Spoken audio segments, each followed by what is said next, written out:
back to the Islands of Fortune. Today we see our Tokyo Adventure. champions have come back to Shh, the not yet. No. beaches near the Jungle Temple and are ready to And attack. We'll see how they want to so go I about it today. finally finalized the name for my D&D thing. Uh, Ooh, that's always interesting. yeah, it's gonna be called Widow's Wail. Ooh, that sounds really spooky, actually. Mm-hmm. It's also a pun because whale is spelled Whale. If you remember, that map is shaped like a whale, and it's a pun because Widow's Wail is if you remember Joffrey's sword from Game of Thrones, that's what he named it. Ooh, I And see. yeah, and it's like there's gonna be we did session 0.5 the other day. No way, it's already And started? well, like I said, 0.5. Yeah, yeah, It but was like, that means usually you have a group and stuff. How many people is it? I'm only doing 3. It's this is more of a this is my it'll be my first time doing anything with a start to a possible end. So, this is like it's a group of people I've been playing D&D with for like 2 years now, and it's only 3 people. Because I didn't want to try to have to wrangle in a fourth. Uh, and also, I like the idea of a group of 3. I like groups of 3 to 5, and it seems like a lot of people like more so 4 to 6. I like 3 to 5. Um, so Yeah, like, that makes sense. and for me, it gives me the option of, if there's like an NPC that wants to tag along with them, so it becomes a party of 4. They tag along for a little bit, they leave or they die or whatever the fuck. It's not like that's. I feel like that's a cool thing rather than just like, yeah, we start with like 5 people, and then, they have all the action economy, they have all these special effects to bounce back and forth, whatever, whatever. And then if somebody does want to follow them, that just makes them even more lopsided. I like 3. Yeah, my first 3. campaign ended up being 3, and I just kept it there. And I asked them if they wanted more, and they were always like, yeah. But eventually people just left, and I was like, nah, we're going to keep it at 3 this time, and it's just going to stay that way. And yeah, I was like, I think it's a good size, too. Hmm. So, but yeah, I'm looking forward to it, and we're gonna be doing it bi-weekly because there's so much other stuff going on. That was the best option. So yeah, basically we're on the playthrough. We're on the play test. That's what I mean. We're on the play test. Yeah, that's always interesting to have a And little I play got test session because and people can change their characters then. I got some new dice. Oh, I got some new metal dice, and I really like them a lot. I'll put the link in the chat, um, so you can see them. I Uh, have I got some new dice from the Magic the Gathering D&D sets. I ended up buying one of those. ooh, how much that run you? Like $50? Yeah, it was like $60 with the extras. I had an extra like booster so that I could Oh, play wait. That's play a not it. I few. fucked up. I fucked up. That's not it. There we go. I see Zune says he's on his way. Oh yeah. Yo, yo, what's up, boys? Not much. How you doing, bud? I'm doing good. Just woke up from a long night. Nice to be able to have some long nights now and then. Oh, it's always nice every so often. How you boys doing? I'm I'm doing chill. good, buddy. Yeah. I need Home Slice to give me that link. Mm-hmm. Yeah, all right. How was that drive home from Edmonton last week? Honestly, it's one of my favorite drives that I have in life. Going from the boreal into like the foothills, it's kind of like you surpass all of the boring plains, and it's like going from a forest to like the foothill forest kind of. And I just yeah, it's like a really special drive that you don't do normally. Like the main highway, you're only on the 16, the Trans Canada North part of it, the Yellowhead.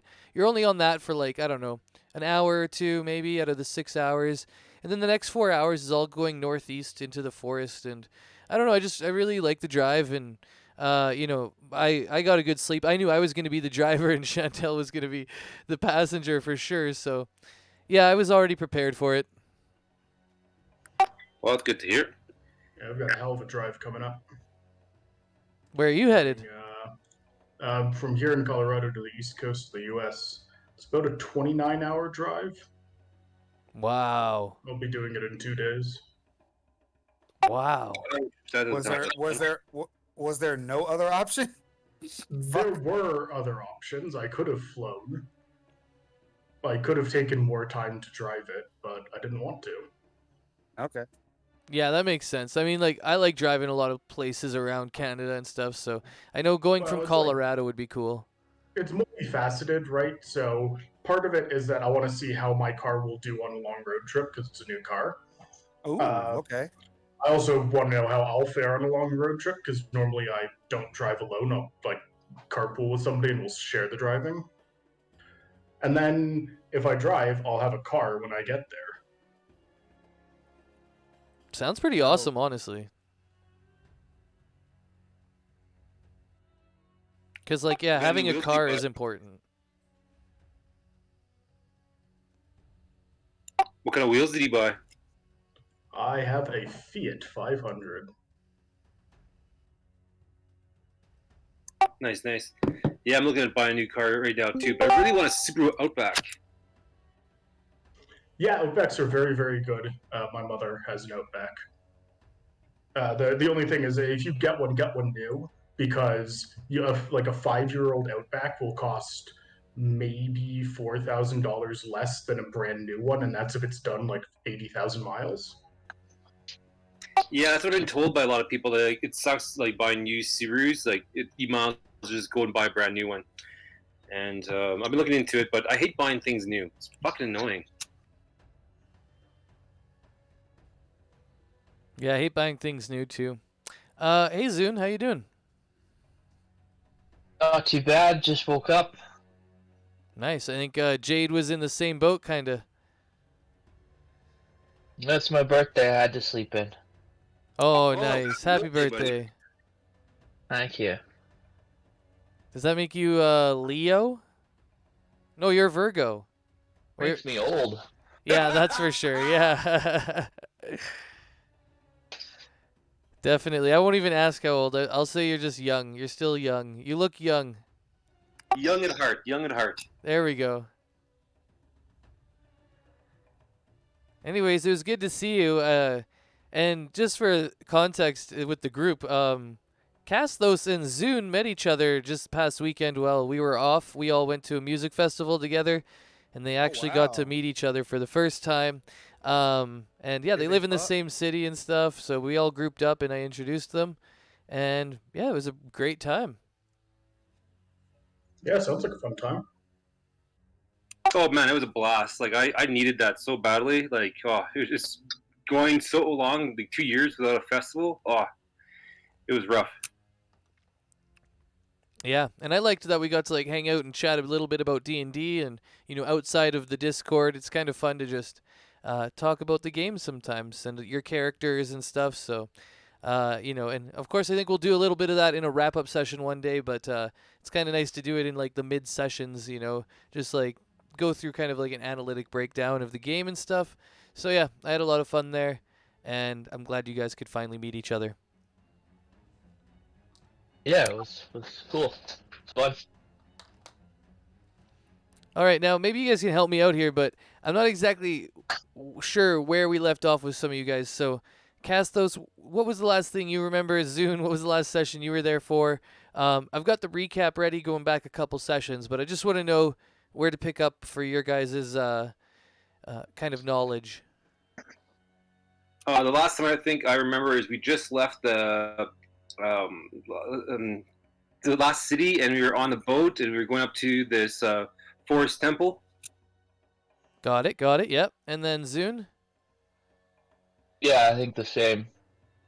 Okay, so then we'll start. And yeah, actually, I remember a little bit now because I had to use Zune for the fight with the dragons. So let's go ahead and do the recap right now. Essentially, after we left from Farandrill, we spent like a few days on the water, and we made pretty good time. And then at one point we were attacked by some black dragons. Now I'm not sure if you guys remember this, but essentially after we slayed them, pretty handedly too, we were doing quite a lot of damage each turn and each round. We realized they were the same dragons that Malark Evanwind was talking to when we had seen him in Farandrill and like arrested him and all that stuff. So before we arrested Malark, there was like 3 dragons that Sonozi's imp had seen through the magical darkness, and we were able to identify those dragons as those same ones. After that, we decided to, I think Jake like grabbed some meat or something like that, but after that, we decided to continue on, and we arrived one day early in sort of the bay area of where the jungle temple resided on the coastline. And once we arrived there, we knew we had about a day early before the rest of the Empire soldiers showed up for the battle. So we decided to dock our boat, but when we were sort of kind of heading to the coastline, we were attacked by Erinyes. And these Erinyes were essentially the opposites of the Devas that Jake had summoned earlier, and they seemed to have a specific want to kill Jake for summoning these Devas. They had said something about, there's the one that conjured the Celestials. And so they attacked us, and after we were able to beat them as well, we decided to pull up on a little bay area away from the main bay that the Draconians had been on. But before we did that, we decided to do some recon on the major pit where all of the water had been draining into, and also the Draconian fortifications that surrounded the pit. So we sent in, I think it was Zune and Sonozi, and Sonozi revealed that they have become true polymorphed as a dragon, and then they've been using their humanoid shape-shifting ability to actually retain their humanoid figure. So they shed their humanoid figure, Zune jumped on top, and they went and sailed off, and they did some recon. They saw some fishing boats and some Draconians that were guarding not only the pit, but another portal that was purple and yellow and glowing and about 10 feet tall. And when they were protecting this portal, they could see all the Draconians, kind of like little ants on the ground, protecting all these different things. So Jake got a brilliant idea to change the weather in that area and rode in and basically brought a blizzard hailstorm upon them. And this destroyed the boats, and as the gale storm kind of hurricane blizzard winds blew in from the bay, ice and different chunks of boulders raining down, the Draconians decided to move off from the top of the bay because it was just too treacherous. And essentially, that gave us some time to bring in our boat close to them, pull up, and we noticed that the Draconians had all sort of gone down either into the pit or kind of back off into the forests away from the pit where we had seen all the water draining. Now, the pit was very deep. We didn't see exactly what was going on at the bottom of the pit. We just knew that the water was draining into the pit, kind of like a giant waterfall falling off. There was a blue glow emanating from the pit, but other than that, we didn't really have much vision on what was going down at the bottom. However, we did see some stairs that were leading down to the bottom that a lot of the Draconians took down. There was 2 kind of identical stair sets leading downward into the pit. And after that, we all kind of pulled up on this beach here, now that we're at, and Sonozi decided to raise the dead bodies of the Erinyes, just showing us that he has the ability now to call forth from dead bodies a zombie, essentially a controlled zombie. And he did it using a certain spell, and I forget what it's called. What's it called, Sonozi? Dance Macabre. Dance Macabre. I knew it had a really cool fucking name. Anyways. Dance. Yeah, and so we've got the bodies here Dante Mac- now. Or Dante Macabre, if you want to be silly. Danes Macabre. I'm trying. I was reaching for that one. Anyways. I like it though. Dates Yeah, Macabre. around this time of year, we always get a couple Danes McCaber down in the washes. You got to clear them out with a shotgun, not a big deal. that was a good accent. Oh, thank you. All right. How's your mom? What? I don't get that one. How's whose mom? Yes, I'm being silly. Don't ignore me. My mom's aight. Hopefully she tuned in one day, but I don't think D&D is her thing. Anyways, yeah. So Sonozi went ahead and raised the dead bodies of the Aranese. I was calling them Aranise, which I just like halfway through. I was like, that's definitely not how it's spelt, and so Jake helped me out with a good pronunciation. And then, so after we pulled up onto this beach and raised the dead and pulled our wyverns off the boat, we were encountered by a druidic bard who had been strumming a lute along the coastline, traveling kind of amongst the trees. However, when he saw us, they came forward and approached us and sort of discussed things about not only the forest, but the draconian forces. They knew about Tiamat and how the black dragons often worshipped Tiamat, and that had been something for a long time, even before the draconians showed up. They knew that the black dragons would use these jungles and forests as a hunting ground, and that's how they had originally heard about Tiamat. And yeah, after we encountered this bard, we brokered some sort of kind of deal with them that they would bring forces to the battle the next day henceforward when the Empire arrived. And that was kind of their main goal already, was to join the Empire in their battle. So we said, yeah, like, we'll send a message for you guys, and we can get you to do that. And then anyways, once we sent the message, they went ahead and went off to get some druids and some ents, and we sent a special password to the people. It was some sort of elvish word for friend, I believe, but I can't remember the exact word. And then at the end of the session, I just gave everybody inspiration because that was the random roll from the Song of the Druidic Bard, which means that everybody should now have inspiration on their sheets. And if you don't have it, go ahead and add it. And if you already do have it, you can't get it twice, so just leave it alone. Other than that, I think that's it, right? Is there anything else you guys want to capture? Did I miss anything? Sounded good to me. All right. Well then, I guess we can. Sorry. What was the last thing that we should all add to our sheets? Oh, inspiration. So yeah, I kind of like lagged a bunch on this shortened campaign as a DM. I like inspiration a lot actually, and using it more and more now is kind of my go-to to help characters get in character. And another thing is you can give inspiration to each other. If somebody does something you think is really fucking dope, like somebody like, I don't know, anybody does anything dope that's like within what their character would normally do, you think they're playing their character really well, you can give them your inspiration. Now inspiration allows for one advantage roll, and you can again give it to anybody, but I give it to you, and I can't remember exactly when you have to declare that you roll it. I'll look at it again.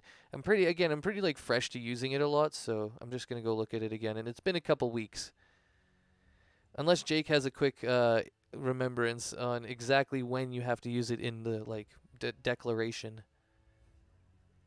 That depends on how cruel you want to be.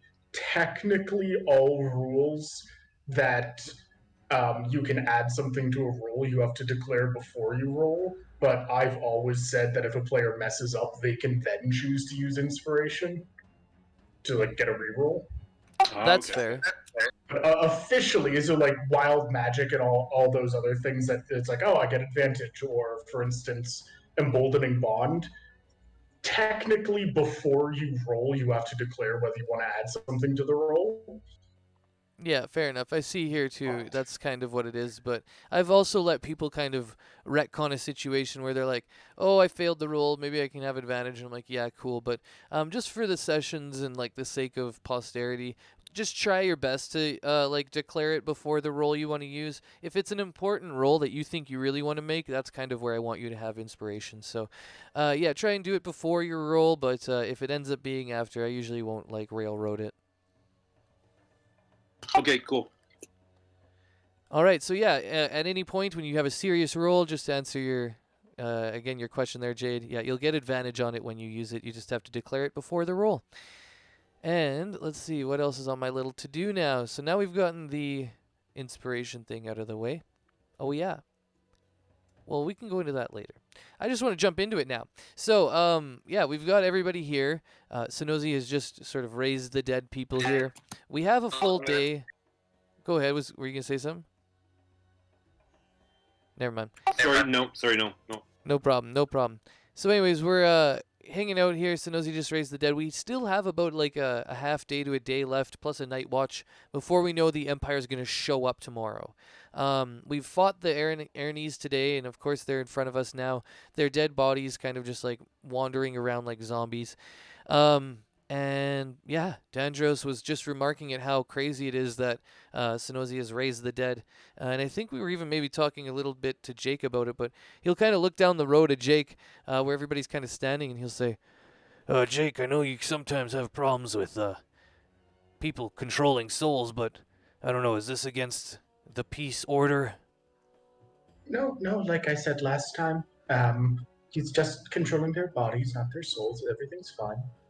Yeah, that's what I thought. Okay. Well, Sonozi, that's quite the trick. Yeah, like I said, it looks like Zeboim has bestowed upon me some interesting magics, and in this great time of need. I'd say. Dandros will poke one, and he'll be like, "Can I control them?" Um, what would you like for it to do? I don't know. I was just thinking, like, in battle, if I want one to, like, come to me, could I? Do they understand that, or should I just tell you? I think this is more of a you tell me. All right, I'll make sure to tell you, and then you can tell them. I don't really speak zombie, so.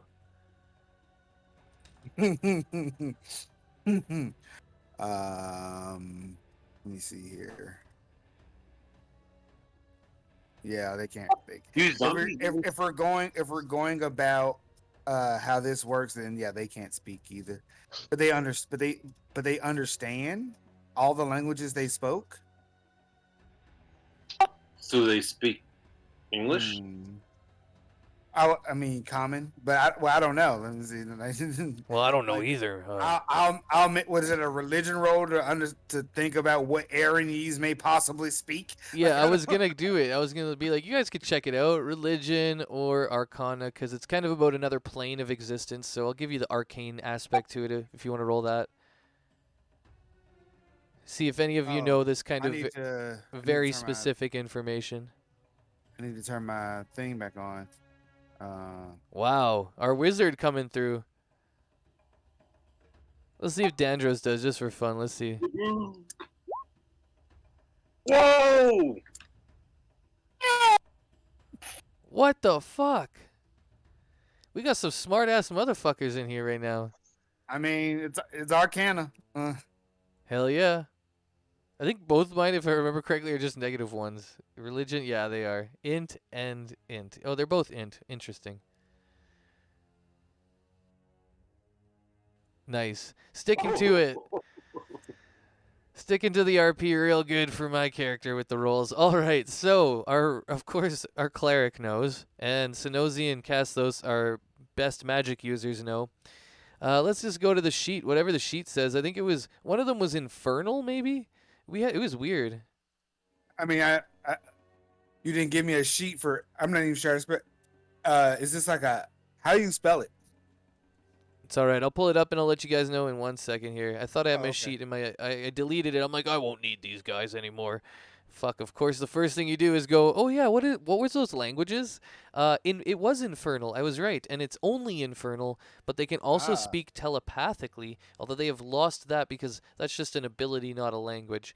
So they only can understand infernal, and Casthos, Sonozi, and Jake, you would know that, but me and Zune, the more meatheads of the group, we don't have any clue. So, yeah, Dandros will look up and he'll ask that question again. He'll be like, "Wait, don't you guys know this kind of stuff? Just think about it, you know? These guys are like demons or whatever." Means they probably spoke infernal. Outside of that, I don't know. All I know is They don't speak abyssal. I basically control. I know that I can basically I can impose my will on them. Oh, nice. So Does anybody even speak infernal? I know I don't. That's not my. No, and in answer to the other question, devils speak infernal, whereas demons speak abyssal. Oh, thank you. I didn't know that kind of stuff. Well, you call me a devil, are you? So these guys are kind of like devils. Interesting. Handsome devil. Oh, Oh, I like that one. That's good. a piece of their flesh just rots off. Got a thing for zombies? No, he asked if he was a devil. Mm. Yeah. Oh yeah. I need to get that other thing here. I mean, to be fair, you're all handsome devils, really. Party. That should be our name, actually, the Handsome Devils. oh. Yeah, we should be called handsome devils. I like that. I'd really rather prefer to distance myself from anything containing the term devil. Fair enough. Maybe we could be like the Handsome Angels. Oh my god. Yeah, that doesn't really suit Zune or Sonozi or Castos or you, really. Yeah, I kind of agree with you there. Yeah, you're actually right. Okay, we'll think of something else. Maybe vigilantes. Oh. I think we should use whatever name's useful at the time. That makes sense. Sometimes it's better not to have any real name. I'm going to get command the Aaron Jaegers to go off to like the side of the camp, and they're going to lay down in a line with their arms crossed over. Or no, they could, yeah, with their arms crossed over their bodies, like like they're in coffins. All right. And I'm just basically I'm laying them to rest for the night. Where did you want him to go, though?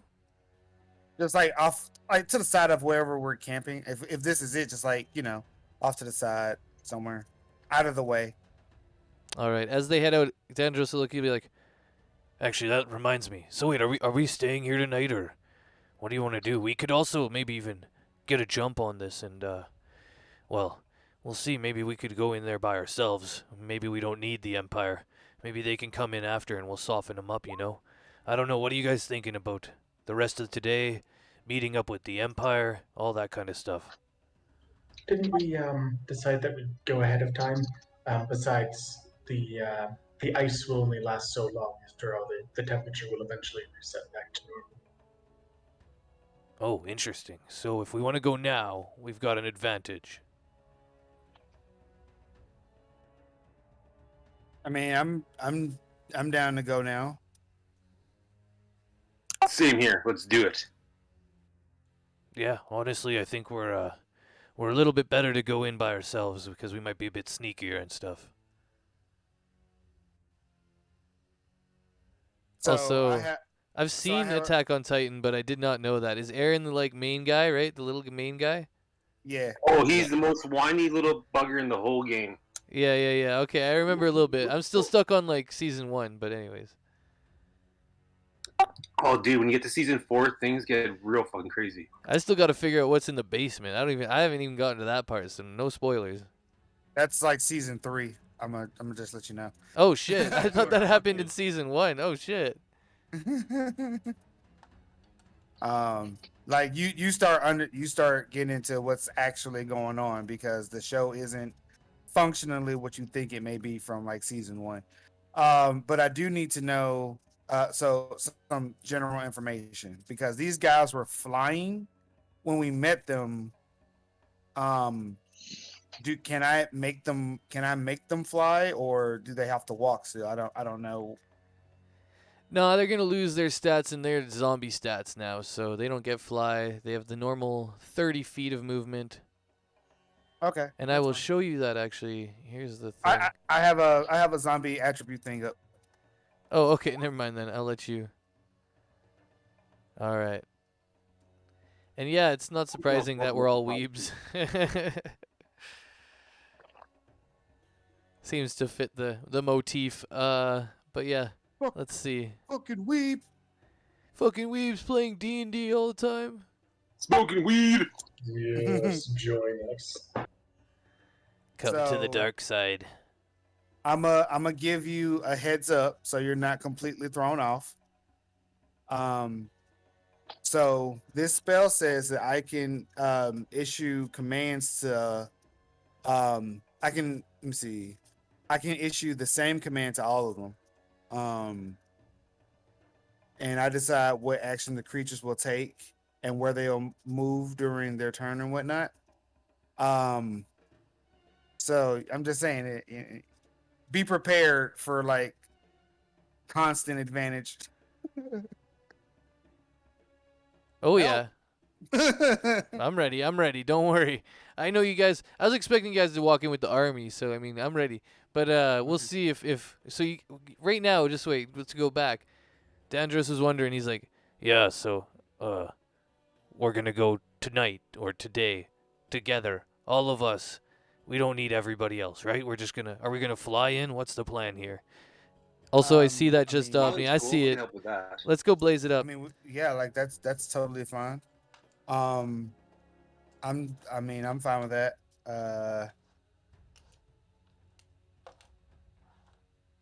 I mean, you flew, everybody, what these guys were able to hold two people each. Yeah, I think they can actually hold 3 if we really stack them up. Also, I'm just packing a quick hoot here. Okay. Um, like, how do you like if we want to fly in? How do you want to do this? Do you want to leave basically Willow and the zombies as like a ground troop, and then everybody else in the sky? Yeah, we could attack on 2 fronts. I like that. Maybe somebody should go on the ground with the ground forces. Willow and the ground. Yeah, but maybe one of us, like I could, but I mean maybe not. What do I you mean, think? I could be invisible on and like Castos can. Me and Castos could be flying closer to them. You guys on the side. Delta formation. Well, I can make everybody invisible. I have the greater invisibility now, so stronger there, and then we can fly in with everything too.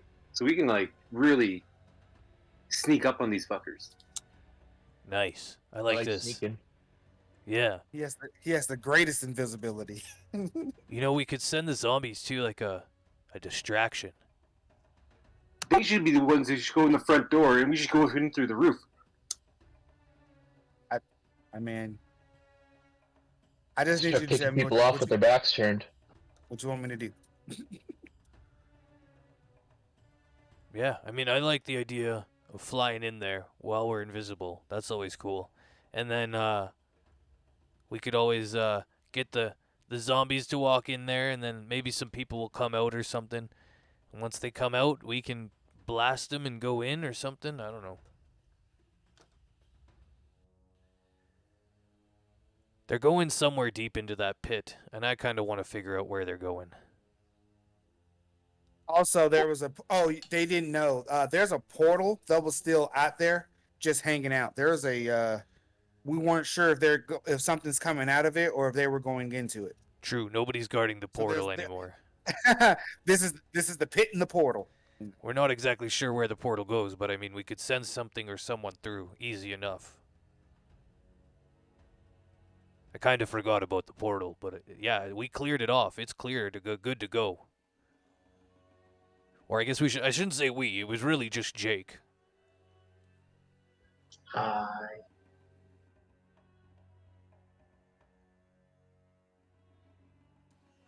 Well, what do you guys think? Well, why don't we head over there and see if we can find some sort of leader of their operation? And if we can, then perhaps we can question them. Otherwise, we could always take the risk to go through. I know most of us can teleport ourselves out. True. I like that idea.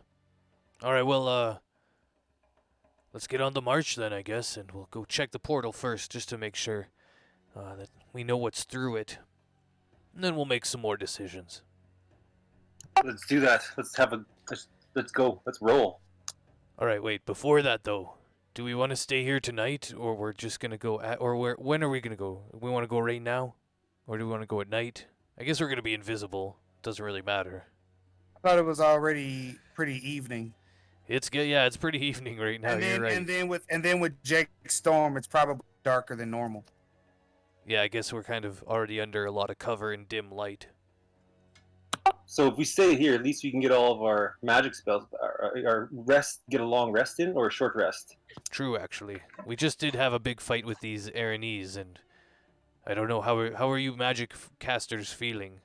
I think Castos, you used a couple different like high-level magic missiles, so Yeah, I did it. Oh yeah, he used he used your meteor swarm or something too, I think.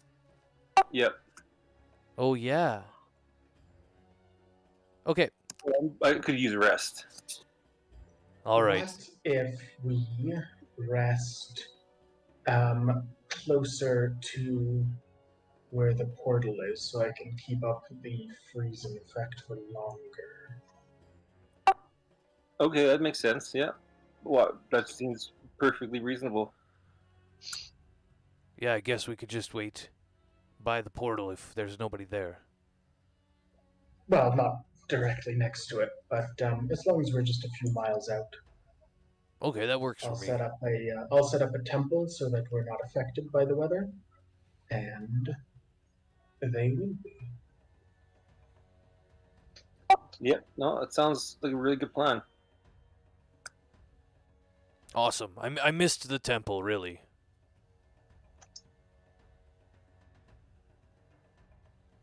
All right, well, anything else we should do before we head out? No, I think I have everything I need.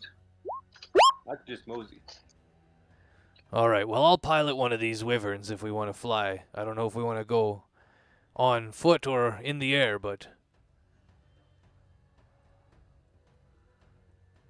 Oh, we may as well go in the air. It'd be much faster. I was gonna say, let's fly. In style. all right, Who let's wants fly. Does anybody want to go with me, or am I by myself? Anybody want to ride on Sonozi? Actually, I wouldn't mind that. That'd be fun. All right, well, Sonozi, are you ready? Yeah, and go ahead and switch my token there, Chief. Yeah, I gotta give it to you and put it in your stuff and stuff. Mm-hmm. 15 feet, right? You're a little bit bigger than our wyverns. Yeah, I'm a huge creature. Yeah. All right, and I'll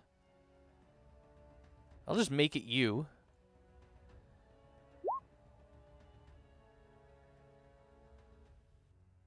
Give me a sec. And I was about to say, is there also a way to give me the Aaron Jaegers?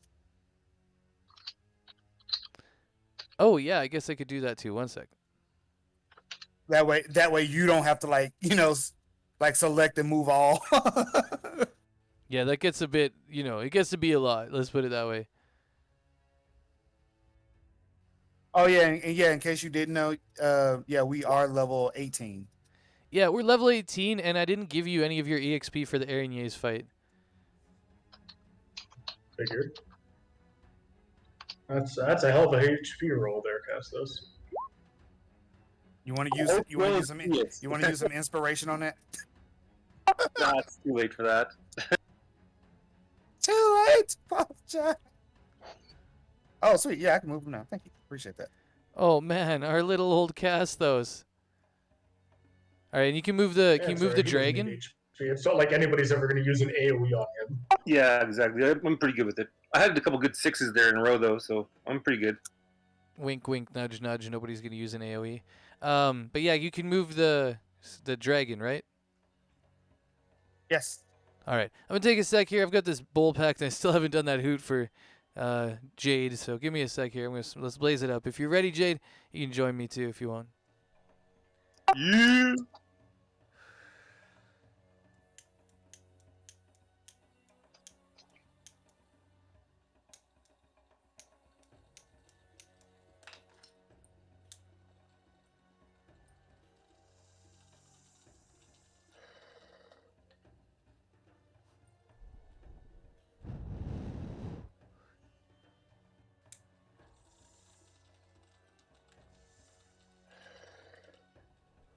I mean, people may use AOE's, but I mean, that's still like their job is to be cannon. Their job is to be cannon fodder. They gang up. I think we're talking about AoE Castos. overlapping on Castos. Oh, okay. Yeah, Castos is With literally his like tiny little wizard HP bar. Do you even have a positive to your con modifier? no. I think he has a -1. What? Yep, -1. Wait, what do you have then? Like 80 HP? Not even, bro. 62. What the fuck? So you've been you keeping are- track. I've been putting him unconscious in one attack sometimes. Like I think there's been 2 fights in the last 5 where I put him unconscious in one attack. So the lowest HP I've ever seen was 35 on a level 14 warlock. But this is probably the second lowest. Ouch, dude, that hurt. you know what? I have. But yo, he's dropping major crazy damage in these fights lately.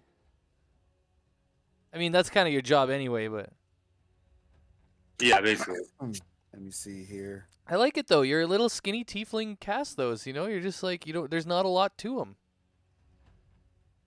It's kind of weird that Zune is like twice the amount of health, like half the size though. I guess he's the thick boy. He's thicker skinned than me. Yeah, resilient. It makes me think that I should just fucking change him into something else. Dear God, the fuck's wrong with you?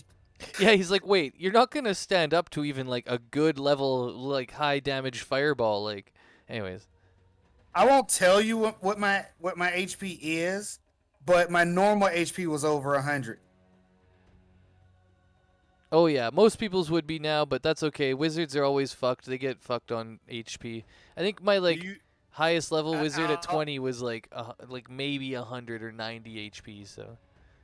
So as you see this token, like, I'll see how weird and skinny you are, and I'm like, do you want me to make you something else? No, I think I'm cool with who I am. Okay, that's fine. All right, Castos, I trust you. And I put my hand on your shoulder, and I'm like, you might be small, but I know you're powerful. I'm like 6'4". Oh shit, I didn't even realize. I'm 7 Yeah, feet, so like everybody's small to me. But you're like 110 pounds though. You're like a little string bean. Like, Hey, I'm 120 pounds soaking wet. Oh, there we go. See, yeah, I was more referring to like your strength, but you're right. You are quite Jake, tall. According to what I've written down in the bio, Jake is 5'3" and weighs 80 pounds. Oh wow. I kind of. He's 150 HP though, so we're fine. I'm kind of looking at all of you, and I'm kind of thinking you're all kind of small now. But that's anyways. it's like, yeah, real small, Dendros. Obviously, other than you, Sonozi. Obviously. And I meant more the 3 over here. Can I'm a play fight with the wyverns here, just like, you know. We're tussling. While There, you guys that's decide what tussling. you're gonna do.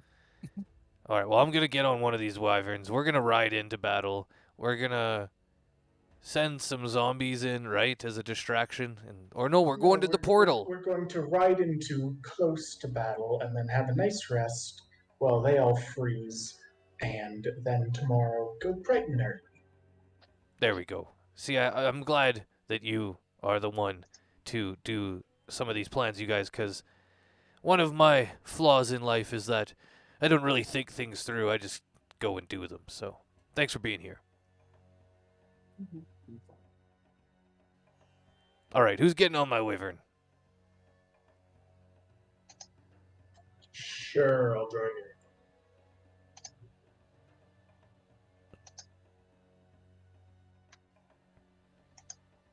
All right, where are you guys going? I think Castos said he's gonna ride Sonozi. Nosy. All right, Zune.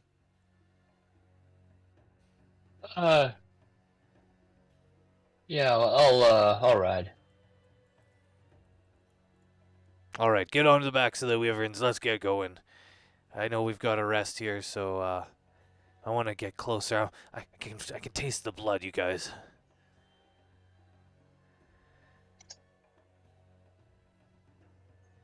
All right. You do have a little bit in your face though, so maybe you should wipe that off before you go. Oh, whoops. Yeah, I guess I should clean up here. Let me go to the water here and clean up. Okay, now I'm good here. All right, back on the wyverns. Let's By the go time- in. By the time all of this has transpired with like us getting ready to go, have we had a short rest? This since? this has been a short rest, and then Okay. and now I'll ask: Are we gonna do the long rest when we get to this other point here? Yeah, why not? All right. Okay. Well, I'll get us to do the level up then too, because that means we're gonna go through the whole night thing too. So, Whoa, like them 18 or everybody 19? everybody to 19. 19 now. Jesus Christ! Last Yeah, we're ASI. moving. Yeah, we're moving, and I figured we'd do it eventually, because we've got to keep going. We're getting close to the end, you guys. It's there's not too much left to the story. I can't just like keep dragging out the pit. I guess I could. I mean, honestly, I can do whatever. It's D&D, but yeah. So we'll get there, but we put down kind of close to a mile away, still within Jake's area of expertise. And we get ready for the night watch. So Dandros is going to ask, well, now that we're nice and close, who wants to keep eyes out for tonight? I'll take the first watch. All right, sounds good. Yeah, well, you'll stand outside the I'll temple. summon a temple. I will maintain the weather as a freezing cold blizzard. All right. Wait, Castos, don't you need a rest? I actually don't need anything. So, like, if you want to get your rest in, you might want to not be on watch. Okay, sounds good. Yeah. I'll go take a nap. Yeah, Game you is go take a slow. nap. You fought like crazy against the Airneys, so that was a good one.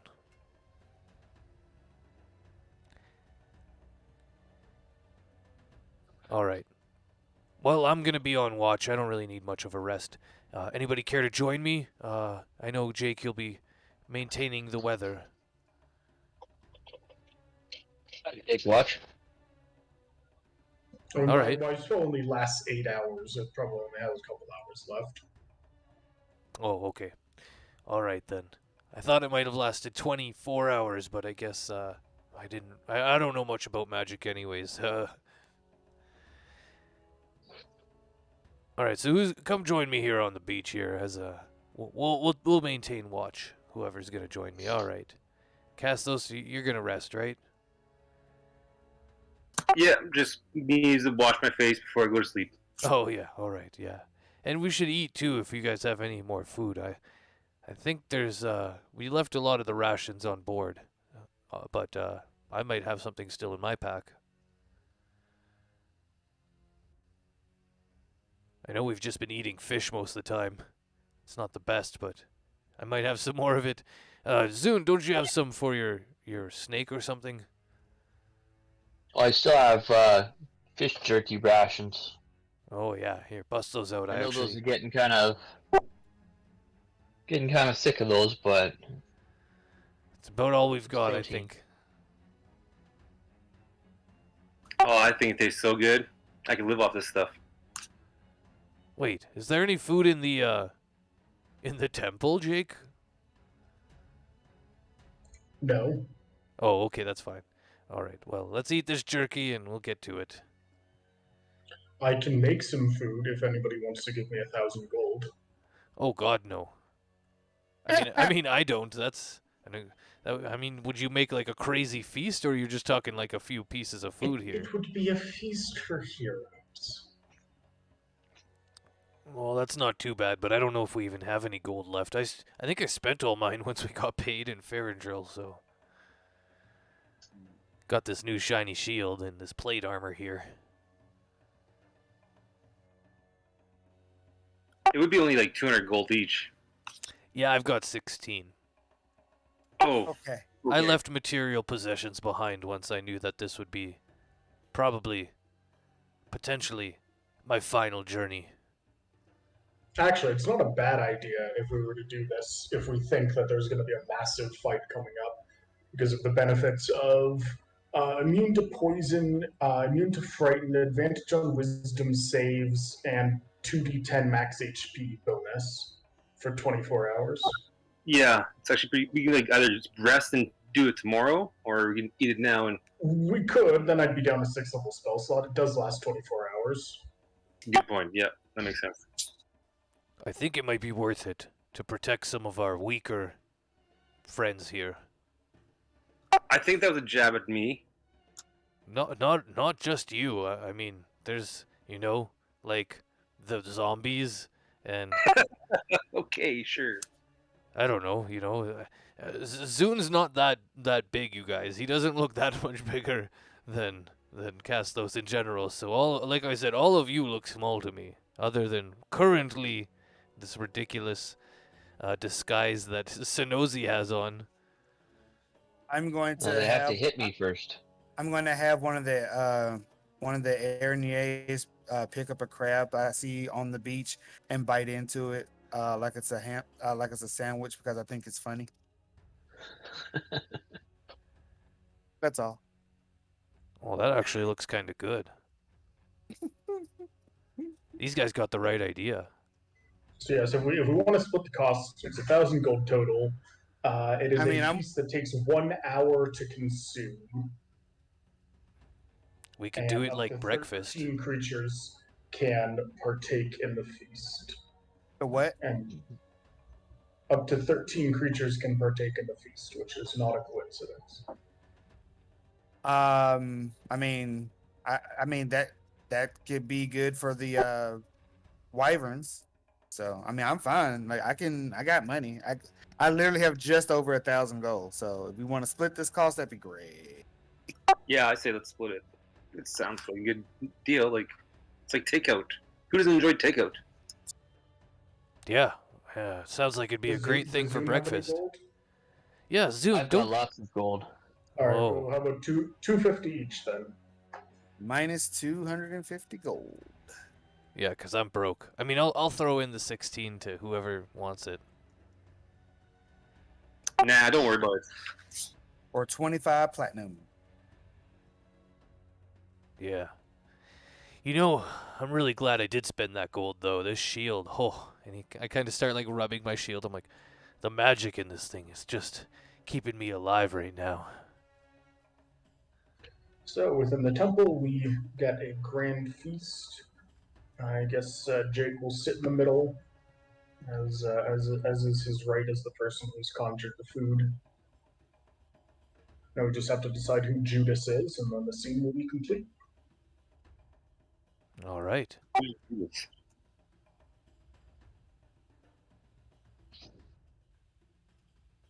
So, Okay.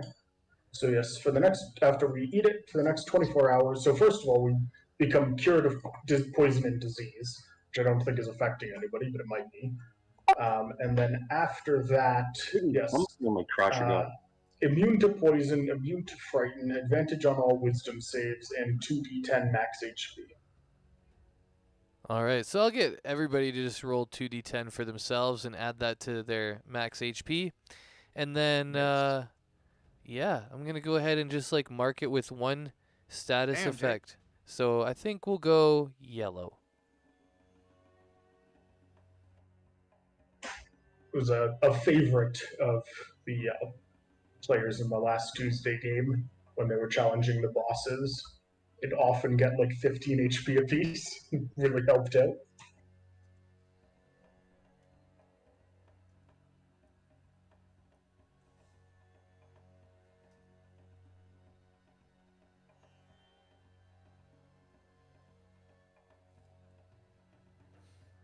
Okay, and everybody can add it into their token.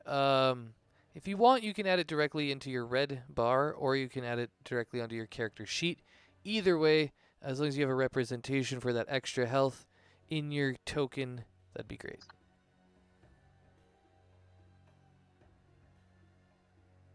Just putting it on temp HP so I don't forget what my actual HP max is.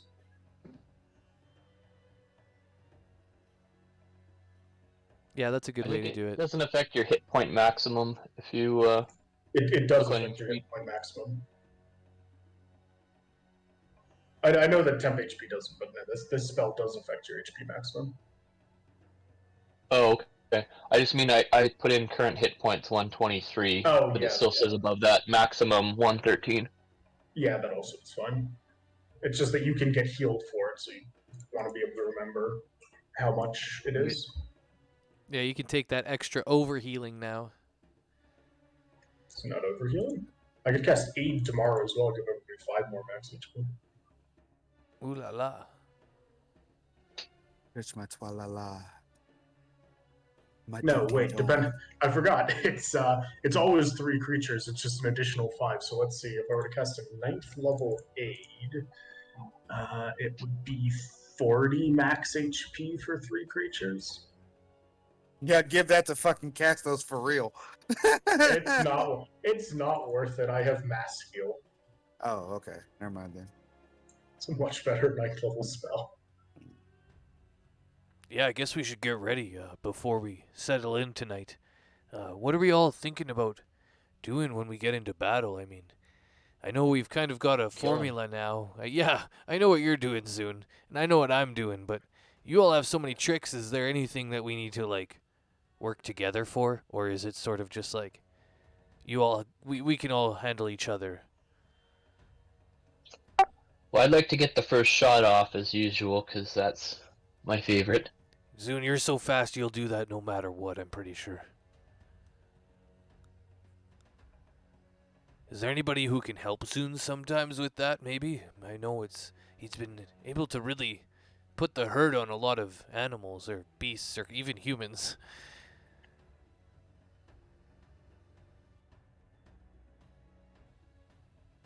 Alright, well, that's fine if nobody can really boost him up, but yeah, if there's anything you need from us, let us know.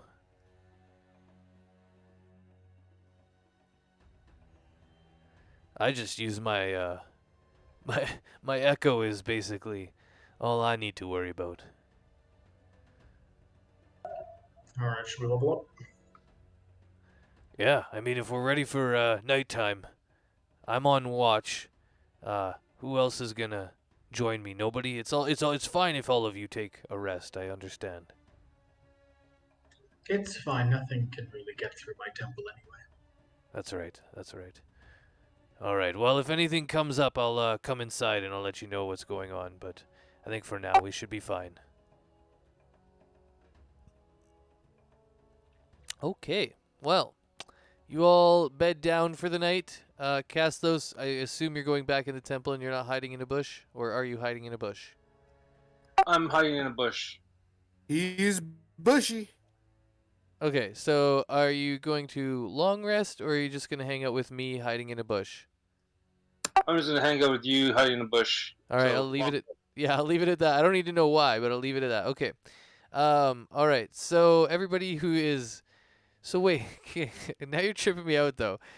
We won't do that yet. We'll play out what's going on watch then. So everybody just wait for your long rests and your level ups right now because I don't even know what's going on out here. Anyways, go ahead then, Kessels. You're out here too. I need you to roll me a whole bunch of stuff because you're just out here. So we'll spread the rolls out. Castos, Okay. you roll me the D20. Hostor a D100, Sonozi a D4, Jake a D6, and there we actually have perfect 4 rolls for 4 people. It's actually meant to be. So starting with it got rainy tonight. Ooh. Oh wait, no, you're controlling the weather. Never mind. We can skip the weather roll. Yeah, I was gonna Never say. mind. I just have it written down, so I'm like a robot right now. Okay, so we skipped that one. We go to Sonozi. Wait, no, it was Derek next, and you got the D100. All right, we'll go to that first. Got to keep it in order. All right, here we go. So, what was the number again? 23? How do I forget it? 24. Damn it, so close. God damn. All right. So we have. Oh, okay. This is interesting. As the night goes on, Dandros notices that there's a shrine kind of hidden off in the area just around our temple where we've set up. So he goes and he sees what's up with the shrine. He's really interested, and it looks like it's very ornate, made of stone, and it's to some sort of draconian god, but he can't figure it out. Yeah, and it looks like there is a shortcut. Now, we're already basically at where we're supposed to do, so we're not going to get the shortcut, but I am going to try and figure out one of the gods. Oh, it's Bahamut. I believe that is one of the gods. Bahamut. Yeah, and so it's this dragon god shrine that's over just up on this cliff area. And that is what he finds in the bush. Nothing too crazy, no encounters. It's supposed to be a shortcut for your journey, is the random roll. However, we're essentially right there. So if we want, Dandros will bring that up in the morning, that there's another alternative route, I'll call it, into the pit area. We can take the coastline, or we could take that way through the path of the jungle, I'll call it. The jungle path, there we go. Go ahead. Real quick. Did you put the zombies under Heroes Feast? Because I didn't do that. Yeah, I did. They're eating. So they're allowed to. Oh shit. Okay. Well, I'll make a 2d10 for all of them, I guess.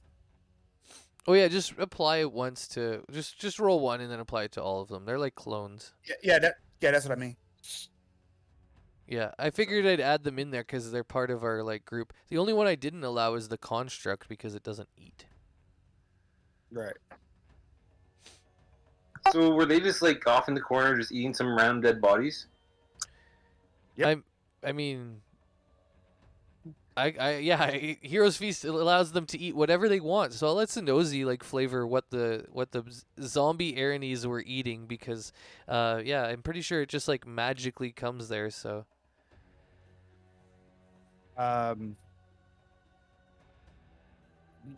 It was a grand feast. There were no simple dishes. It was all things prepared by the finest chefs in the world, at least in Jake's imagination. Hell yeah. I'm not gonna say what I was gonna say. I'm not gonna get in all of that. They ate, and we'll just leave it at that. Okay, we don't need to delve into how they ate or what they exactly ate.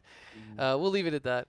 So yeah, they've eaten, and now yes, they do have it. The only one that doesn't is the construct again because they don't eat. They also don't like breathe and shit, which is a whole nother thing. But anyways, it's like if you were playing a Warforged, there's a whole bunch of shit like that that kind of applies to constructs. So we've done that little. We found a shortcut. We found another way into the Draconian base, essentially. Yeah, and so as Dandros walks over here, Casthos, you're hiding in the bush. What are you up to? I'm just having a nice long rest in the bush. Oh, you're just gonna rest outside with me. Okay, cool. All right, then there's one other thing that's going on. Sonozi, in the temple, you start to have these weird nightmares once again, and you're revisited by some feelings and some ideas that have come up before. The idea of Zebuim, losing that energy and that power to protect Solana. And as you're kind of dreaming this nightmare, you can feel it over and over again, like Zebuim's dying, essentially. You can see it in different ways. You know, sometimes it's a Tiamat dragon breathing fire on her and completely evaporating her. At other times, it's just her getting shrunk down to a very small, finite, infinitely small point, and then it just it blinks out of existence. And as you see these different visions of your goddess being destroyed, eventually you start to hear the voice come to you once again, chilling and haunting like the last time you heard it. No longer friendly, but scared and alone. And you can hear, Sonozi! Sonozi! She's calling your name in a lost way. And as that's happening, you eventually see the visage, only partly there, kind of like a silhouette, come to you in a watery form. It's Zebuim, but she's not quite in her full humanoid form. She's in a watery form that's kind of shadowy and silhouette-y. She says, Sonozi, what's happening? I'm losing my grip on the material realm. I'll say that it seems as if the draconians have done something that started the water to drain into this one particular place, and we're right on the cusp of dealing with that. I can't remember how we got here. Why are we fighting the draconians? To stop I've lost her name, damn it. You said Takesis? Tiamat. Takesis. Yeah, the other. It's not Tiamat. Yeah. It's not Tiamat. It's not Tiamat. To stop Takesis. To stop your mother. My mother. Oh. And your sister. And she becomes really confused at that time. She says, No, I can't do it anymore. I can't. And then she starts to spiral out of control like a torrent of water, almost like if a tornado hit the ocean. And she starts to spin away from your humanoid form, torrenting towards a different form. And eventually she comes and she's Solana now. She's in front of you in a still watery, shadowy form, but she's taken on the humanoid form of Solana. And as she reaches out to you, you hear Solana's voice now. And she says, You have to save me. She's dying. You have to save me. Take my hand. I'll take her hand. As you grasp her hand, you feel a chill, deathly cold start to reach through you, and in your veins, the ice starts to pump from your hand. You try and reach away instinctually, like a reaction, a knee-jerk reaction, but you can't. You're stuck with Solana. Her eyes now glowing with a blackness, and the shadowiness is growing even more. She says, She's dying. Pull me now. Pull me. And I need you to make a con save.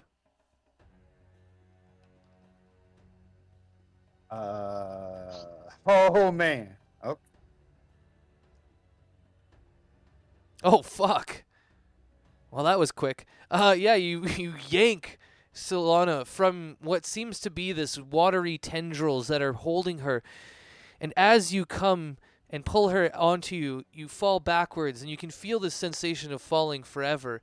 You can see Solana now in front of you, completely shedding the water visage on her own now, looking as she normally does. And you can see in the background Zebuim's watery, torrenty form. She no longer has any humanoid form. She's some sort of lost, wild, feral spirit goddess. And you can hear her calling out to you. She says, Sonozi, I'm sorry. I don't know what happened. And she fades off into the distance. And then you wake up in a cold sweat, and you can feel a hard thump as the dream ends. And on top of you is Solana in real life. There, as you take a moment to breathe it all in, you see she is real in front of you, on top of you, squishing you, and she is wet. She is soaking wet and shivering, cold. And she looks up to you, and she says, She's dying. I couldn't escape. She was going to kill me. And I say, it's fine. It's fine. She wouldn't do that on purpose. Just there's a lot going on right now. And we can yada yada not, but I will just explain to her what's been going on since we found her. Oh my God. I didn't know. I mean, when I went into the water, when I went into her protection, the oceans were fine. I mean, if I knew this, maybe I wouldn't have fought her so hard. Yeah, probably just really shouldn't have fought her at all. But that's neither here nor now. That's neither here nor there. You're here now, and we're going to have to, you know, keep you safe. Yeah, I'm sorry, Sonozi, but she was going to sacrifice me to stay alive, to keep a grasp on this realm. She was. Yeah, and then that also, yeah, that kind of makes sense. She is an extra planar deity, and things got real bad. So yeah, I'm just glad I was able to get to you before then. Uh, yeah, that would have been bad. I would have had to go after her myself after that. But you're here now, and let's just try to move forward from here. She kind of gives you a big hug and she says, I'm glad I'm here now. I feel a lot safer with you. Yeah, I'm glad to see you again. All right, well, I don't exactly know where we are. And she looks around the interior of the temple and she says, what is this place? And like the we are on the beach of, I forgot the name of this continent or this area. Where's that map? Do, do, do, do, do, do, do. Did I even get the good map out? I knew I was supposed to do it one day and now I feel like I didn't do it. World map. Farandrill. We are we're on the beach of not Farandrill. Oh, what is the name of the continent? Oakrest is the actual name of the island. Yeah, I Yeah. see it there. Okay. Yeah, Oakrest. We don't use that name a lot actually for the whole island continent, but yeah, that's the name of it. Yeah. Oh yeah, my turn. Anyways, I'm like, Solana then, what is she gonna say? I'm like, all riveted. Oh, I see. So what does that mean for us? How close are we to the Draconians? Pretty damn close. In the morning we are going to this. Wait, are we taking a long rest? I was confused by that, by the way. Oh yeah, this is in the middle of the night of the long rest in the temple. Okay. This is like a nightmare scene, but now like, Okay. I was also Okay. gonna roll So- to see if some people wake up after this to see who kind of witnesses this. Yeah, and I'll say we're pretty close to them. In the morning, we're gonna go out and start killing things, and it's gonna get kind of gnarly. Um, so yeah. Oh my God, you're heading out tomorrow to attack them? Yes. I see. I assume you don't want me there unless there's some way I can help? I will say that I can't really guarantee your safety if I leave you here with just like Willow or something, because some random thing may happen. Um, but I will say that maybe I can bestow some amount of power onto you, so you'd be able to functionally take care of yourself. Okay. At that point, I'll get actually Zune and Jake to roll your perception rolls, as you're all hanging out inside of the temple as well. Albeit asleep, but with the commotion and wetness and all the sounds going on, and them talking now. Okay, well, Jake, you've been woken up for sure. Oh, and I just know Zune will be. It's never mind. All right, so both of you have been woken up, and you're watching this all unfold, and she's kind of asked, what should I do? Is there any way I could help? And you've heard Sonozi now offer to, help imbue her with some sort of energy, or bestow part of his gift upon her. So if you guys want to chime in at this point and you have any other things to offer, she kind of just is nodding there, like thinking about that offer.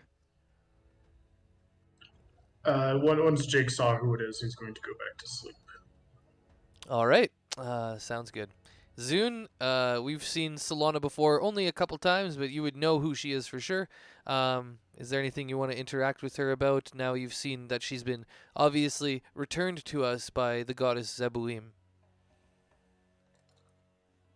Uh, I mean, I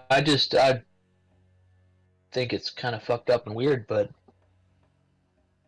religion's not really my thing. I'm not sure what exactly just happened.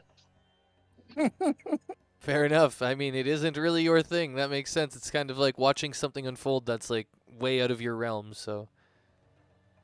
Plus, it's family shit. Like, I don't know. Most people won't jump in on family shit either because it's like, you just want to let people talk. It's their sister and their brother. They got a whole thing, a whole relationship you don't need to get into.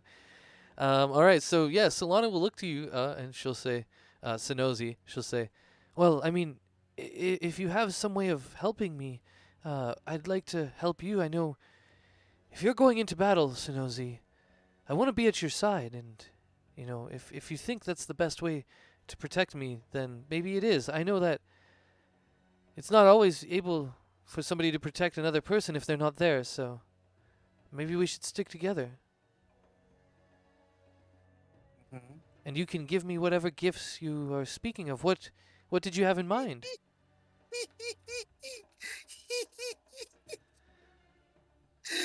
Oh dear God. Um, thinking of um, thinking of Solana and all of the stuff that we've been through and all. I'm thinking of true polymorphing her into a Deva. That'd be kind of cool, yeah. Um, Depends on what our level is, right? Oh no, that's true. Polymorph can do that things, right?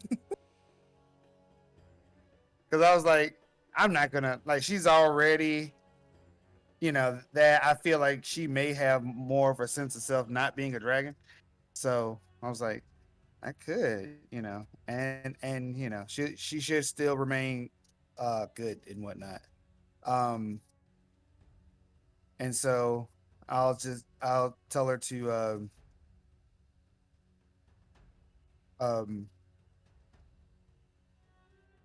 I will tell her to close her eyes and and I'll cast it and when it happens I'll tell her to open her eyes and see what she thinks about it. All right. How long does it take, actually, a true polymorph? I'm pretty sure the spell I thought is it's instant, but I really don't. yeah, it's instant, but it's instant, but it's like, hey, I'll now now she'll see herself and I'm assuming she feels quite different. Yeah, for and then sure. it's like, and then I'm just like, well, how do you, how does that, how does that feel for you? All right, well, she'll have no longer, when she kind of unfurls her wings and stuff, because she wraps herself up in these diva wings and then, or deva wings, and when she kind of turns around and unfurls them, you see that she no longer has her scales or anything like that. She's taken on the true form. However, she speaks with the same voice that she's always spoken with, and she says, "Oh, this is amazing, Sonozi. I feel like Oh dear you've God. you've I just looked at the thing. It says languages. All. Never Yep. seen that before. Yeah. That's hilarious. All. Hey, what's up, so dirty? I see you there. Do you speak? Yes. I speak it all. Great. And telepathy too. You don't. that's She doesn't even wonderful. have to speak. She'll just respond in your brain. And anyways, yeah, actually, she'll do that. She'll respond into your brain. She'll like be speaking telepathically to you. She'll be like, "This is amazing. I feel like I've finally gotten my body back, but better. Is this permanent?" I could say softly, sure. It's gonna definitely take me. I'm gonna have to concentrate on holding this for like another hour or two. If you want it, it's It's yours, I suppose. Oh, I'll come to some cosmic. I see. Oh, well, I think I like it, especially 'cause I can do this. I think I can change back into my original form. And then she does this. And you finally see Solana, all of you who is watching still, and Sonozi, retain back to her original form. No impurities from the horns or the scales or any of that sort of post-mutation stuff. You see Solana just as she wants to see herself. Maybe a bit younger, maybe a bit brighter in the face, in the eyes, whatever. But still, the original form of what she originally looked like. And for Zune, if you're looking, or Jake, you've never seen this before. You've never really known Solana other than in her half-dragon form. With the scales on the side of her face and the horn coming out of the one side.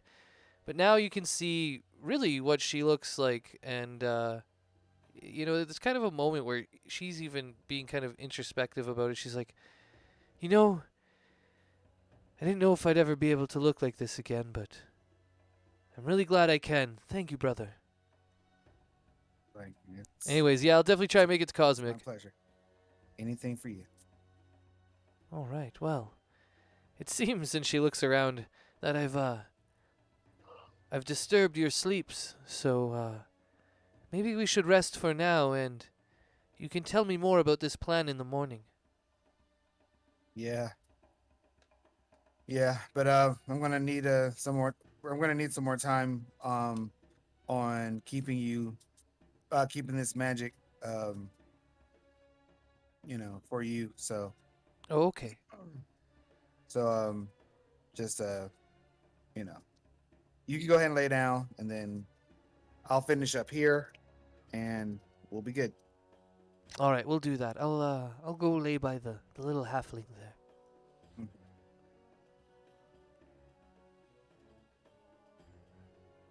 All right, and as you spend the rest of the night concentrating on her Deva form, Dandros and Castos, we've done our biddies. So I guess Dandros technically needs to level up, but he won't get a long rest, so he's gonna have to switch out. And we don't have any elves. Fuck. Nobody can meditate? God damn it. Alright, fuck it. He doesn't need to level up. He's the same shit. Anyways. But for you guys, you can all now level up.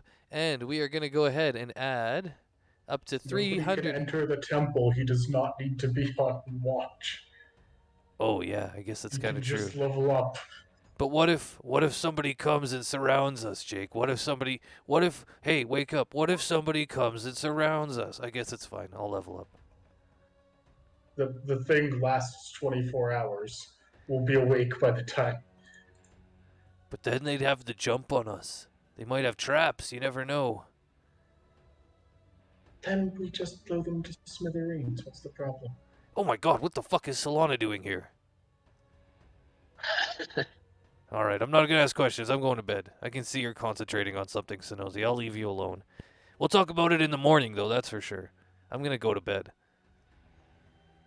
Mm-hmm. Castos is sleeping in a bush, so he's not coming in here. He'll hear something outside, hopefully, if anything's gonna wake us up. I set the faithful hound out earlier. Oh yeah, he's got the dog out too. I keep forgetting about that thing. It's interesting. I love it, but it's really creepy, honestly. Just an invisible dog. Yeah, it's just an invisible dog that like has no soul and its body's all weird and stuff. I don't know, maybe it does have a soul. I'm pretty sure it's soulless. Oh, okay. Yeah, see that creeps me out a little bit. Fine then. So what is our current XP? All right, we're gonna go to 340,000 XP. We're sitting right at the edge of 20, and we are going to go ahead and spend some time now doing our level ups. So go ahead, everyone. We're gonna go to 19, and if you have any questions, let me know. You can do your rolls for HP, which I've already seen people do today, and just take your time. Don't feel rushed. I've basically scheduled 20 minutes ish, half hour if we really need it to get through all of this. We'll do our break eventually at the 2 hour mark, and the new level is 19, and the best way to do it is to put 340,000 EXP into the EXP thing and then hit the anvil, and it will do all of your level ups for you. And it will add all of your features and traits from your race and subclasses and all that shit, so you don't have to remember it all or go look it up. Yeah, big level. Big level 19. I see that Soap Dirty. Yeah, it's a big level. I'll do Dandros too. He's pretty easy to level up these days, I think. No crazy Alright. questions of spells. 175 HP. Nice. Basically a tank. And like, what's your AC over 20 now? Just 20. Oh yeah, yeah, nice. Just 20, yeah. We're literally like raid bosses, you know what I mean?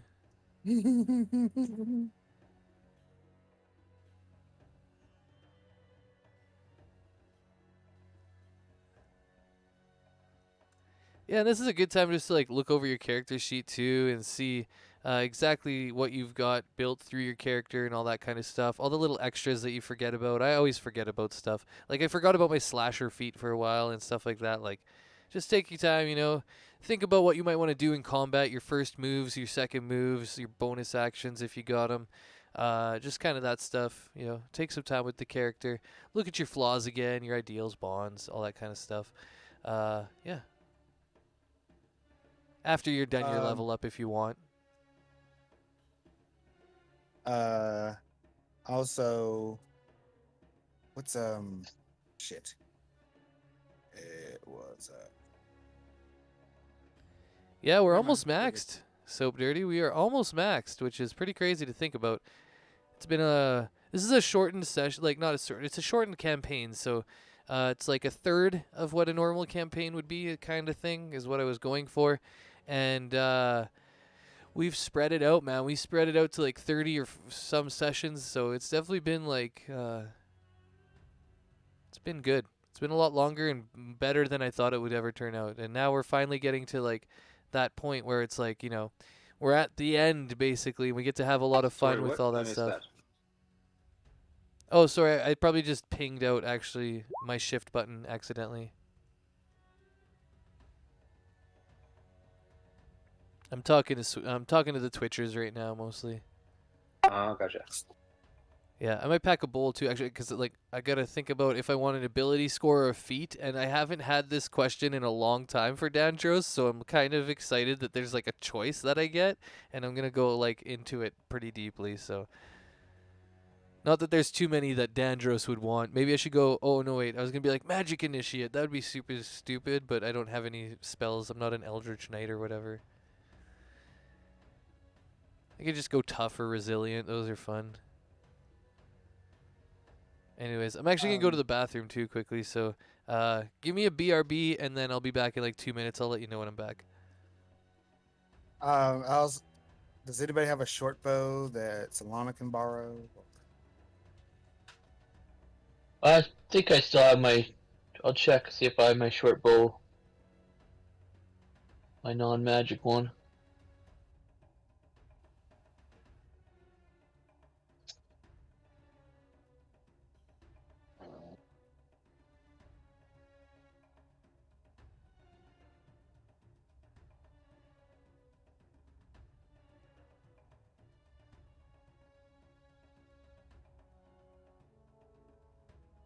Oh yeah, I got a short bow.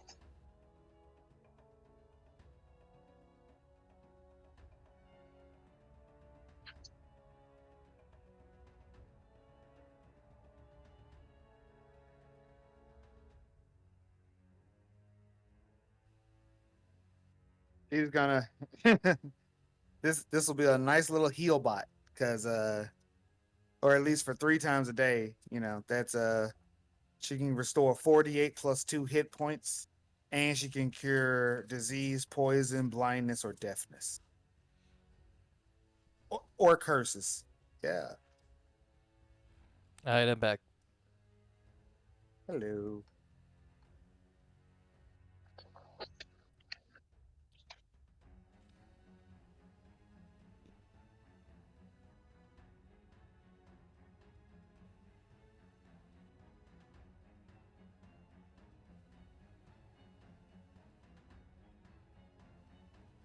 I'm just taking tough. I thought about it. It took me like 2 seconds. I was like, you know what?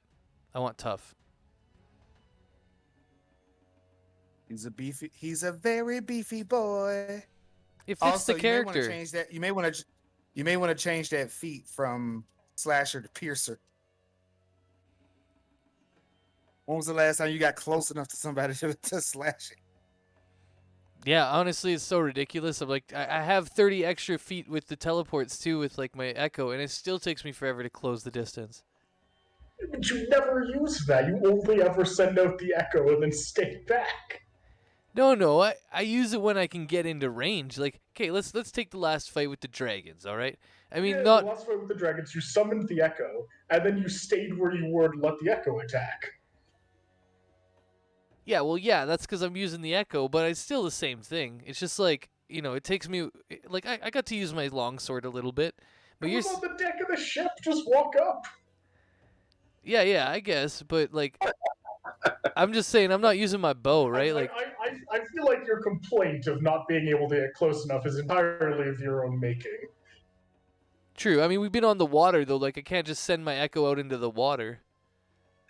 I'll learn to fly. It's easy. Yeah. Actually, Yeah, wait, I should be asking to be flown out there. What the hell? I mean, you literally have a wyvern. Why can't the echo walk on water? True, I probably should have mounted up on that wyvern and just like jumped onto the back of the fucking thing. I'm just like sitting back with my longbow. I'm like, yeah, it'll get here eventually, guys, and then I'll start turning on with my sword. Dandros is a little lazy probably.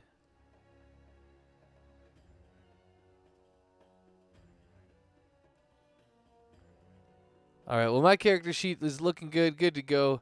I thought I might take a lot of time with feats, but actually I just took tough because I'm a tank and I want him to have a ton of HP.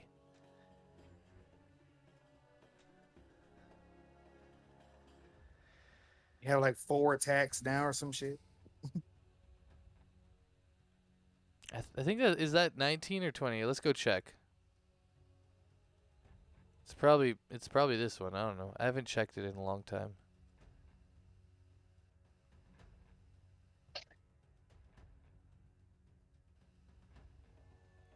I see the one for level 11.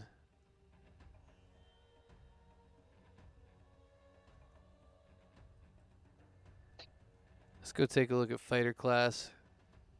Honestly, fighters are a lot of fun. Go ahead. Don't you get your last extra attack at 20? Yep, there it is. That'll be Oh. number 4. Yep, I see it in My bad. the table, the fighter table. This was just the ability score improvement / feat. And I got my martial archetype feature at 18, which was, I believe, the one where it just jumps in front of other people, which is, what's it called? Legion of One. Use a bonus action to manipulate. Oh no, I get 2 echoes, you guys. That's right. 2 Ooh. echoes. That makes that's fucking silly. But also it's good because now at least you can double cast them out, and then you'll still have one to be able to move and do stuff from, rather than just like you get to have the one and then it gets smacked and now you have to use your bonus action just to put it back out. Exactly. It buys me another round of bonus actions. Hopefully, as long as they don't get fucking owned. Yeah. Shadow Clone no Jutsu over here.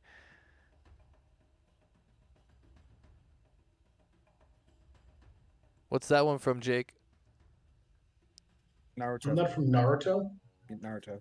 Nice. All right. I mean, shadow clones are something that show up everywhere in anime, but then I think in Naruto they call everything a jutsu.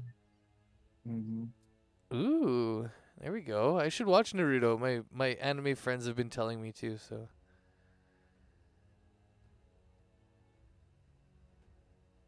All right, how's the level ups coming as we get into our level 19, which is definitely a big level, so, I've been done. All right, I'm going to go pack a hoot. Good. I got a lot of like hash, so I got to like break it up. It takes a little longer today, so just give me a sec, maybe like a minute, 2. I got my hash pipe. Oh yeah, Weezer in the house.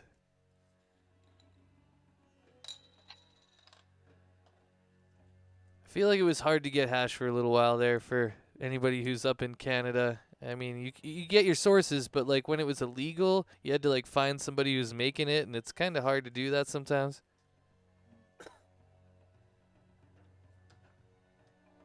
Now we can just buy it at the store. Yeah, same with keef, right? Like fucking keef was like you had to save it in your grinder for like 8 months, and now you just like bust it out at the fucking shop. You go and it's like, oh yeah, I don't have to wait for like 8 months and like grind like fucking 100 ounces or whatever. I can just go buy a couple grams of keef, and I'm like that stuff used to be like magic pixie powder, and it's like now you can just fucking get it. I'm like, god damn, these kids will never know the struggles I went through just to get that stuff, man. The struggles. That's so funny.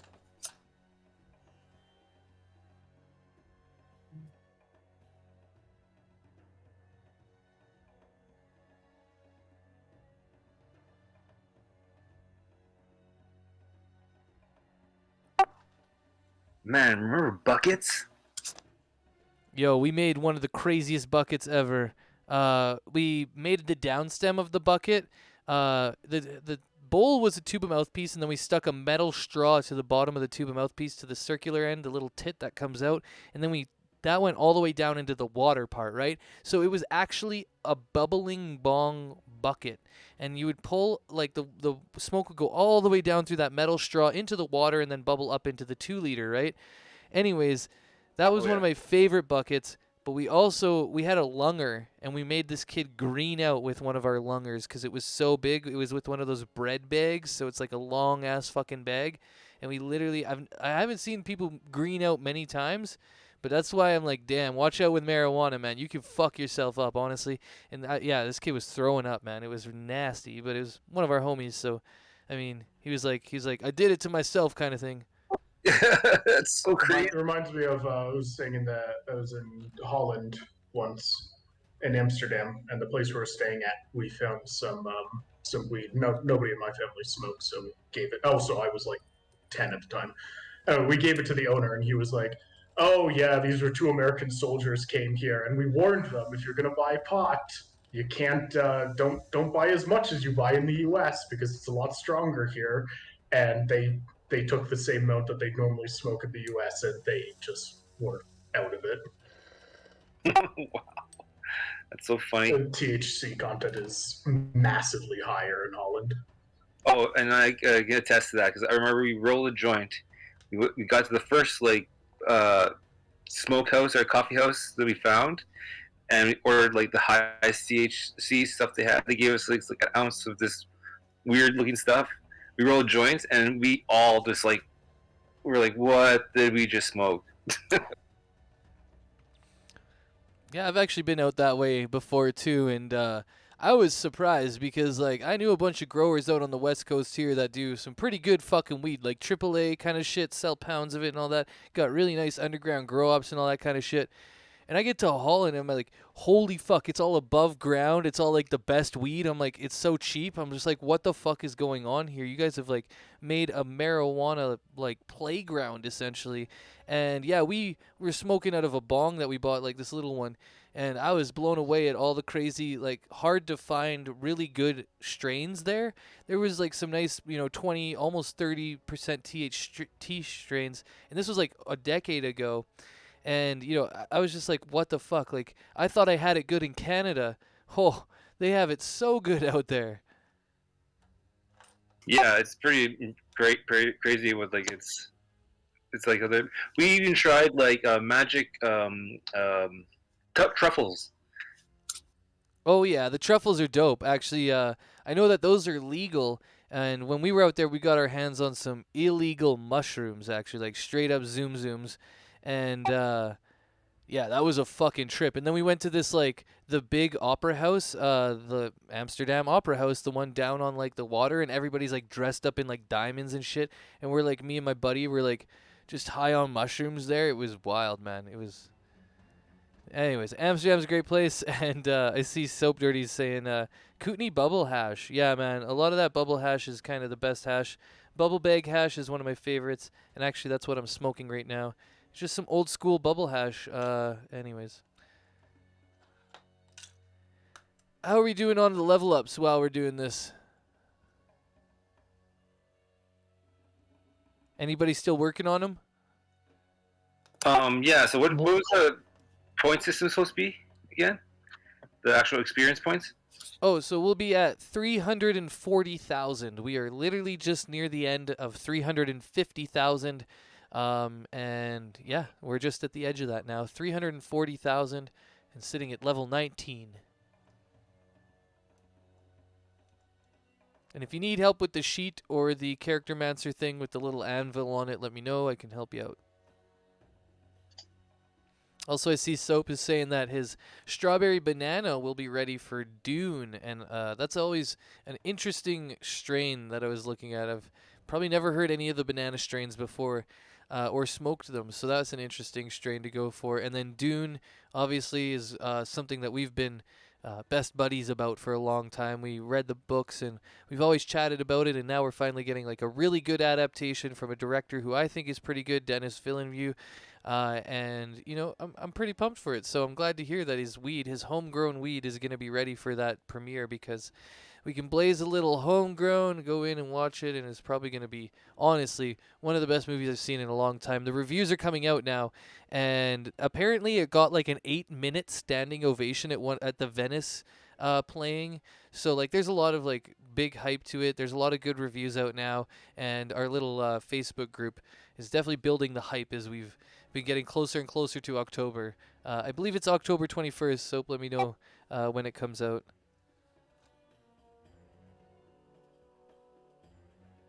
Yeah, I really want to go see that movie. It looks so good. Well, we've got a group, hey? We've got a group coming out from Saskatoon to Edmonton to watch it in the IMAX, right? So yeah, it's kind of like if you want to come, like you might be able to group up with us, but if not, make your own groups in Toontown and go check it out. Yeah, I think we're gonna go see it the opening weekends. That's what our intention is. Yeah, I think it's gonna be one of those like good movies that's like really cinematically pleasing, like visually pleasing, and it's just gonna be like one of those high end movies, you know, like one of those really top notch kind of things. Like I want to put it on the level of like Avatar almost, where it's like a lot of money has gone into it, a lot of time has gone into it, and like, you know, there's a big franchise behind it, and if it does well, there'll probably be another one. Like there's a bunch of Avatar movies coming out now too, just kind of like in the same vein, where it's like if this does well, you know, there'll probably be more of it. Dennis has already said that there's 2 more to go that he wants to do, which is to finish part 1 of the first book, and then also, or I guess to finish the first book with a part 2, pardon me, and then to finish a 3rd movie, which would be the trilogy he wants to do, and that would take you into the second book, which is very short, so he can do it in 1 movie. And so it would be 2 movies for the first book and 1 movie for the second book, and I'm here for it, man. Like I would love to see all of it. So Oh, I didn't know it was a 2-part series. That makes it so much better now. Because I was like, oh man, like that's a lot to fit in 1 movie. it is. It really is. And the book is set up in a way that there's like a first part to the book and then a second part to the book, and like a break in the action or the timing. And I think by doing that, we're going to get a lot more of a thorough cut. And I think it was Jason Momoa who came out and said, you know, he wants, when they release it onto like DVDs or whatever, he wants the like full 8 or 9 hour cut or something like that, where it's like literally if you put the 2 movies together for Dune and all the extended stuff and all the director cut, it's going to be like 8 hours of film. Or 9 out, close to 9 hours, I think he said in an interview recently, and he said that they hope they have that cut of the movie available somewhere, because it's like he said that was like the most complete, like dopest version that he had seen, and he knows like why people have to cut it down. Nobody's really wants to sit in the theater for 3 to 4 hours, but he said that he just hopes that they put that out when they like release it on DVD or whatever. 8 hours for like? Did they film both parts already? Yeah, so I think actually with this one they've filmed both part 1 and part 2, And so they're gonna release like 1 and 2, and then if they do both, like if both of them do pretty well, or if the first one does well or whatever, then they're gonna do the third part of his trilogy, which would be Dune Messiah, which is the second book. And again, it's a short book, so you can do that one. I would say feasibly in one movie. And so yeah, hopefully these first two do well. In our Dune things, we're all saying like, don't fucking pirate this movie. Like, go watch this movie. This is the one time. If you're an actual fan in all of our like Facebook things, they're like, just actually go to the theaters for this one time, you know. Yeah, we're totally going to the theater to see it. Not in IMAX, but definitely in theater. Yeah, fair enough. I'm interested in the IMAX experience for this one, just because I think it is going to be like what you pay for. You know, it's not like just like some comedy that like, oh yeah, like let's go. Nobody watches IMAX comedies. You know what I mean? Like this is like a cinematic event from a good director, and yeah. So I'm like, yeah, I'll pay the little extra to go see the IMAX and have that kind of experience. Yeah.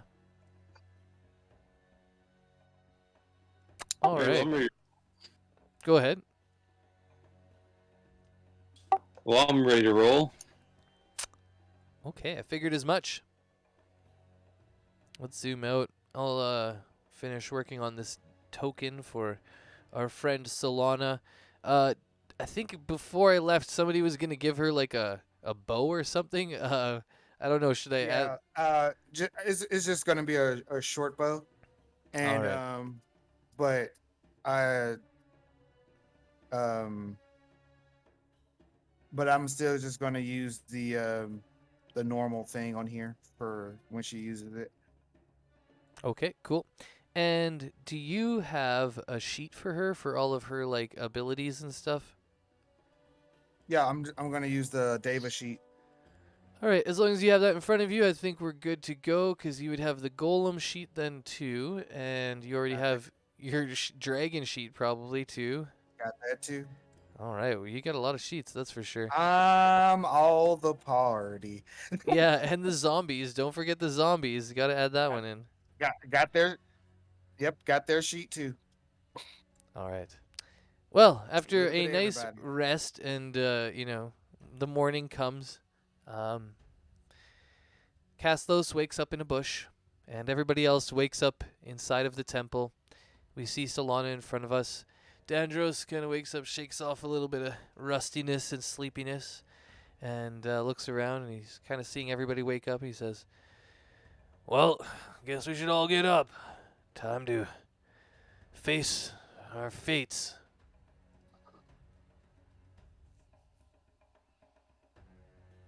I'm gonna go check on Castos. Yes, I'll go ahead and throw a 5th level aid onto Castos, Zune, and myself.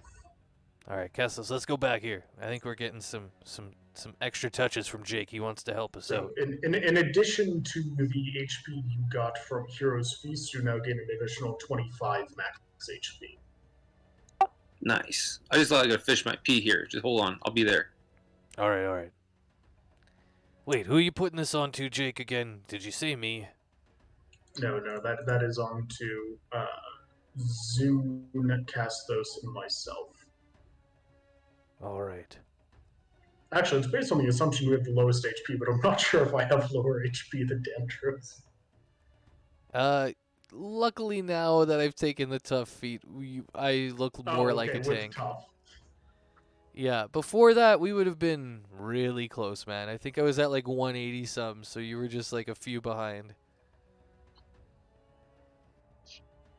All right, so they get their bolstering and from aid.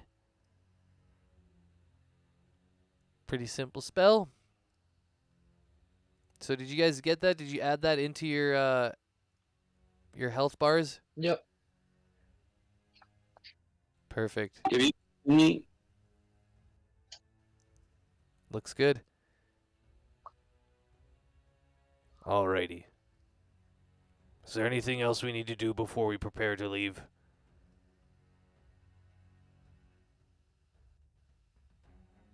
I don't think so. All right, I'm gonna grab my favorite wyvern, and I guess we'll mount up, and then we'll turn invisible probably before we approach. Who wants to stay with the zombies, though? Sunosi, does anybody have to stay with them, or do they just... What do they do? I can command them to, move to a certain point. It's fine. Okay. All right, so we don't have to... Let's say we leave them alone, then, and we'll just all go together. They'll be a good distraction, eh? Yeah. I will say that in case you guys don't remember, this is Solana, and due to whatever's going on with the water and the draconians, my patron isn't able to protect her for the time being. So she is going to be coming with us. Just to let you know. Oh, hey, Solana. I remember you. You look a little different now, though. And I'll actually give her a different token, because she is in a diva form, and I need to remember that. Or Deva. Looking through my tokens. Where is it? Special one. There it is.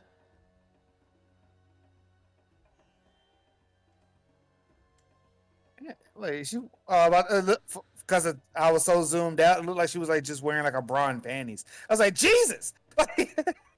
I mean, she basically almost is. It's just a token I got. I think it's even the right like. No, D&D one. it's got like shoulder pads, a chest plate, and like a robe under it and stuff like that. But from as far as as I was when it showed up, it just looked like she was in a bikini basically. I was like, Yeah, it "Jeez." does for sure. With the brown part, it's like mostly bikini. Yeah, but it's a nice token. I like it. I had to zoom in a little bit. That's all.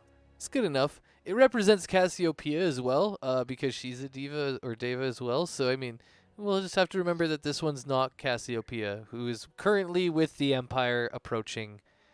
But anyways, She get here's like, what the fuck are you? That's not something's wrong. Something's wrong here. I can feel it. But don't worry about that. yep. All right, I gotta go back for some rolls too because we've got some things happening today. I want to see what was the roll we had for. We had somebody roll D6 and there's the 6. Okay. D6 was a 5. Oh, okay. And then oh wait, so then one of you had to roll a D4. So Snozy, just roll me a D4. I see you rolled me a D6. Roll me a D4. No. When we did the group rolls. Yeah. Yeah, I wrote a D4. It was a 2. Yeah, 2. Oh, it was a That's 2. right next to Okay. mine. Sorry. Yeah, I went looking for it and just gave up. I was like, I'll just ask them. I gave up. So it was a 2 and a 4. Wait, what? What was it? I'm asking again. I totally forgot what Jake's roll was.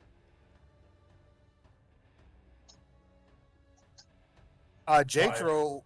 5. Okay, there. I see it now. Actually, I see it's the little, yellow one. There we go. Okay. I think he types it out, and that's why it does that. Maybe. No. Or is it just a macro? Who knows? What is it, Jake? that. Why is it the little yellow one? Is it just because you roll Why? it? Because I roll it in brackets. Oh, that's fun. Ah, That makes sense. It's like macro style. he's a bracket boy. Ah, Yeah, he was a takes up bracket less space boy. in the log. All right. Well, that has impacted the game now. Okay. I think we're about ready to leave, right? Dandros he's like, all right, Solana. Are you going to be fighting alongside us? And she's like, yes, I've been given this new form by Sinozi. It's wonderful, and hopefully I can aid you in your battles. And then Dandros looks back and says, all right, well, looks like she can fly, so I'm going to get on this wyvern here, and, well, I think I'm going to join Jake. Are you jumping on that wyvern there? Sure. All right. Now, who's turning me invisible today? I think I can do that. All right. And do we need this other wyvern? Is he... Or what's going on? Who's riding who, essentially? Oh, I think you should bring him along. If no one's gonna ride him, Now that I'm looking on the thing. Where even is Castos? I was just about to say, wait, where the fuck is Castos? He's behind Yeah. you. There you go. Ah, okay. He was literally standing behind you. I couldn't see him either. You're too big. Yeah. Snozy, you're too big. Get out of the way. My bad. Yeah, I was just standing here, just kind of chilling. Sorry, Snozy's just always getting in his way with the wings and everything. I'm still getting used to all of this. It's all right. You look good though. You look really badass. Yeah. You could probably you could pass as one of them maybe. Oh, I mean, I can. I mean, I can. I can shift to my human form and then use disguise self. Okay, well we don't need to do that right now, but I just mean like that's how badass you look. Yeah. Okay, so wait, Castles, you're turning people invisible. Are you gonna ride one of those wyverns? Oh yeah, for sure. All right, hop on board. Zune, where are you feeling? What are you gonna do? Are you gonna ride on our little Solana here? Or are you gonna jump on her back or what? What's the alternative? Is anybody going on the ground? Well, we have the ground force of the zombies and the golem. The golem, or our little robot friend. I mean, they're gonna be on the ground, and then everybody else is gonna be in the air, and we're gonna be invisible. I think maybe. Okay. I don't I'll know go what with you guys Solana. then. Oh, okay, yeah, you come with us. Do you want to ride on the wyvern with well, who do you want to ride with? You can go with Sonozi, or you can go with the I don't know. You can ride on anything that's got wings essentially right now. Other than Wow. these things because they're I'll go with zombies. Solana. Oh, Well, okay. hold on. Wait, hold on. Jesus. Solana's a medium creature. I don't know how. Zune, how much do you weigh? Oh, that's a good question. Minus your bag of Technically, Zoom holding. is a small creature, which means that by the rules of D&D, small creatures can consider medium creatures amount. Yeah, I One thought only has so. to be one size category larger than you. I just want to make sure that she's actually gonna have enough strength once he's on her to like carry both of them. She has a lot of fucking strength. Oh yeah, she she's has got a +4. Yeah, we're good. the- That's like the- 15 times 18 is. But it would. I feel like it would make more sense for him to ride me. He can ride whatever he wants. He's not your character. But anyways, I don't want him riding my. you could sister say in that battle. you could say that in character. I mean, I am. Like, Okay. I feel like it's a better situation if you ride me. yeah, okay, this is getting a little weird actually. I don't know. Solana, are you okay with this? And Solana's like, it's whatever you guys want. It's just whatever. I don't care. So do what you want. And Dandros will look back to Zuni and he'll say, yeah, I don't know. Deal with Sonozi. You guys figure it out. If Sonozi's got a problem with it, I don't want the beef to be a distraction in battle. I mean, I'm just saying, if she ends up dropping you for whatever reason, she doesn't have Featherfall. So, That's a good point. All right, I'll go with you. like, do you want to take like fucking 200 bludgeoning damage from cracking your neck on the ground? Not particularly. And also, I put Willow there. Oh, to form sorry. a cross. Thank yeah, you. I see that. I just wanted to pull her out to show Zune. You can go back now, Willow. I don't think anybody else but me can see the bars. You are right. But It's yeah. Outside of me and you, yeah. Yeah, you're correct actually. They can't see the bars, right, you guys? Yeah, you can't see. You don't. Sonozi, we know what we're talking about. It's anyways. We sound crazy, but anyways. So yeah, Zune, jump on Sonozi's back or jump on one of the wyverns. All right, Sonozi, let's go. All right. And we because Dance Macabre is a concentration spell, I won't be invisible. Or we won't be invisible, but we'll be high up in the air anyway. So if we are going to get attacked, they'll have to make those attacks at disadvantage. More than likely. Well, I thought Castos was gonna make us all invisible. Oh, I mean, unless Castos is, I don't know how many people he can hit, because it's like him, the wyverns, and then like a bunch of different people. Yeah, shit, Castos, how many people can you make invisible? Oh, I thought I sent it to the message here. Hold on a second. Well, weird. Looks like your messages are broken. You hear Castos start to talk, but it's just like. I'm like, oh wait, just wait. We gotta tune him in here. Oh shit, that's not it either. Why isn't that working? It's I don't think they pulled it in from the actual thing. Oh, you didn't drag and drop. You didn't do the old drag. That's okay. Well, we'll look it up. I thought it was 8. Let's wager some bets here. Mine's Greater 8. invisibility is just a 4th level spell. Wow. Fucking wow. Doesn't say anything about additional creatures. Weird. No, it just basically anybody I touch. I think if you just do regular invisibility, that should be better. Okay, then regular visibility it is then. Yeah. This might not work, eh? I mean, I'm just thinking about it right now. We got a lot of people to turn invisible. Well, then we should decide which ones we want to turn invisible. Strictly speaking, do we need to be invisible? What was that, Jake? I said, strictly speaking, do we need to be invisible? Not Can really. we just sort of fly up? No, Yeah, I didn't need to be invisible at all, no. it just seemed badass. I mean, if you cast that regular invisibility, there was one point where you made us all invisible. I don't know if we want to waste that much energy on it. It's probably you're going to have to use a big amount. So, Yeah, I wouldn't use greater invisibility because I'm pretty sure that was concentration. Invisibility would be like every level I get to add a different person to make it visible. So Yeah. if there's one of us, I'd have to use a level 9 or a level 8.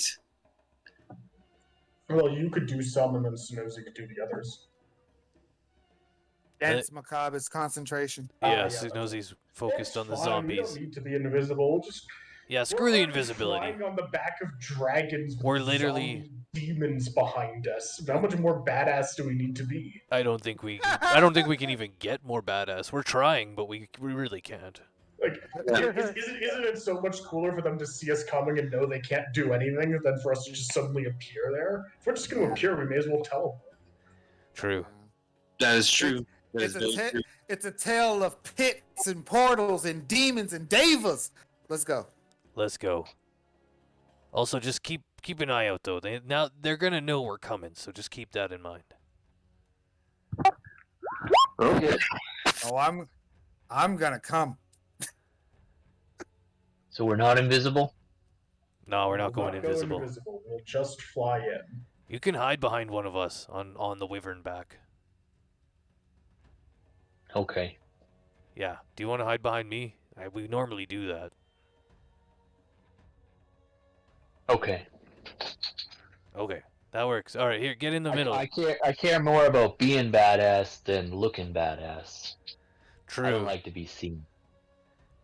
When they tell stories of our badassery, they're not like, "Oh, you should have seen it." It's just like, "Oh shit, they were badass," you know. We didn't see it. Exactly. Yeah, it's That's that even kind more of shit. badass. Yeah, that makes it more badass. When I saw it, I caught an eldritch blast in the eye. Yeah, yeah, exactly. We don't leave anybody to see it. All right. Exactly. Well then, I guess we should go. Up and away, and I pull the reins of the wyvern that's in the front with me up into the air, and you see it take off. Cast those following behind, and below us is our zombies. And we'll move. All right, and we march out again over this sort of frozen landscape now as we get closer to the pit because Jake has made it into a kind of winter hellscape. And now you can see as you get closer, there's the pit to the left, and there's that channel that I talked about before, a large river channel that's leading water over the edge of the pit into the pit and making a big old waterfall. And up to the right-hand side along the coastline as you progress a little bit further, there's sort of these little cliff edges that hang around, and you can see the portal off to the right. As we're flying, you know that it's kind of chilly, and you can see that it's sort of like overcast from all of the control weather things that we've done before. And I guess Jake can change that if he wants. And anyways, as we get closer, yeah, you see the abandoned portal to the right and the pit to the left. Dandros is flying, and he's saying, looking back to everyone, he's like, "All right, we're going to the portal, right?" You know, I'm no longer controlling the weather. That would have ended around midnight the previous night. Oh, okay. I thought you might have recontrolled it. No, I don't feel like using an 8th level spell slot for that. All right. So yeah, I guess in the daytime to come, then, as you approach, I'll actually get everybody to roll me. Well, we don't need the perception checks. You can see that some of the Draconians have returned to guarding the portal, and there's a few of them up top on the pit edge. And they haven't obviously repaired the ships because it hasn't been long enough. And some of the sea ice is taking a while to thaw out. So I'll actually take that weather roll we took earlier as a 9 to mean that we're raining. And as we're raining, it slows you down just a little bit. It takes you like just over an hour or two to get to the actual place. But once you do, you arrive at the pit and the portal, like I've said before, and notice that in the small amounts of rain that are trickling on you, that the guards to both the portal and the pit have returned. And yeah, Dandros leans back and he says, "All right, we're going to the portal, right?" Well, first we'll see if there's anybody in charge around here. Find out the situation. So you want to walk up and talk to them?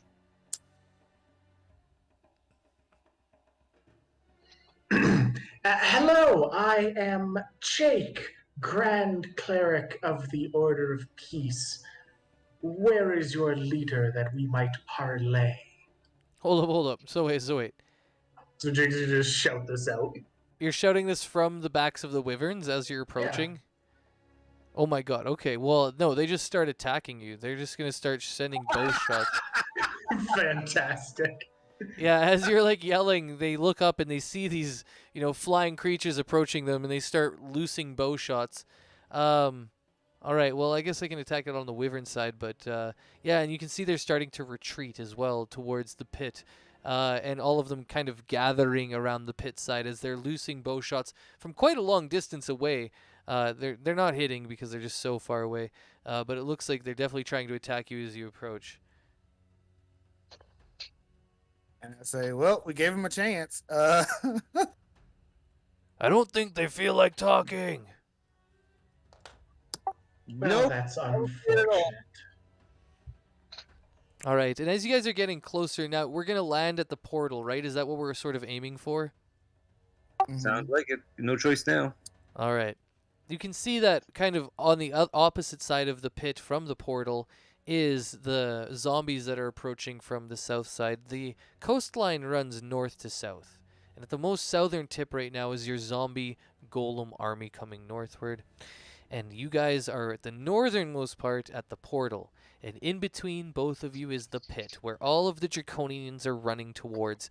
They're still loosing bows at you, but they're not really hitting, and those that are, Dandros is kind of just putting his shield up and letting them hit his shield. Nothing seems to really be phasing you guys, as you see some of the last Draconians starting to trickle off down the stairs, maybe a couple 100 meters away. They seem very scared of you guys, or, they are very scared of you, but there also seems to be some sort of tactical retreat in place right now, as all of them, they're not trying to fight you at all. They're really trying to just run away. So they've abandoned the portal. The portal is like here and they're on the shore, or is there some sort of scaffolding around the portal that they are in? No, around the portal, they just kind of jump down and run back to the pit. So there's maybe a couple cliffs, kind of like these cliff edges on the edges here, where on the map. And they've just abandoned it. I would say the portal, it's Alright. if you put the portal at the top of the map, it would be more like inland, even Oh, maybe over here. I thought you said last time that water is draining into this portal. No, there's No, into two. the pit. Yeah. That's why there's two I separate see. things. There's the portal and the pit. And so yeah, eventually, and we haven't delved into the pit yet, so nobody really knows what's going on with the water yet. That's a mystery yet to come. But this portal was something that we'd seen. It was purple and yellow, and they had been guarding it, and we hadn't seen anything come out in and out of it yet. But we've pushed off all of the guardians around that portal now. All right. Take a Well- pot shot at one of them. Yeah, you can because you've got like over 300 or whatever. It's like 300 range. I'll give it to you. Let's see if you can peg one on the edge of the pit. What? Wait, is it auto crit? Well, I guess, but they're not surprised. Do you have auto crit on because like assassin? Have they not taken a turn in combat yet? I mean, they have. They've been shooting at you, right? Okay.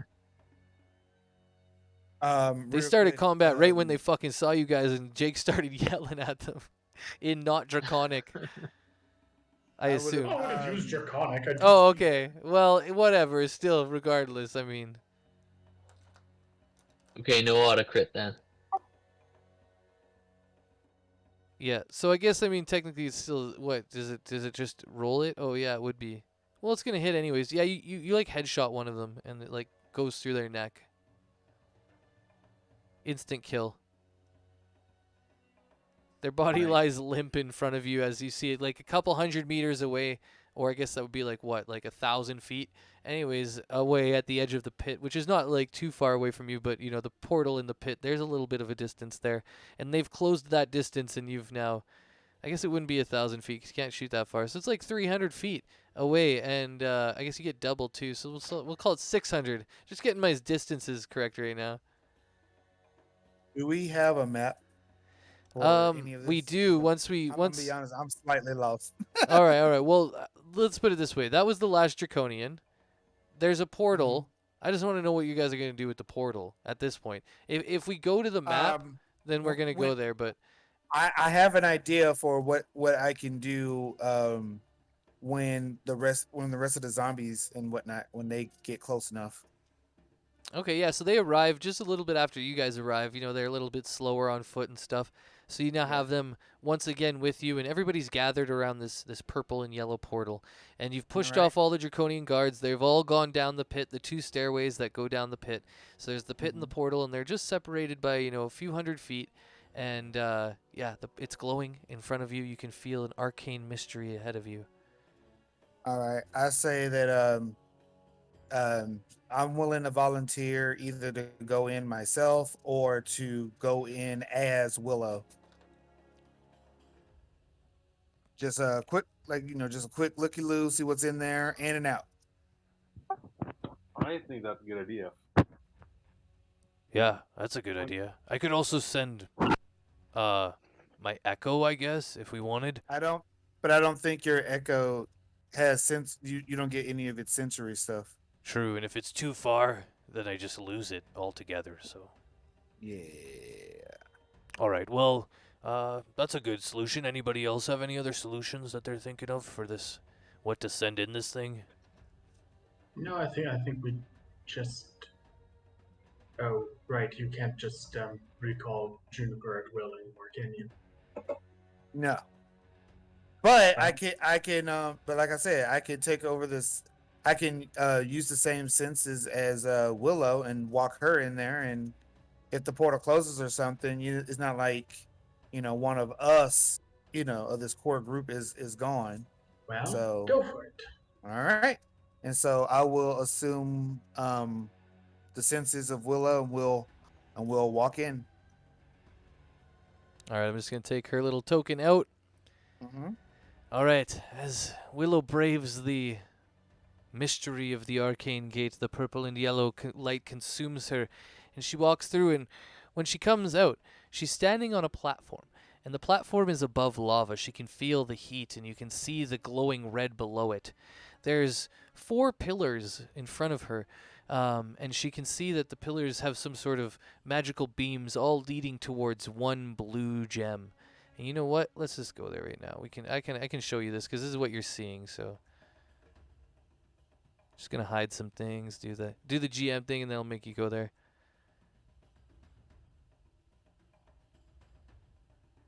Got to make sure I hide everything because I've failed at that some other days. So yeah, let's take you there. Okay. Well, I need to scroll out. Okay. All right. So And then I'll Whoa, is take that an you. AD&D map? I'll put a token on. What? So is that an AD&D map? Looks like the old art style. It might be. I'll check the bottom tag on it actually, and we can see.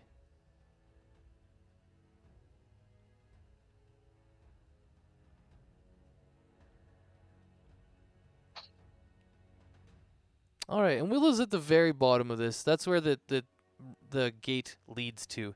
It leads out and up these little stairs.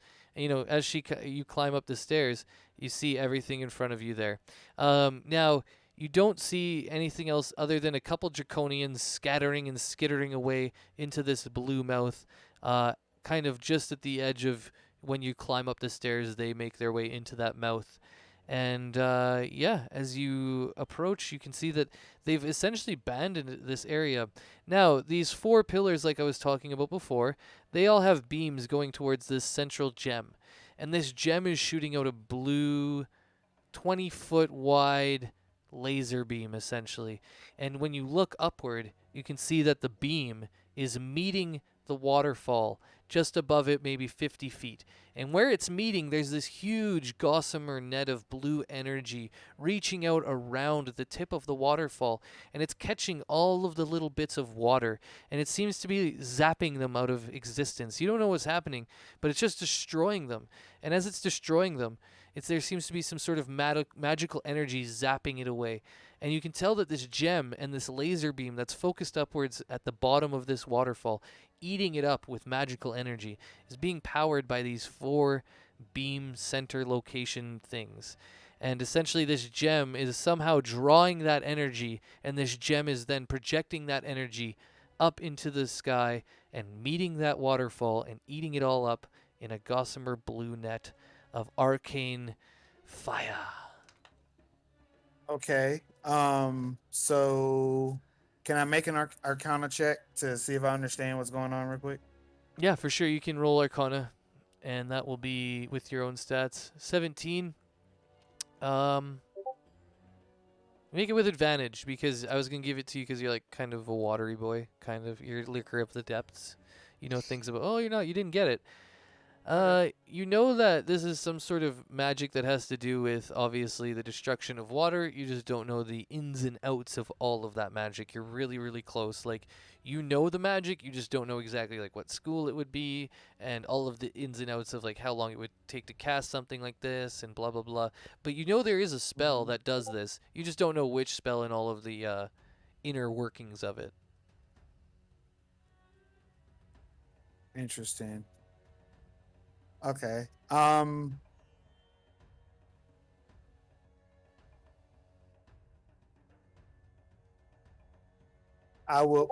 inform them on my side about what I'm seeing in here, and I'll say I feel like we should, instead of going down the pit, we may just go here and just stop the whole water thing right now. If somebody wants to help me, or what do you want to do here?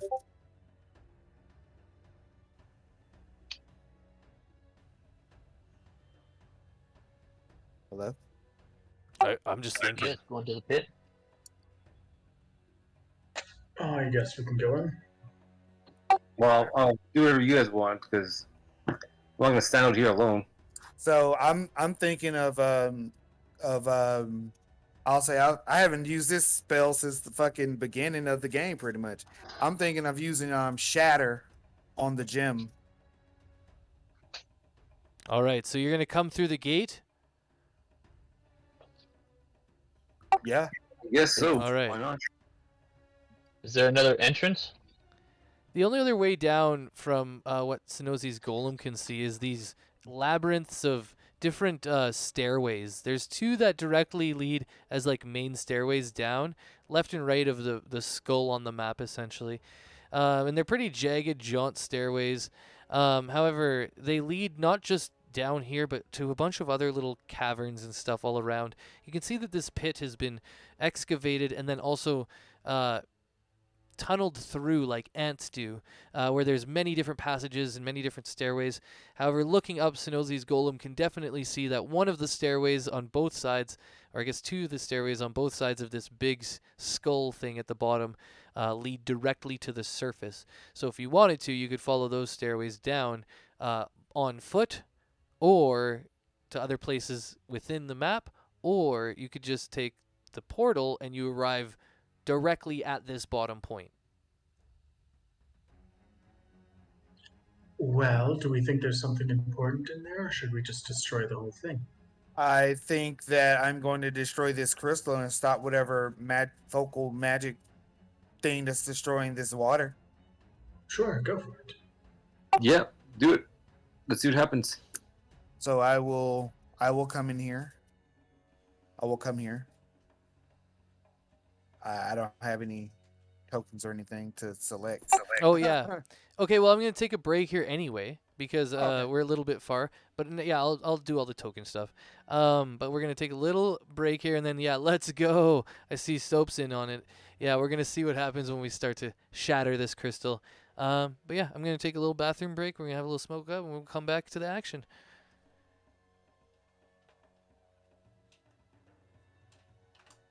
All right. I feel like, hey, it's a literal portal unless you want to go through the pit and go through all these chambers and Well, no, we'll destroy the crystal, and then Jake will use his boots to fly down and cast Earthquake and destroy the entire structure. yeah, sweet.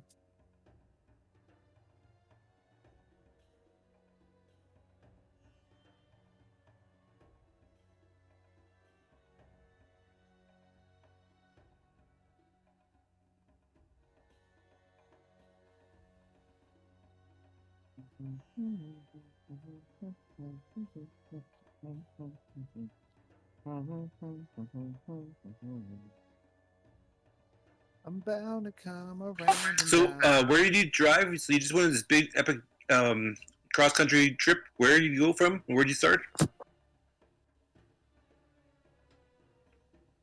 Oh, I'm starting in Colorado, and I'm going to the East Coast. Nice.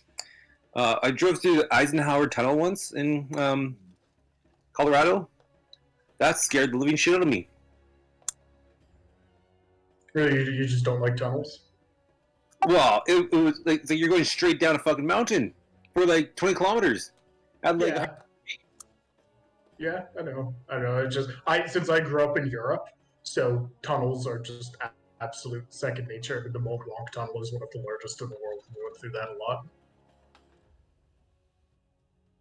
So Yeah. I don't, but also I'm on the east side of Colorado in the plains. The mountains are actually still west of me.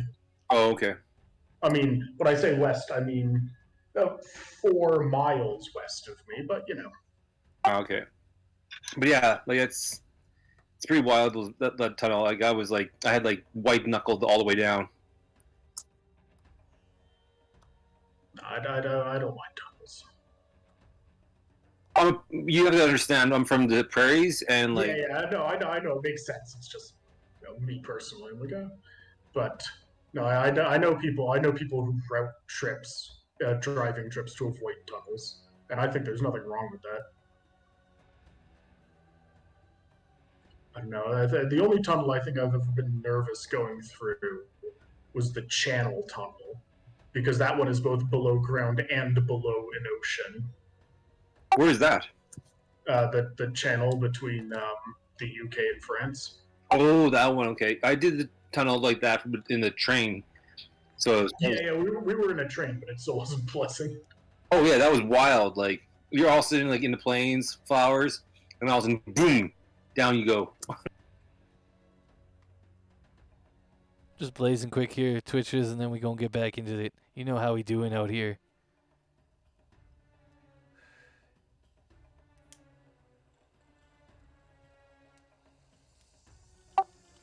Actually, there's a really good drama show called The Tunnel, and it's about a serial killer who like very first episode is he kills somebody and he puts their body at the border between France and England, and the both polices like forces have to argue who gets the case.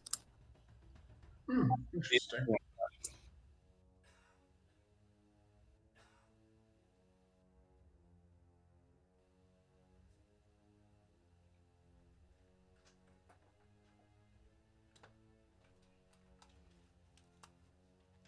Oh boy. Okay, I'm back. How's everybody? We all here? Yep. I'm mostly here. Zune, you awake? Yeah, I'm here. All right. Just had to Just make went to sure. grab a beer. Oh, nice. Yeah. You know what I've been drinking lately? Dark and Stormies. They're spiced rum and a little bit of ginger beer and lime, and oh man, they are refreshing, herby, dark, musky, a little bit of liquory. It's really good. All This sound is- like good things. Yeah. The lime adds another good twist, like that extra little bit of citrus too. All right, I'm gonna pull some people through. Dark Stormies? Dark and stormy. Yeah, it's a bit of a weird drink for sure. I go to some bars and like the bartender just looks at me like, "What?"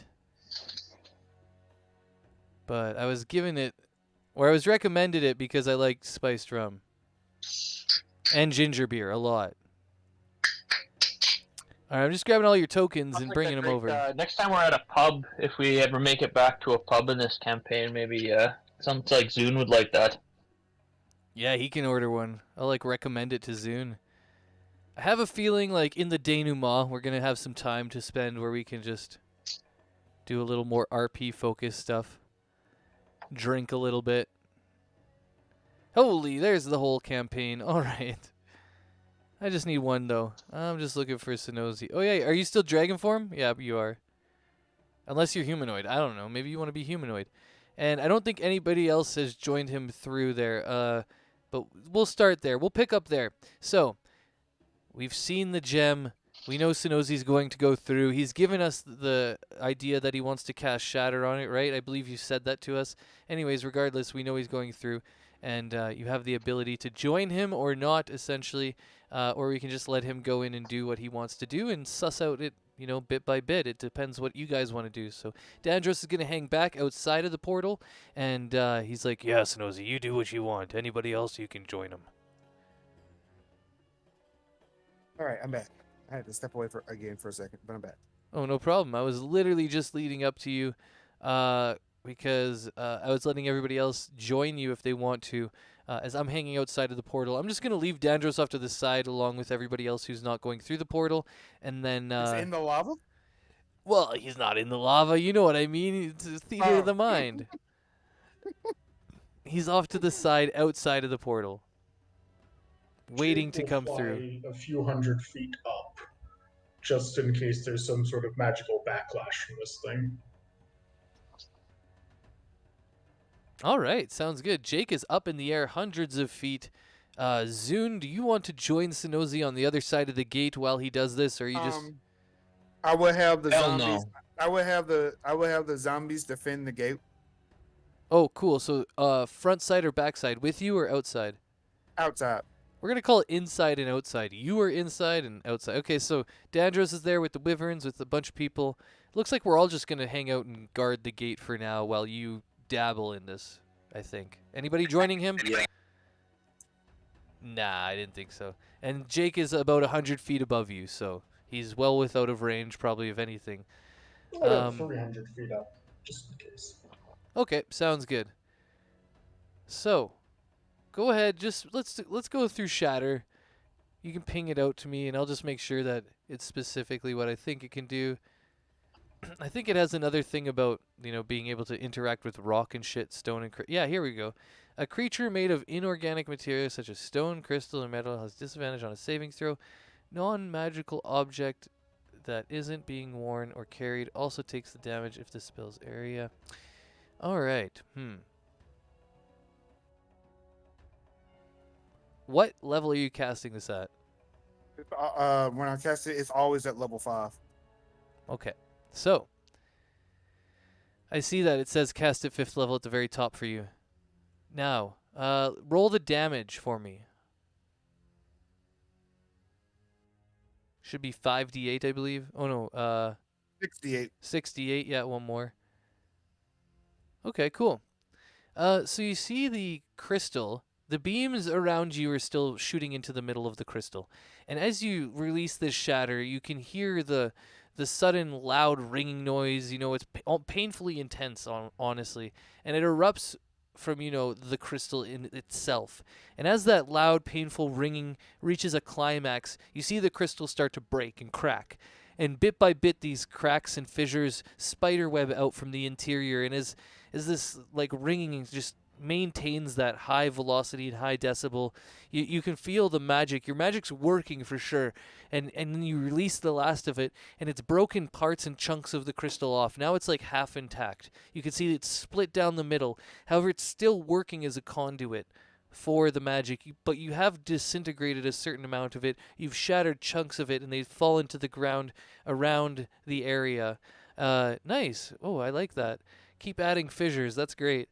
And anyways, and you can see that, yeah, certain pieces of it have fallen to the ground, illuminating still on the ground, and then dying out from detaching and losing their magic to it. So they kind of send out like little sparks or little fireworks that illuminate a little bit, and then as they're cracking and falling away, they lose their magic and turn to sort of inert pieces of crystal that don't have any, they're colorless and don't have any color. However, you can see the crystal itself is just like what it looks like, fissured, cracked, broken a little bit, and you know you've done some damage to it for sure with this. Okay. I'll try to go ahead and finish it off with Eldritch Blasts. All right, keep hitting it. Let's see. Am I having to roll to hit it, or? Yeah, you'll have to roll to hit it, and we'll get the damage out. I got a damage on it, so.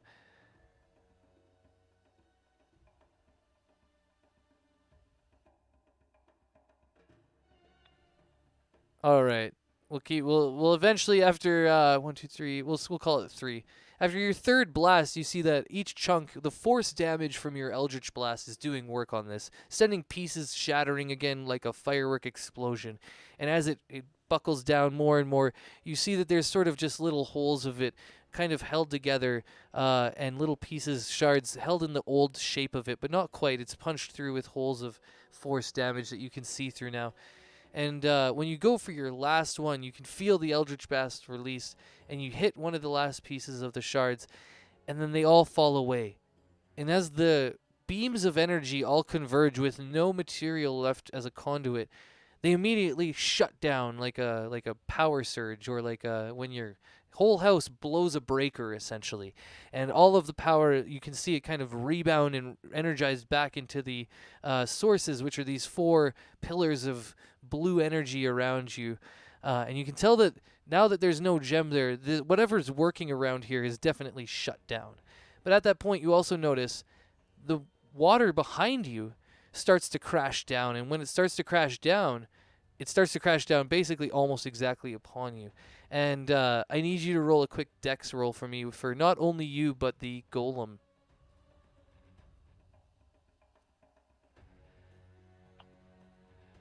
And I assume that's you, and then the golem that's will... me. Yeah.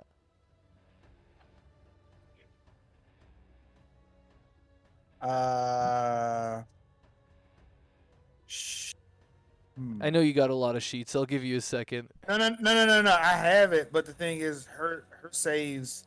She doesn't have saves on here.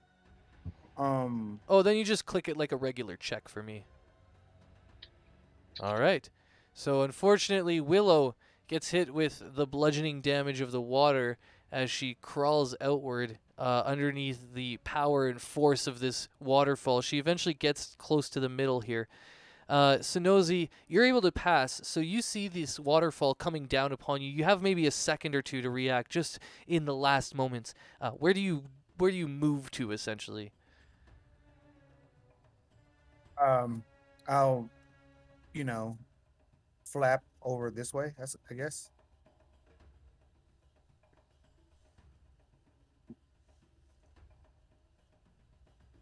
Just kind of out of the way. All right. All right, you can see your construct is taking a little bit of damage from getting hit by the water and all the different force. I don't want to burst her bubble, but she's immune from bludgeoning damage from non-magical things.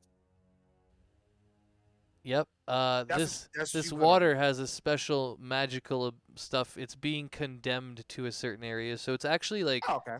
it's like a magical force damage that the water is a conduit for. Okay. Yep. Anyways, so when that happens, okay, now the water's splashed out. You guys dodged out of the way. Everybody's kind of still waiting in the other side of the portal, and you see in front of you, out of nowhere, the visage of the evil noble Lusta Magefoot appear. After everything shut down, he appeared almost at the exact same time that the water started crashing down, and you guys dove out of out of the way in the water. And he looks at you and he says, "Huh? I didn't think Zeboim's champion would ever actually have the courage, but it seemed that the plan has worked, and here you are. Tell me, do you really hope to stop us?" Yeah. All right, that was easy. Interesting. Yet you choose a form of a dragon. The same goddesses that give us powers, dragons and draconians, and the allies of such beasts. Seems that maybe you'd want to join us even. Imitation is the best form of flattery, I've heard. I'm going to hex him. All right. Go ahead and just ping out Hex quick, and let's It's see not what an happens. attack. I know, not it's an like a attack. bonus action thing. It's a spell, it's a bonus action, it's like an enchantment. Yeah, that's what it is. Here we go. Concentration. Blah, blah, blah, blah. I'm wondering if this will. I gotta see how this interacts with different things. That's why I'm asking you to ping it out.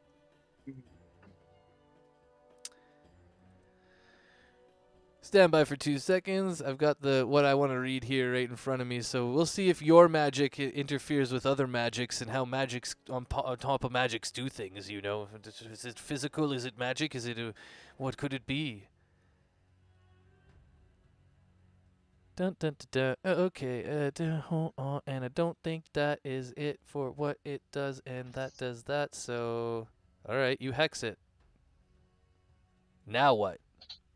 Now he's still talking. He's like, as you're hexing him, he's like, "Yes, and to choose a dragon form, it shows that your real forms are too weak.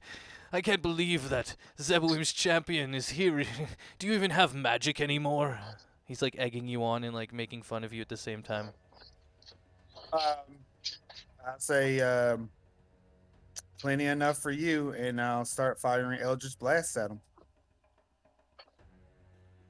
All right, go ahead and throw some Eldritch blasts. And also Jake. By the way, like you know, if you wanted to do your thing, I'm totally down for that. I'm All gonna right. I'm gonna do something else. Okay. I guess I'll start flying down. Okay, so we've got Jake flying down. Your Eldritch blasts on your hexed target finally land. Your 24 hits, and as it does, it reveals that this is but an illusion. Ha ha ha ha ha. And shimmery light explodes all around from this Lusta copy. But at that point, you are all surprised to notice, well, not all, it's just you two and Jake so far, that the real Lusta appears and he targets you for an attack. He was invisible the whole time. And at that point, we are actually going to roll initiative. So, we're going to go ahead and do that. It's going to take some time for sure, but we will go ahead with everybody going ahead and selecting their tokens first, as always. And then we will roll some initiative. Oh no, did we just who just deleted all my tokens? I did. Oh, They're not okay. here. Well, I mean, I have them in like a queue or a bank. I'm going to have to bring them through the portal probably. Maybe I won't. No. All right, I'll leave it up to no. you. All right. No. Okay. You will not, because Hex's concentration. I left him there.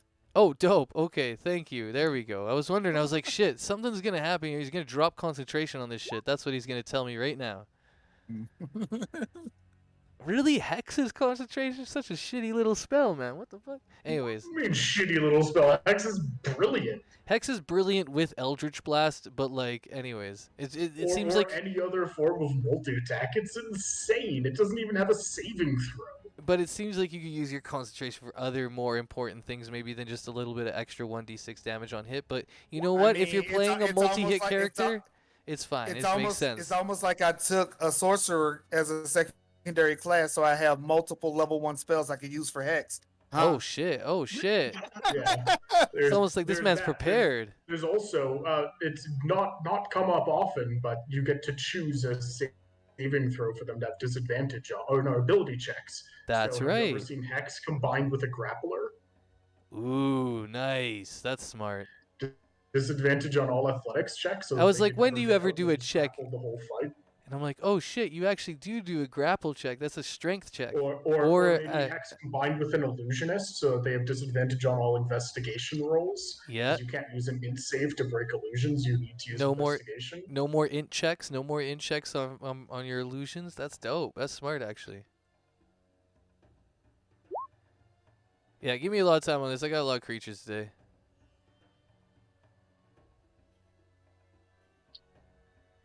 As always. I don't think there's really any. Damn, Zune wasn't paying too much attention this time. What did you roll? 17? 17, that is I like low. I like that That's that's amateur. bad. Yeah, I know. I like that that's bad. Okay, so I guess I'll ask then. Solana I will take under my wing. I can do You could initiative. play her if you want, man. She's like really your character technically. I got initiative 4. It's Boom. 11 apparently. All right. I've got the wyverns. I've got everything else. Oh, right. Now I got to do my baddies.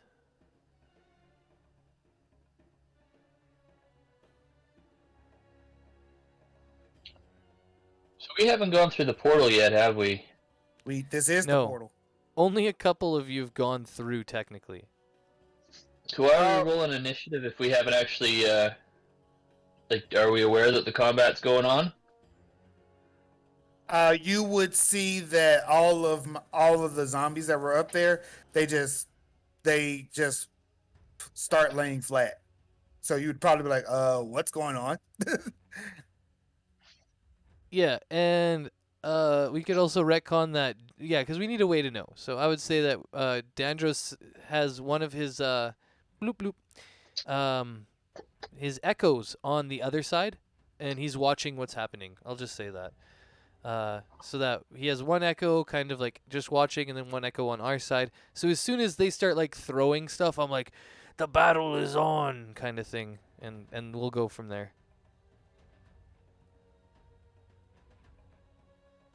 I can even get some echoes out in a bit here. Just going to go through some more int or initiative stuff.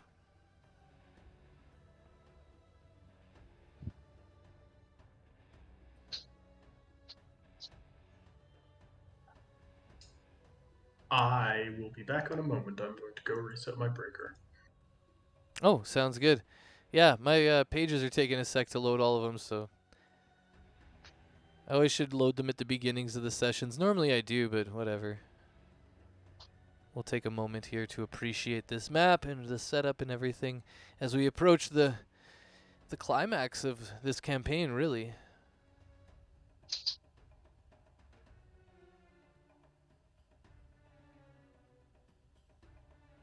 Also, one of the sheets is like really tricked out, you know. Makes it think for a bit.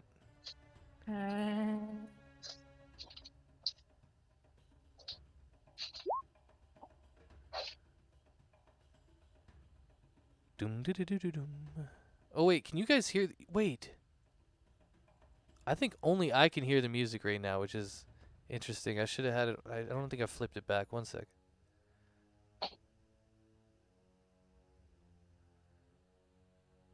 Well, at least we'll get it for the battle here quick.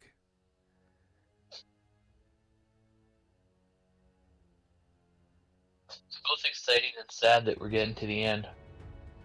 Yeah, I feel the same way actually. We'll have some discussions too, what we want to do about the end and stuff once we get there. Okay, so I gotta get my turn order here. I'm like taking too much. I'm doing too many things at once. How am I at the top of the turn order with Dandros? What the fuck? I know. What the fuck, Dandros? That's some seriously weird shit. Alright, I see. I have returned. I just need a couple more. Alright. Dope.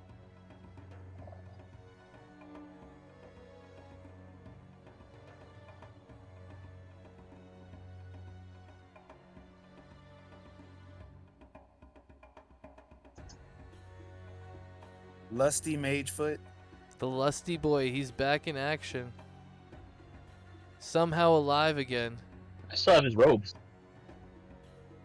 Holy shit. Wait, no, that you stole that off one of his like his peeps. I don't think you killed it. Wasn't Yeah, not his robes. It was his house's uniform, basically. Oh, yeah, okay, yeah. Magefoot robes.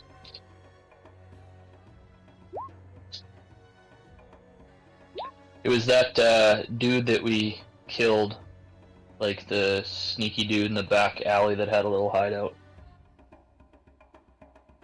Yep.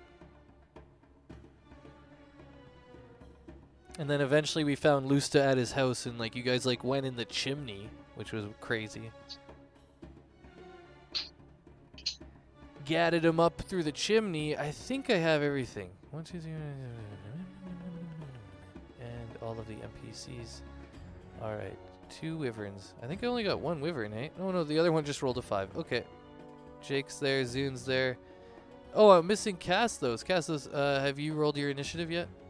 No, I haven't. Sorry. No problem. Just click Is on the this the dude token. that we already offed once? This is the dude that we offed once and like OOC Jake brought back, you know, what? I wanted to be at the top. Nice Castos with the 26 nat fucking 20. Oh, you didn't. You got to click your token though. Click it, re-roll it and change it to 26. So you just click your token, highlight it, and then bloop bloop, you'll be able to do it.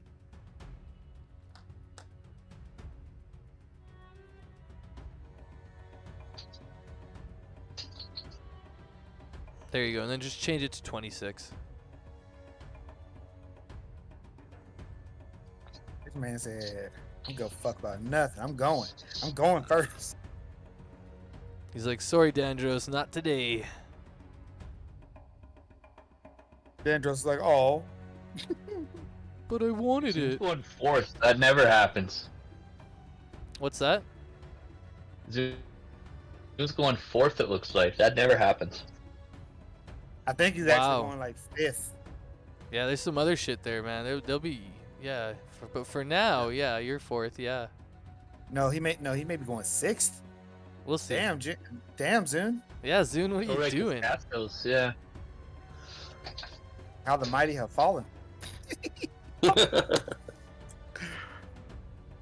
Okay. I think now we have everybody. I'm just not the bottom, and I'm happy to be here. I'm feeling the same way. I'm like, I'm over a 20. Hell yeah, I'm dancing.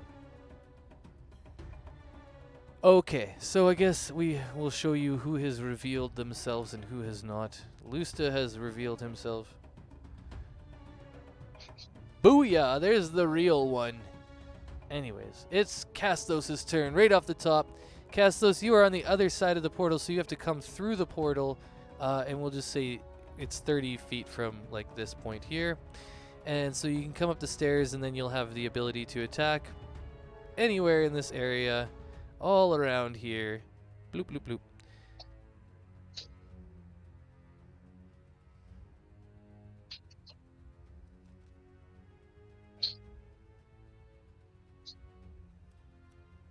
Okay, I'm gonna come up here.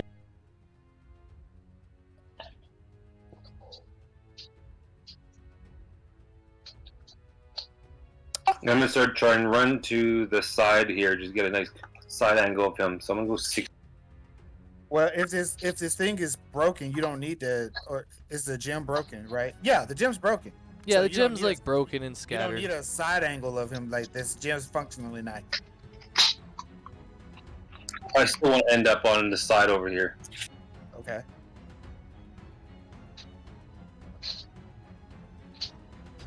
I'm just gonna fire some magic missiles at him just to start it off. At level 4. Okay, dope. Drop me 6, right? That's what if I remember correctly. 2 up. Yep. All right, I see the first one.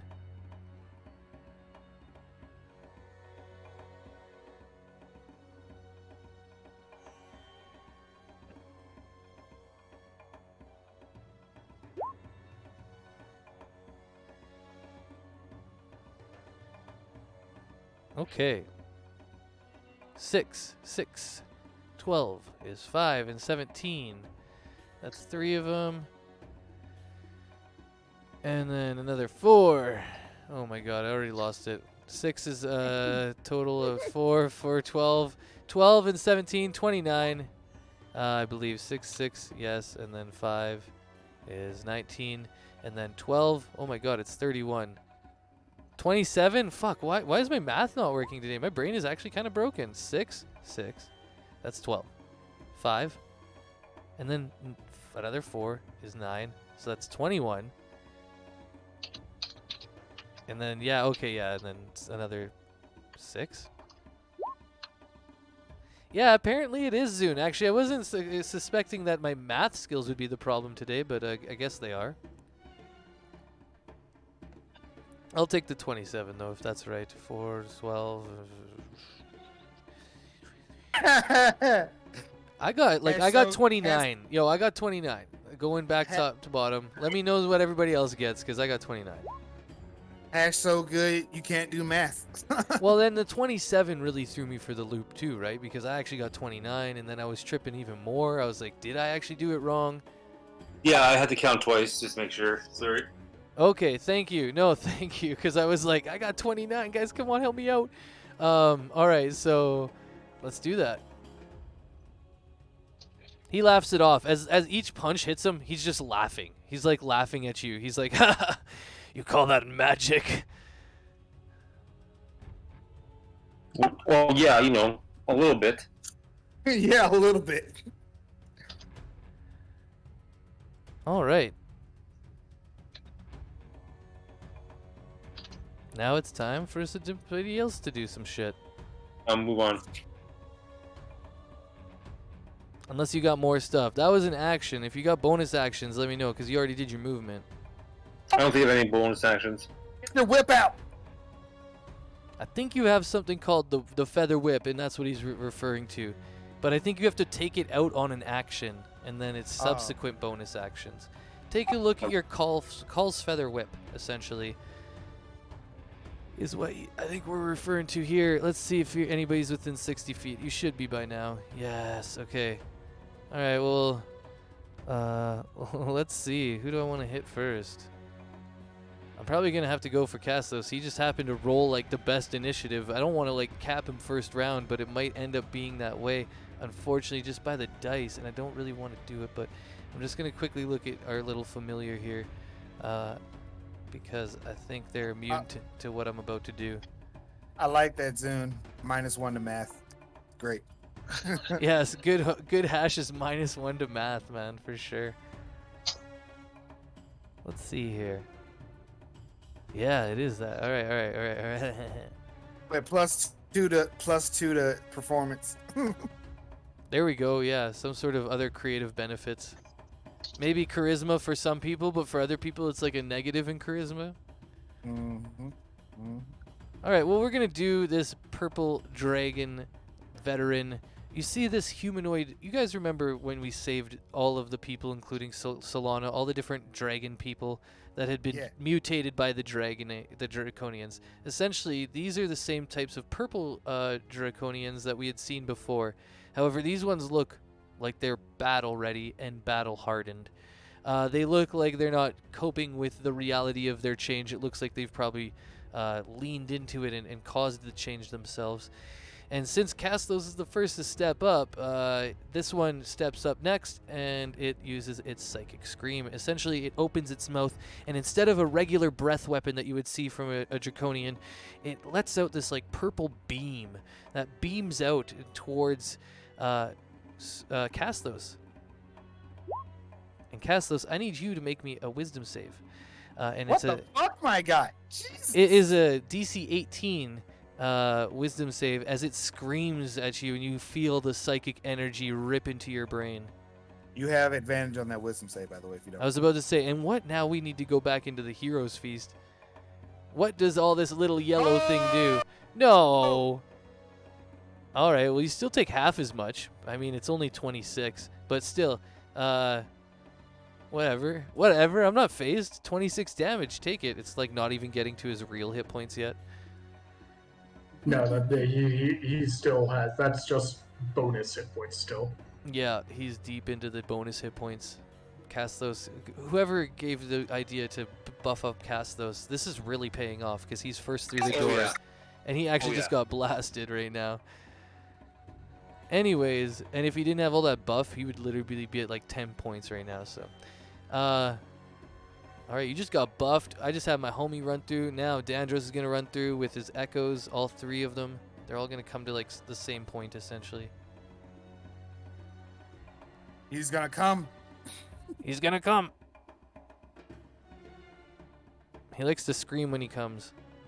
Ah!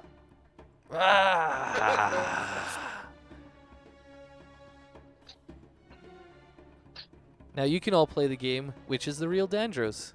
Play it at home. See if you know. You can bet on it or something. Did I get your message? No. You usually got to get my attention before I go look. Oh, yeah, I can do that for you, Jade. I have something that already might fit. We'll work together on that. It might not be exactly what you want visually, but I think I can hook you up. Sounds good. All right, I'm alive. I'm here, and I'm ready to. Oh wait. I can resummon them bonus action and get another 30 feet. That's what I'm gonna do for my bonus action this turn.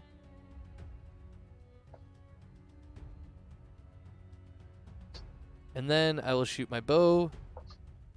And I am up to 3 attacks now, not 4 yet. At 20, I'll get 4. Looks good to me. Dandros, let loose your bow, and I will attack the guy who just did the Psychic Scream, because that seems like some really fucked up shit.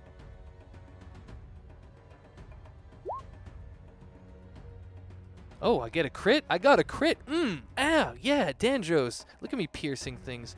Anyways, so yeah, that's 3 hits, and all of it hits, and that's all piercing, so... Just gonna check on resistances, as I always like to do, go back and forth. I'm gonna be honest. I think this is like the best rolls Dandros has had in the entire game. 3 Honestly, hits, all above 25. I literally Wow. danced. I was all above 20. I'm sorry. I literally danced. Like, I was like sitting here shaking. I was like, yeah, I got a crit. Like, I was going crazy for a second. Yeah, this is, unless I get my longsword, sometimes I get some good stuff going, but most of the time, like, my bow is total trash. So this is a nice little break. 18 plus If I'm not 7, mistaken, 25. you could also do Unleash Echo and get another attack. I could, and I'm also holding my action surge, and I'm holding a bunch of other stuff, but we'll hold on to that for now. Dandros usually likes to suss out the battle before he has to go too crazy. Save some of it for later. Okay. Oh yeah, that's what I was doing, math. 25. And then it is the Wyvern's turns. So, the Wyverns, if nobody mounts them and brings them into battle, I'm going to leave them out of battle. What they do normally is they just like defend themselves from incoming attacks. But if somebody wants to lead them through or whatever, there's a whole bunch of stuff for that. I chose not to as Dandros because I just want to go attack things. But if somebody wants to bring them through, you can do that. But yeah, on its turn... How high is the chamber? Oh, like I was going to say 600 feet. The pit? Mm-hmm. It has to be less than 1,000, so I was going to say 600 feet. Sound good? It's pretty tempting to fly in there and rain death from above. Oh, you can do that on your turn. Yeah, you're still outside of your whatever it's called, the portal itself. So on your turn, you can jump on a wyvern and fly there instead, because everybody who is at the portal still is above ground. Yeah, and actually we've got some other good initiatives here, so I'm just gonna go ahead and reveal this next guy, and then we'll get into Jake's turn.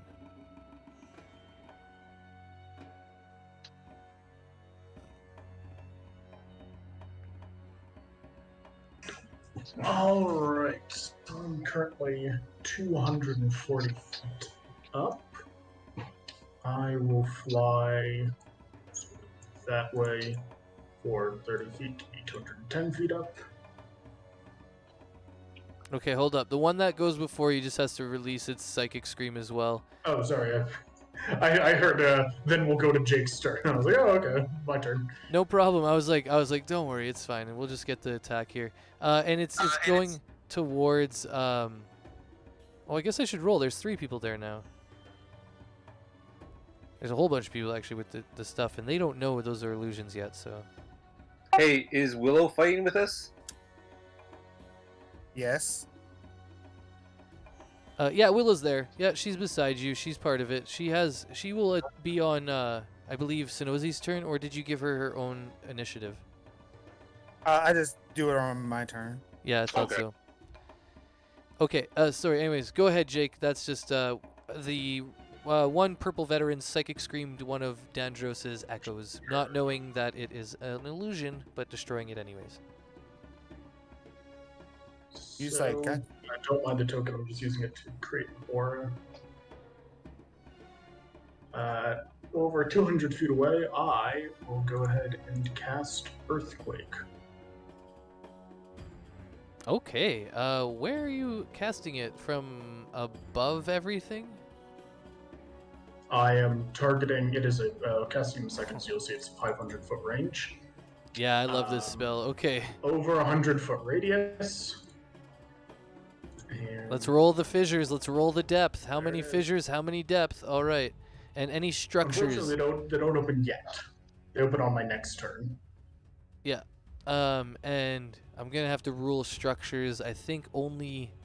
Well, we'll see. I Only was probably hoping the this- Their mouth. entire cave would be a structure. Yeah, the mouth. I'm just trying to figure out. Nobody's gonna get hit by these things, so we'll see. Though we might bring those in. I was more hoping just to collapse their cave. I don't care about the damage.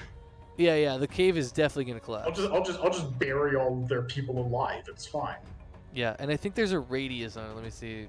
Yes, 100 foot. It is currently in brown on your screen, I think. Yeah, I was thinking about when a collapsed structure collapses. There's like some rules for when the structure collapses. Structures. If you were within half the height in feet. That's I what it believe is.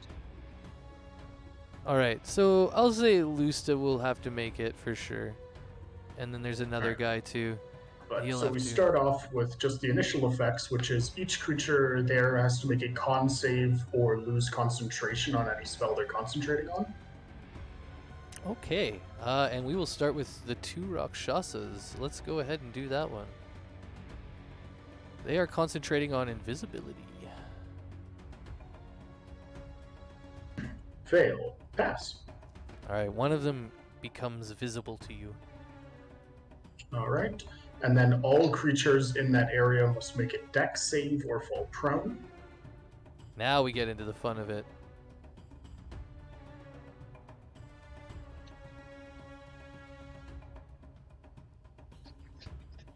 All right, those are 3 fails.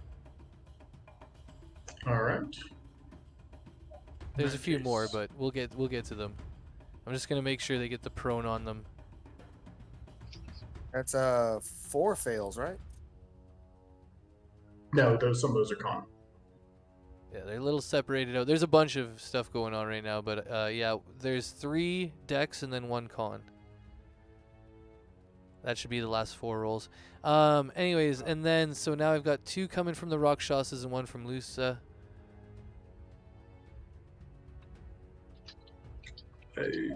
Pass, fail, Pass. Okay. So this one of them's having a bad day. Actually, it was the other one. Oh, okay. Falling prone. And then that is difficult terrain, and more effects will start on my next turn, other than the first effect, which is that all structures in the area take 50 points of damage. Yep.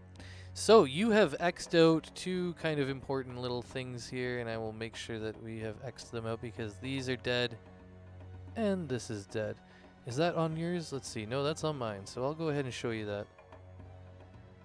Essentially, the two pillars have collapsed. These two pillars have collapsed, and when they collapse with this rumbling, you can see that structures are starting to take serious damage. Any sort of like stone structure thing that isn't malleable is starting to take damage, and they collapse, and two blue beams kind of explode from the interior, and then the magic that was held within has been released into the atmosphere, or the nether. Alright, and these aren't high enough that the people right next to them will be hit? No, because they're only not even 10 feet high, and then I'm pretty sure this is a gap of like 20. Yeah, exactly. So it would have to be like, they'd have to be like 40 feet Oh, high. sorry, I thought I was talking about the pillars themselves, not just the things on top of them. Oh no, and the pillars themselves are actually the same height as the platform here. Ah, I see. Yeah, all of these pillars, their height is the same as the platforms, and then the actual structures are about 8 feet tall, the conduits. Makes sense. Alright. In that case, additional effects will happen on the next turn.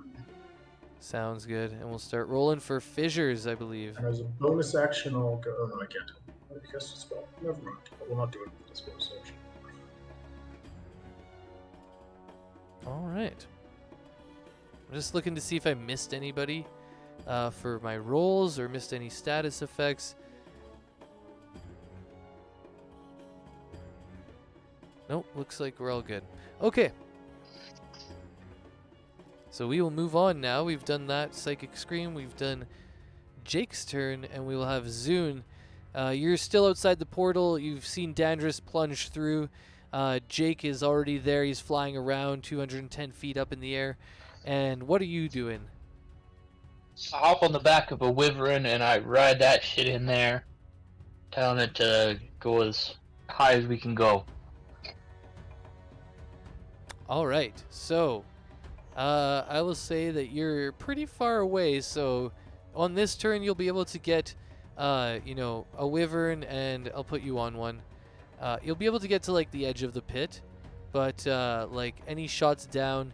How much can you shoot? I guess I said it was 600. How much can you shoot? You can shoot 640, right? All right, you can take attacks at disadvantage as you peer down into the pit. 600 feet below you is the battle going on. However, because you have the feat of sharpshooter, just at the edge of your like vision, you can really see that this bow and everything, you could make it work. So, does that sound good? I think that's pretty much what you're looking for, right? Yes, it's 600 feet, so that's with disadvantage. Yeah, so I think you get advantage. You'll have like a normal attack up to a certain amount, but it's beyond that. It's up to you. You're using your disadvantage range right now, and then beyond that is you cannot target something. Your weapon won't reach that far. So your weapon is a 320 normal reach maximum with disadvantage, but you double it because of your feet, which gives you 640. So you're able to make this 600-foot shot. But it will be at disadvantage unless you have other things that will bring it to advantage, and we'll walk through those because you'll have like assassinate and all your gloomstalker and all that kind of stuff pop up too. So, But real quick, does that work? Because he would be shooting down at a target. The arrow's gonna fall that way in general. yeah, I mean it's still 600 feet. Yeah, but it's 600 feet down because of gravity. Like if he was doing it like yeah, sideways. But, remember, part of it is trying to aim at something. If you're at the top of a 1,000-foot gorge, I defy you to try and extend the range of a bow to 1,000 feet by shooting straight down.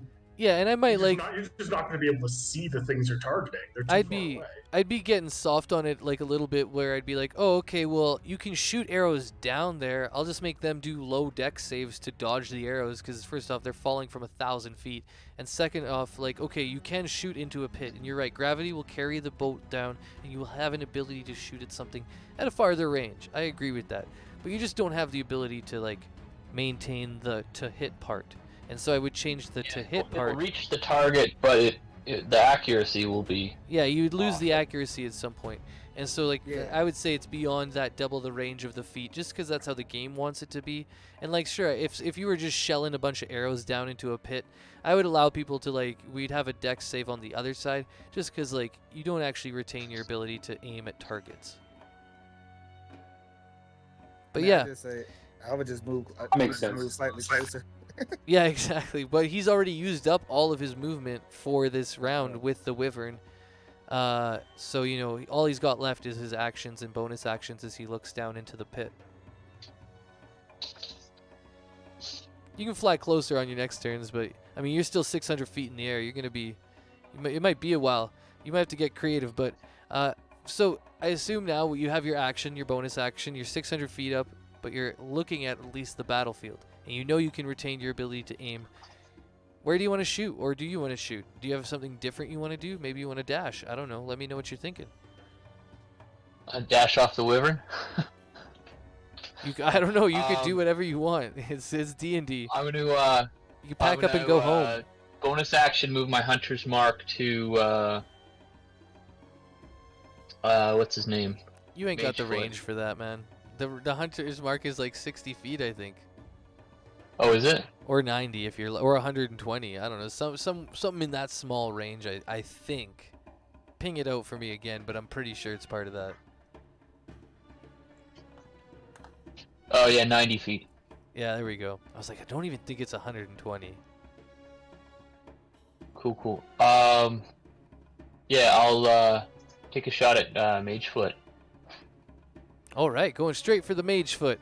Let me see some attack rolls against his jacked up AC. Not gonna crazy use, jacked up, but Sharpshoot. Oh no, I'm not gonna use Sharpshoot on this one. okay, cool.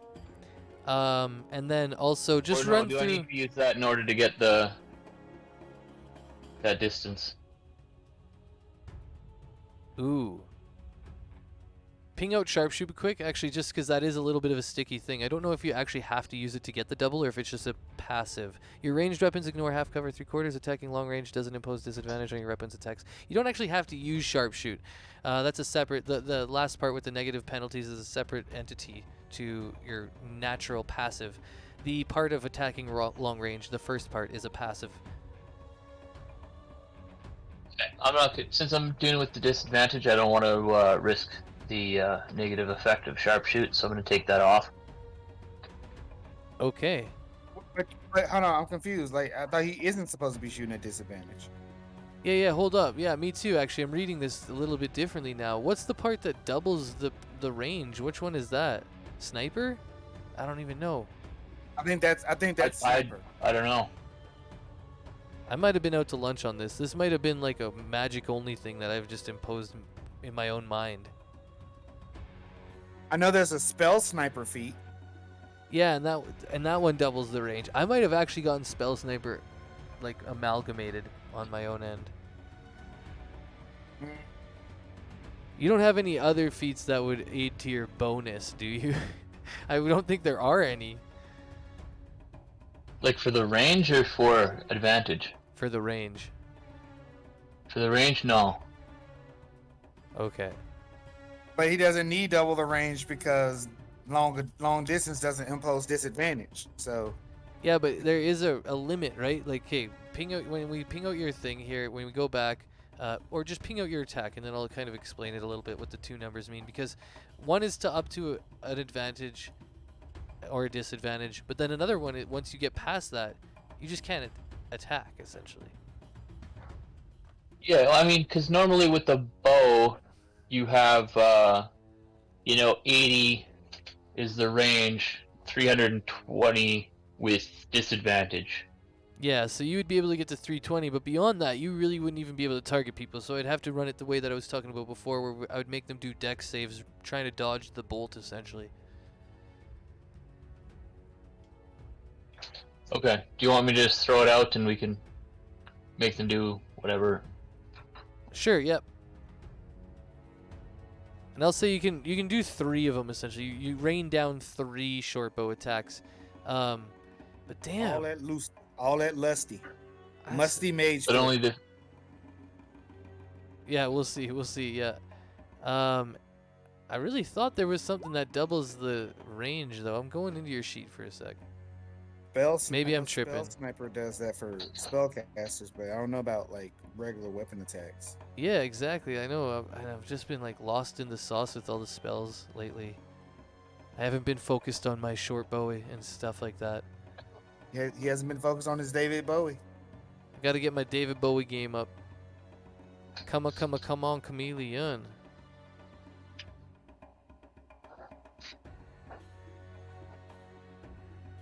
Nah, I think I'm just tripping, man. I think I've just been tripping my whole life. Fighting style archery, it's not under that one. Fuck, man. What? Really? Am I crazy, you guys? Or was that a thing and I forgot where it comes from? Well, you mentioned it earlier on, and I was like, not sure what you're talking about. Yeah, it was probably just crazy, man. Like, honestly. I just assumed you knew what you were talking about. No, most of the time I don't. Like, as a new GM, I just, like, fall into patterns, right? And then, like, a lot of times, if I've read something incorrectly, I'll just keep going with it. It's kind of what happened with the dog, too, at one point. But, yeah, I've gone through this pretty much the whole way now. And I don't see anything that talks about range damage. I don't think I've ever tried No, shooting that is spell sniper that says when you make an attack roll, your range is doubled. Yeah, I remember it from Spell Sniper, so I probably just amalgamated the two. All right, let's do some loose-to dodging as he tries to dodge these 3 bolts that are raining down from the sky upon him. All right, he passes all of them, unfortunately, and so yeah, they fall to the wayside as he kind of jukes and dodges, and he can see them coming pretty clearly. And now you're at least close enough to the pit that you can see what's going on. All right, let's get to Sonozi's turn. Let's get through the first round and into some juicy stuff. Sonozi, it's your turn. Let me know what you're thinking as you've seen the battle erupt around you. So, is this guy? Oh wait, is this guy seen or unseen? Because you have the Seen. He is definitely seen now. He was he broke his concentration on his invisibility. All right. So the first thing I'm going to do is I'm going to Dragon Snort, and I'm going to fire Eldritch Blasts. We're gonna shoot at him first. 27.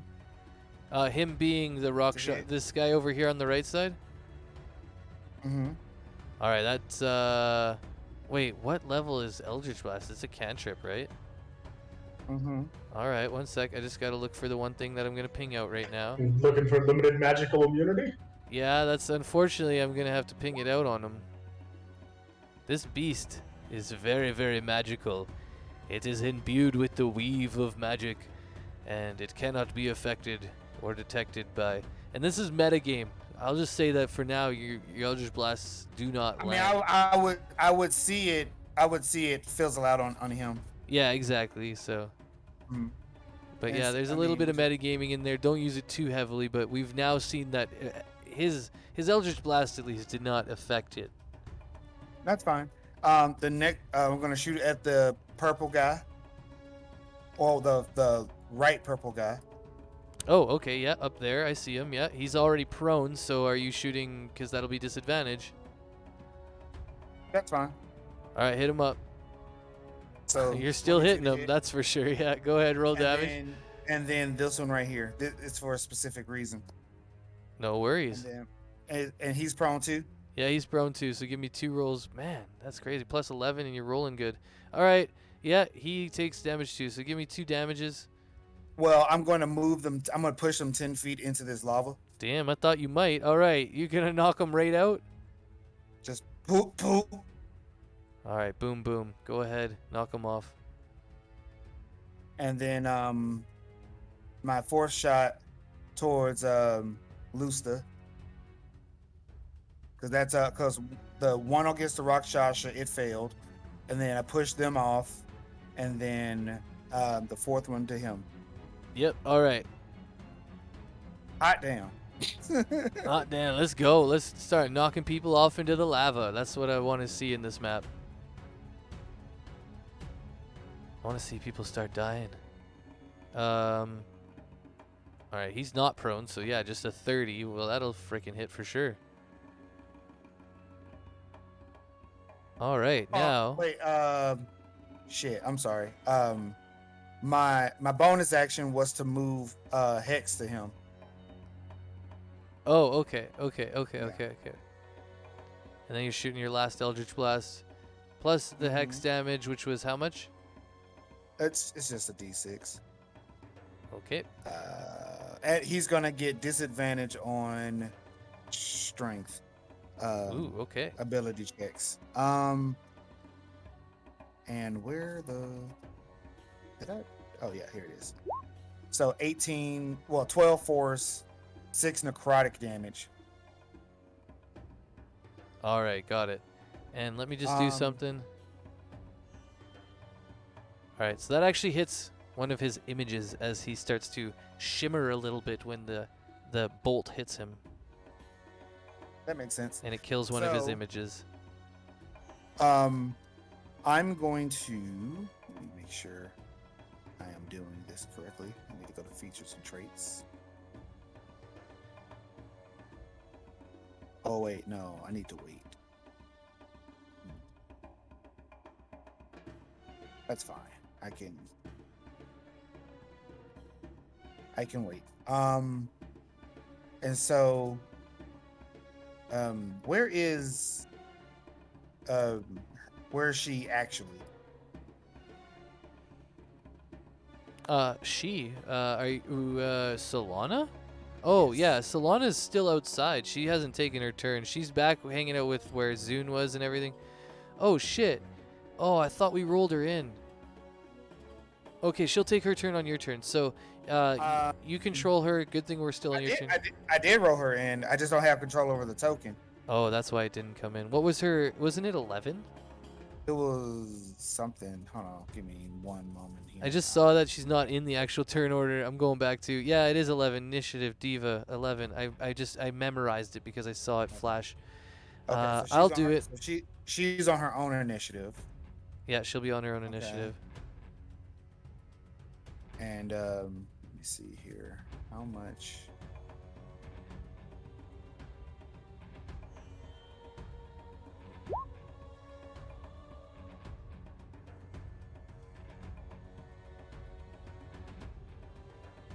What would the it's probably less. Okay.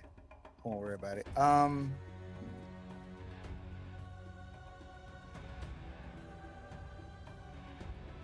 Where's her movement? 30 feet. So I will have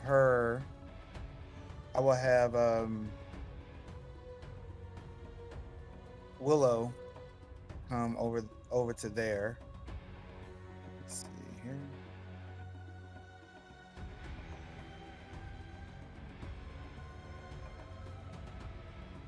And yeah, she doesn't have any. Oh wait, hilarious. Yeah, that's fine. And she doesn't have. What is lightning breath? Like what? Like is that a spell or an ability? I don't know. Like I don't know if it's actual magic or not. Are you talking about the golems one? Yeah. Oh, that's a ability. It's powered by when you power her up in the morning. Speaking of Okay. which, who dropped the 7th level spell into her? You did, didn't you? Yeah, I do it at the start of every day. Okay, just wanted to make sure. And so she's gonna come up here. Also, hold up. This is difficult terrain for a little bit. So, like, does she ignore that, or is she in this brown area? It is a bit, yeah. I'm gonna be honest. I don't see a brown area. I literally. So I don't. Oh, I can don't know change what you that. mean. One sec.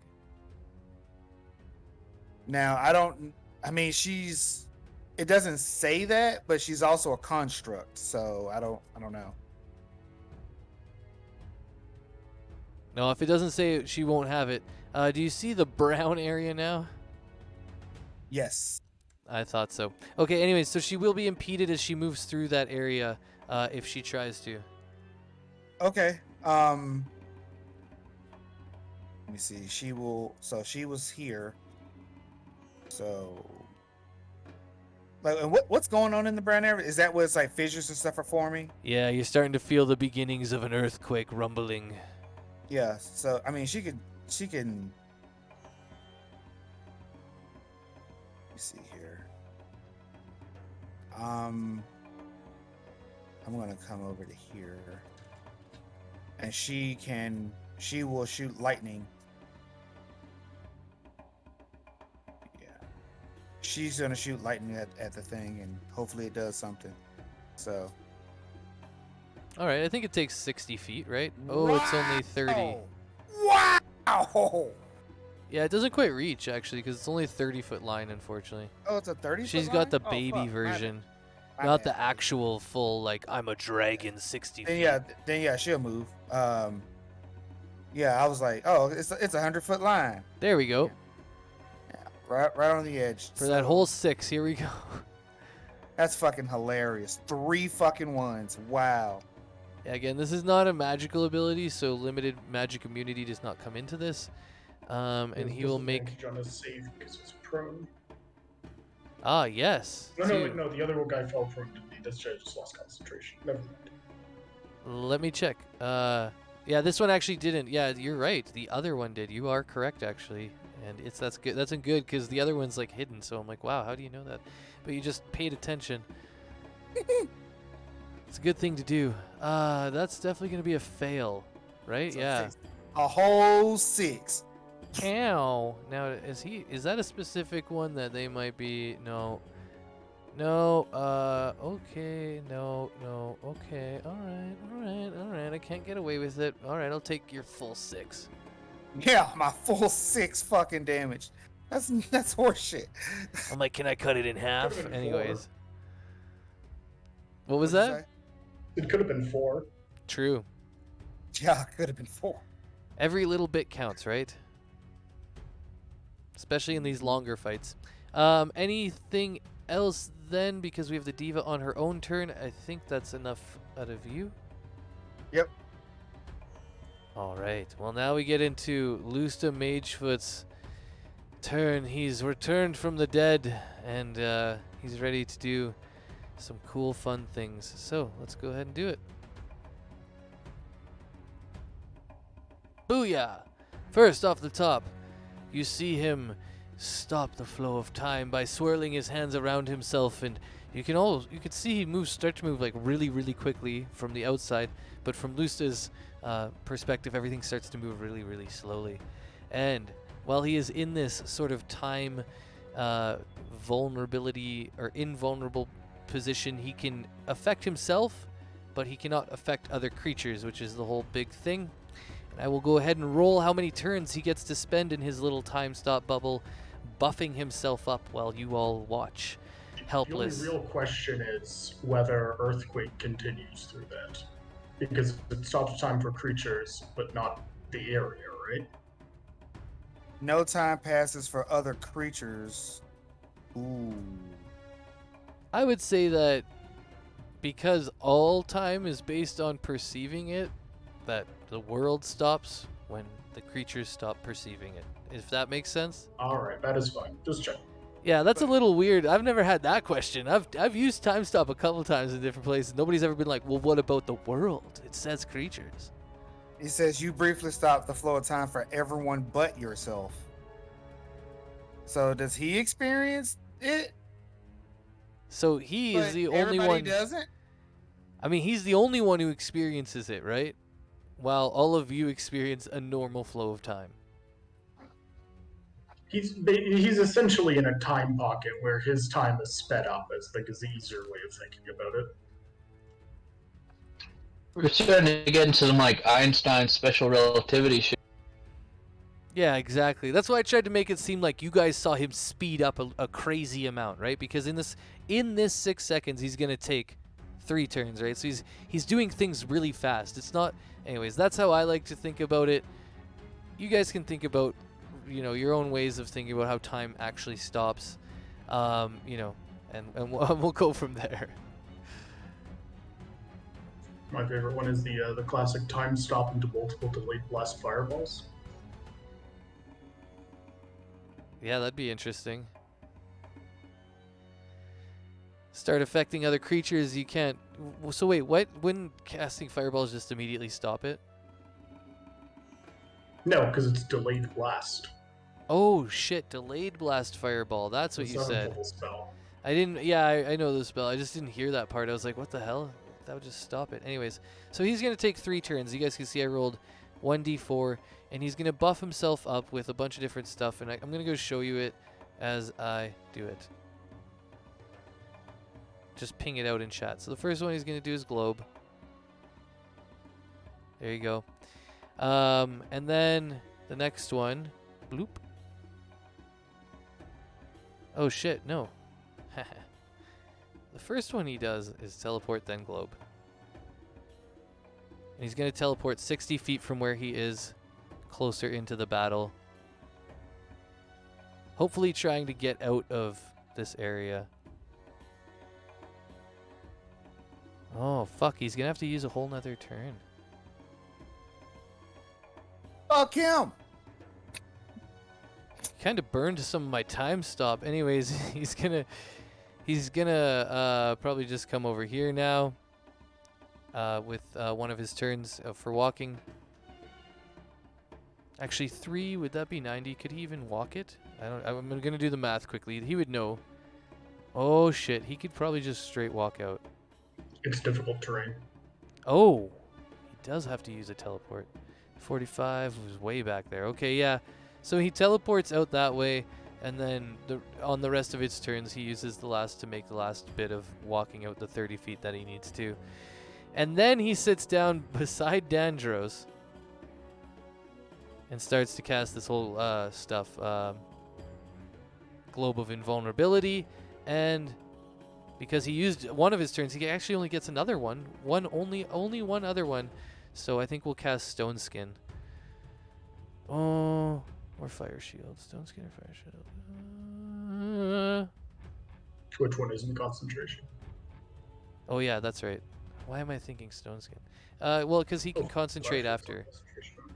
I think that's actually, even if I took, it'd be the only thing he's concentrating on right now. But we'll take Fire Shield because it's even funner. Honestly, I think it's a little bit more fun. Yeah. And now, okay, so that's the end of his whole time stop spiel. He's in a crazy little dome that's 10 feet wide. That's the Globe of Invulnerability. He also has this fire shield that you can visually see as he's standing there in his globe. It's whirling around him. And let's see, where else? I'm gonna put the little globe around him on his token as a little 10-foot radius because that's the radius.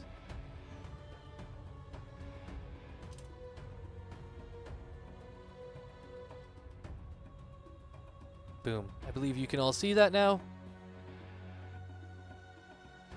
I guess Dandros, I'll just put him over to the side a bit. There we go. And you guys haven't seen a lot of this before, but we're going to talk a little bit about a D&D thing today called a layer action. It's supposed to happen bloop bloop on initiative 20 for most layers. I just do it on the turn of the BBEG if we're doing a BBEG battle. So this is one of the big bad end guy battles kind of for this campaign. And a big thing to do as a DM is usually bring in a layer action. Now a layer action again is something that would be on initiative 20, but I'm just bringing it in under Lusta's initiative because I like the more flavor of it all happening on his turn. So anyways, after he sits down in this globe, Luckily, you've destroyed 2 of the power sinks that still exist in this area because he summons power from these 2 power sinks right here. This one and the other one. The 2 that are to his left and right, the ones that were fueling the gems, essentially. And with them, he is going to make 2 disintegration attacks. So, I am going to just quickly roll some dice. Now, I believe 210 feet up, that will exclude Jake. Same with Zune and one of the wyverns. The Deva and the other wyvern haven't taken their turn, so they're not here yet. And we will just roll it then for 2, 3, 4, 5. So we'll roll a d6 and we'll see how it goes. If it's a 6, I re-roll it. 1, 2, 3. Oh, we're going right for Dandros. All right. So Dandros is going to get hit with 2 disintegration rays as the 2 power sinks that were formerly powering this gem in the interior, they light up again as Lusta looks to them and he starts muttering something under his breath, and you can see the power is starting to light up again inside of them, and then he releases 2 blue beams of disintegration ray at Dandros, and we will see how it goes. So Dandros will roll 2 dexterity saves, and we'll get the damage on both of them.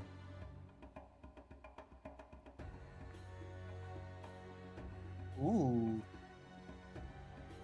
All right, let's see how Dandros puts up with it.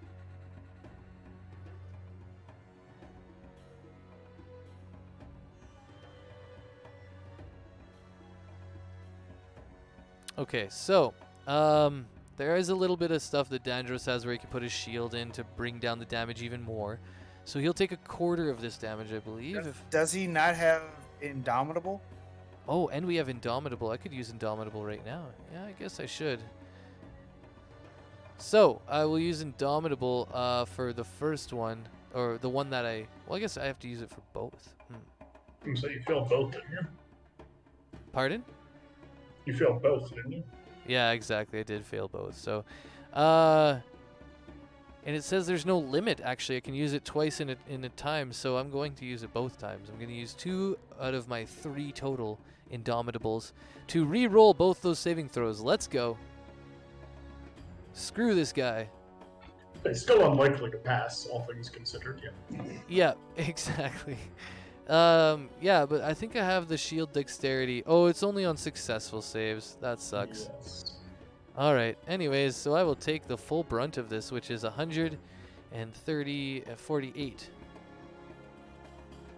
Ouch. Well, this is big math time. 66. Holy shit. I'm just going to use pen and paper for this one to make sure that I get this right.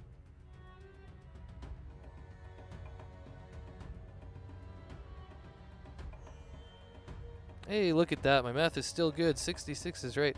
So you see Dandros take 2 disintegration beams basically to the chest. He tries to dodge out of there and bring his shield up, and he fails both times. You even see that he tries to use his fighterness to kind of even do more, but he can't. He just can't escape the spell sniperness of this guy. And after the 2 disintegration rays hit him, there's big charred parts of his chest. There's holes puncturing his plate armor, and you can see burning of his scales underneath. There's even the smell of rotting and burning flesh. And yeah, this force has impacted him with some sort of heat and magical power. And it looks like part of his plate armor has been essentially punched through, like it was like a Goku Super Saiyan punch, and is bent inwards where the impacts hit of these 2 beams.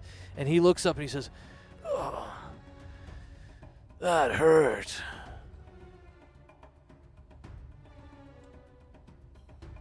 Yeah, he looks pretty beat up.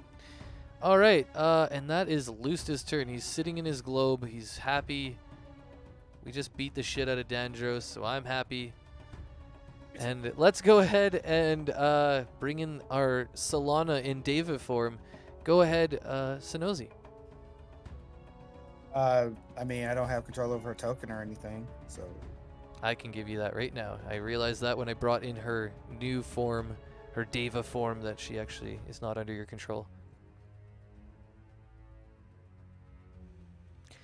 All right, you should have control now. You can add all her stats and stuff if you want. Help keep track of them. All right, is she like? I don't know who's all with a thing. I'll separate the two of them out. You're with a Wyvern and Deva, and that is the only. It's you two at the outside of the portal. So she'll bring in the Deva. She will bring in the Wyvern. All right, I'll move you to the bottom where the portal comes through. Mm-hmm. And as she comes through, I was like, I'm like, get away from him. Go attack that thing. And then, I'll point. I'm like, get away from him. Go attack that thing. And she's gonna be on the Wyvern. Okay, cool. So she's gonna mount the Wyvern. Yeah. All right. And so I'll have her. What's the speed of the Wyvern? I believe it's 60 flying. I'll check it. It's in our party too. I think I've made it. Oh no, I haven't made it available. One sec. Yeah, in the Roll20 compendium on the right-hand side, under Dandros should be the Wyvern now, so you can check up all the stuff. But I believe flying 60. I see multi-attack, bite, claw, stinger. Oh, fly 18, and then yeah, those are all the things that it can do on its turn to attack. So it's got fly speed of 80, and you can attack with those attacks that are listed there.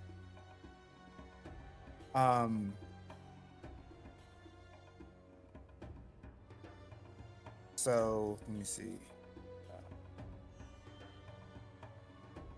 So as they're flying, she will make two attacks on the Rackman, and then when the Wyvern gets there, it'll try to sting it, I guess. All right. So there's a little bit of stuff on like movement and stuff. So Okay. oh, I'll just no, I'll keep it. No, I got it. I got it when it gets there. So you guys are gonna fly together now over there. Like she's on the back of it, right? Yeah.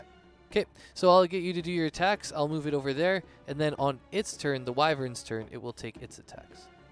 Oh, the Wyverns have its. Yeah, right. The Wyvern has its own initiative, right? Yeah, all good though. I see. I've got it separated out, so I'll just use it that way. There's some like, other I'm- rules about it, but I'm- I'm not using I'm- those rules. Okay. I think the rules technically state mounting a thing is an action, and I'm like, I fucking hate that. Do you know how quickly you can get on something and then just like shoot? It's like not less than 6 seconds for sure. But anyways, She's not used to this apparently. yeah, mounted combat apparently not her strength. They totally miss. Oh wait, 14 actually. I don't think these guys have any special things in their magic users, right? So. All right, and you're technically a what's Do you have Solana's alignment? What do you think it would be? I mean, the Davis is lawful good. She would be somewhere in good, neutral, Okay. good at the probably not chaotic. So either neutral or lawful good, either one. Yeah, I'll give her the piercing from magic weapons wielded by good creatures. I believe Deva weapons are magic, correct? Let me check They on are. that too. Yeah, They so are. yeah, we'll go with this. She's in that form, right? So I'll give it to the vulnerability.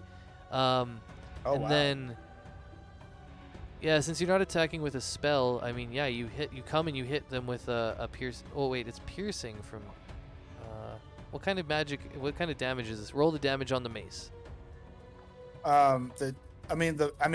She's using a that's why I asked for the bow. I asked for a short bow. Oh yeah, that's right. Okay, so we'll count it as piercing. Because it was still a short bow still would be a D6. All right, yeah, we'll count it as piercing then. So roll me the damage, and then we'll add the vulnerability. That would be piercing, and then that would be radiant. Got it. All right, so total of 18, and damage vulnerabilities I believe is double. I'll just go check that. Been a long time since I had anything vulnerable to any of that kind of stuff, and I didn't really think. You usually don't deal with vulnerabilities that much in 5e. Yeah, exactly. Let's see. Barely any creatures have vulnerabilities. Yeah, it's like Even like 3 of them. Even though some should. Yeah, you They would think it would be more common. Yeah.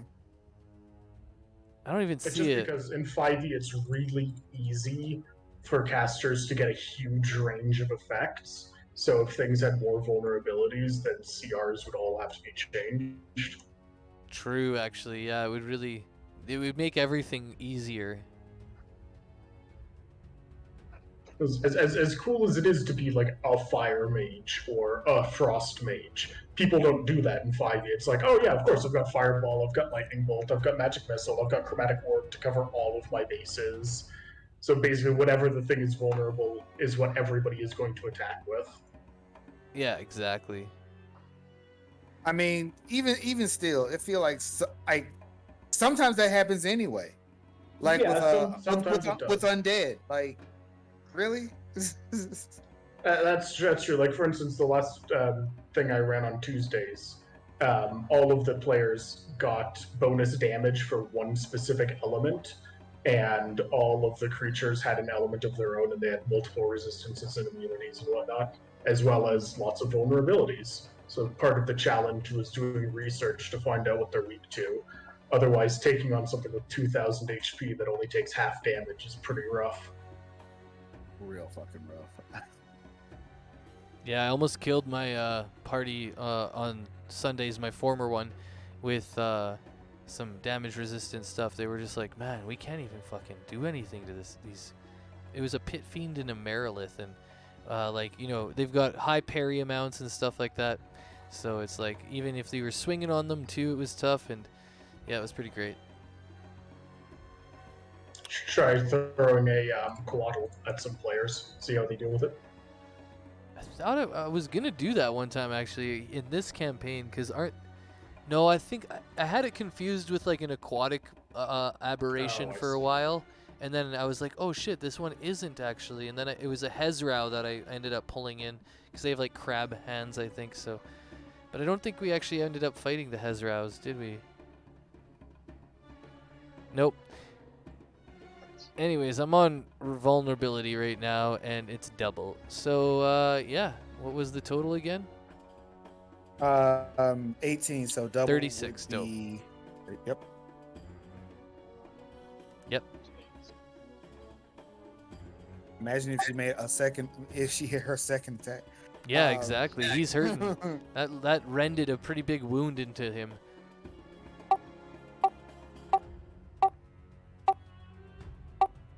Oh. I hear like continuous popping.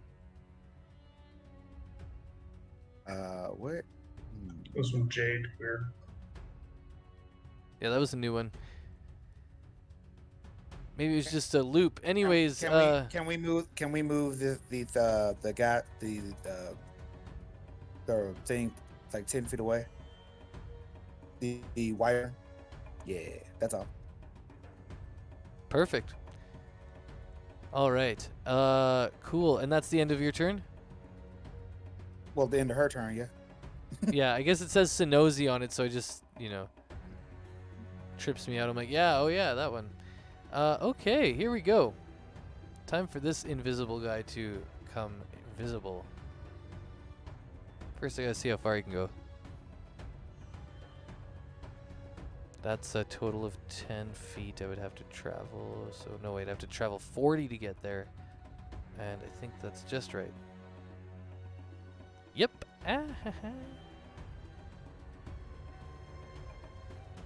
Alright, so this next Rakshasa over here. Oh, they had to spend half their movement to get up prone too. Never mind. They get really close to cast those, but they don't make it. Boop, boop. And then, As always, a reminder it's difficult terrain, just in case. yeah, like half the movement to get up, and then, you know, spending the other half. It's like they have 40, which means they only ended up moving 10 feet, which is crazy. Yep. Not very good for the Rakshasa because it wanted to touch somebody, but that is okay. The Rakshasa will think of something better. Oh yeah, and on its turn, it yells out to its compadres, "The Dragonborn! It's an illusion! Don't attack him!" Which one?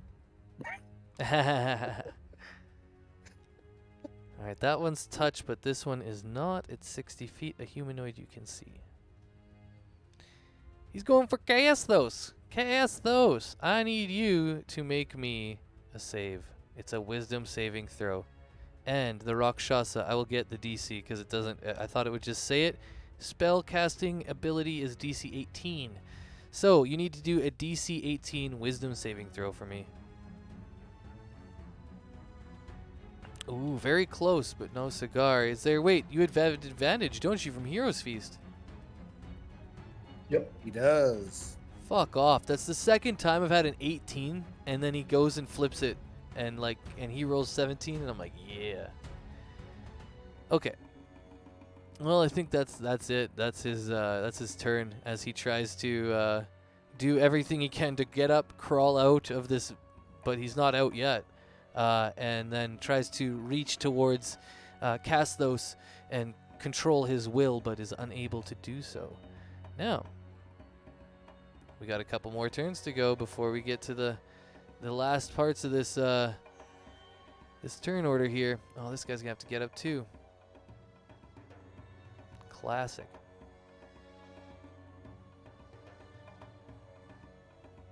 You see one more of the purple dragonborns appear in front of you, way down at the entrance of the cave, and it stands up and then sprints towards the battle, but can't really move very far, so half and then half. That's like 7 feet, so I'm going to give it 5, which is nothing.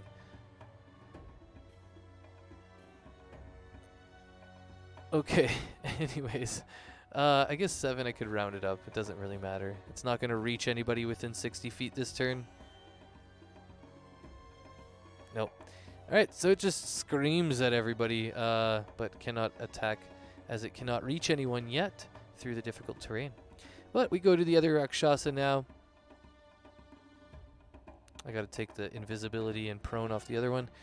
And it will try and do... That's right. I forgot, but it's worth noting that he would have had advantage regardless because he's in combat with the Rakshasa. Oh yeah, that's right. Everybody just immediately gets it. That's right. Yeah, dominate person. It's not the one I want to do right now. It's the shittier thing, but that's okay. All right, this guy never went prone. He's got 30 to work with, or 40, pardon me. So I can make 20. All right, I know what I'm gonna do. I'm gonna grab onto the wyvern. Okay. He's gonna grab onto the wyvern. Well, okay. So how close was the wyvern? Because you said you wanted to attack on its turn, right? Right. But like it's in the air. Like I was like, Okay. it's kind of hard to describe. Like I wanted him, like, because they were close together like this, but she's shooting a bow. So I was like, move them apart. Okay. Well, you know what? I'll leave him in the air. We'll just go ahead and because I don't want it to be affected by, like, why would I have a wyvern and walk on the ground? That sort of thing. yeah, exactly. I'll just move it up and I'll do the same thing. It's gonna burn the same spell slot for, but this time I think I'm gonna look at Dandros. Yeah, let's look at Dandros this time. We tried Casthos already.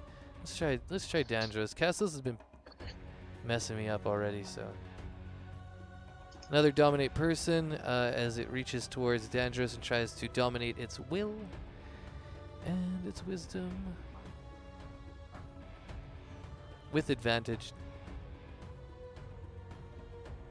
There we go. Now Dandros is... What's that? He's indomitable, you may as well. Got one more use, right? Ah, I do actually. Here we go. Still just a 2% chance, but or 10% chance, but it's worth it. Exactly. You got to take all the chances. Oh, it's even Damn. worse. How is it even worse? Oh, whatever. The dice gods, they want it to happen. Like roll 4 d8s and get 3 1s. I mean, Yeah, basically. Okay. Well, it's not as bad as that, but it's pretty bad. That ends the Rakshasa's turn, though, just because it has to use this as its action. But it uses its telepathic link to issue a command to Dandros for his turn, which is a no action required thing. So, Dandros on his turn will now act under whatever the Rakshasa said him to do. And now the Wyvern's turn. So did you want to? You were commanding it to go in for an attack, right?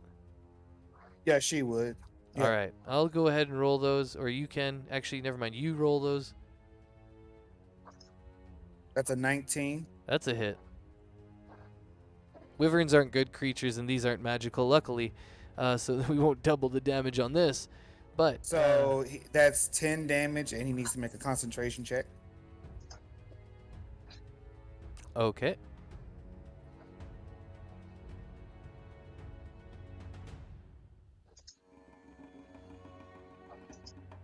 Alrighty. And then this is the stinger. 18 to hit. Oof. Yep. And then this is. Just beating my boys up. Oh, I'm sorry. I clicked it again because I thought it didn't go through. The first one is it's an 8. 8 damage. Yep.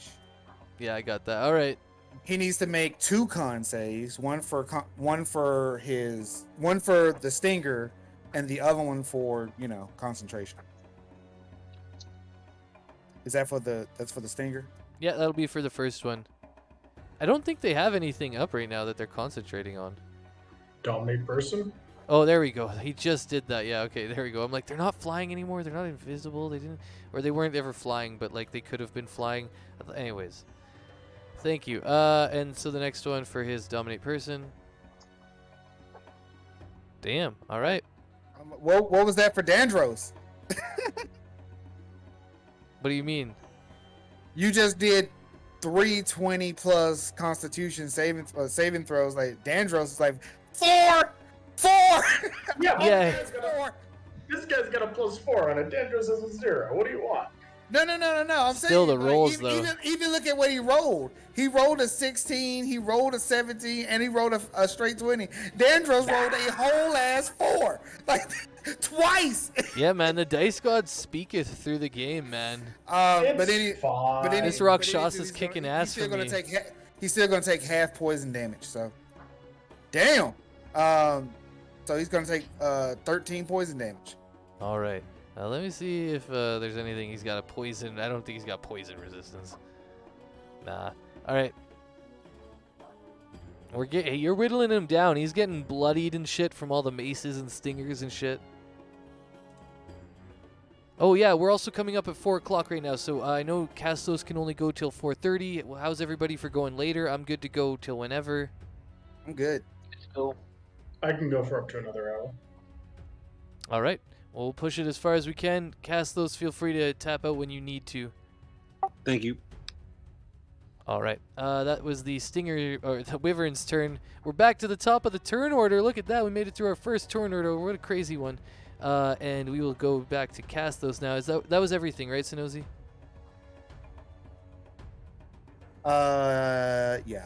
Yeah. That could be it. All right. All right, well, I'm going to use my first action. I'm going to pull out that whip. Wouldn't it be, Nice. I'm just saying, wouldn't it be more, because if it uses your action to bring out the whip, you probably like just use a spell because you got like a BBEG near you and another creature. And you over there kind of isolated by yourself. Oh, so by pulling out the whip, I don't get to actually use any of its actions? You would get to use it as a bonus action probably, but you have like all them spells and stuff, Mr. Wizard. Yeah, he's Yeah, I saying wanna- maybe it's I don't not the have a- best, but I don't know. That way you get a bonus action every round after, so it's up to you, I guess. It's true. You could also dispel magic on the guy's vulnerability. Yeah, you could also like try and like take over one of these guys or like polymorph them, or I don't know. Like wizards can do whatever the fuck they want, so. I'm just saying, out of the option he has, pulling out a whip, probably not the best for this specific moment. Well, I thought that pulling out the whip was an action, and then I got a bonus action with that. That's what I was thinking. Yeah, I but guess not. I think what he's thinking is more like the whip is only like a 1d6, where if you like drop a meteor swarm this turn, you're doing like 100 and some damage probably. I think there's just like, I think that's what Sonozi's alluding to a bit. Okay, because I couldn't just pull out the whip and then get that bonus action and then do Meteor Storm. That's what I'm trying to say. Oh, yeah, no. I think it consumes your action and bonus action to pull it out first and then do an attack. It's like a whole turn of things. Okay. That's where I was confused. Okay, all right, I'll say no to that then. Okay, fair enough. I'll just look at it. Let me see. But I'm pretty sure it's like to pull it out as a action. You can then use your bonus action. Blah, blah, blah. Yeah, it is. You use an action to throw it. I mean, you know, we could have a little fun here. Like, we could just say it doesn't use an action. You can do both.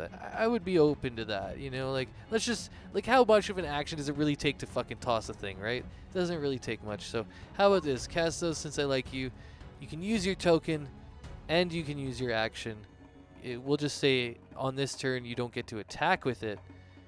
You just pull it out as a bonus action. So you can use your bonus action to pull out your token and subsequently attack on every other turn. And then for this turn, you can use what I see here now is Banishment, which was a fucking really good spell. So yeah, if you want to banish one of these guys, pick a target, let me know.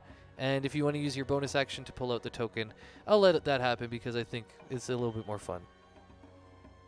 Okay, that's what I'll do. I'll throw Banishment on this guy right here, kick him out, Nice. and I'll pull out that whip. All right.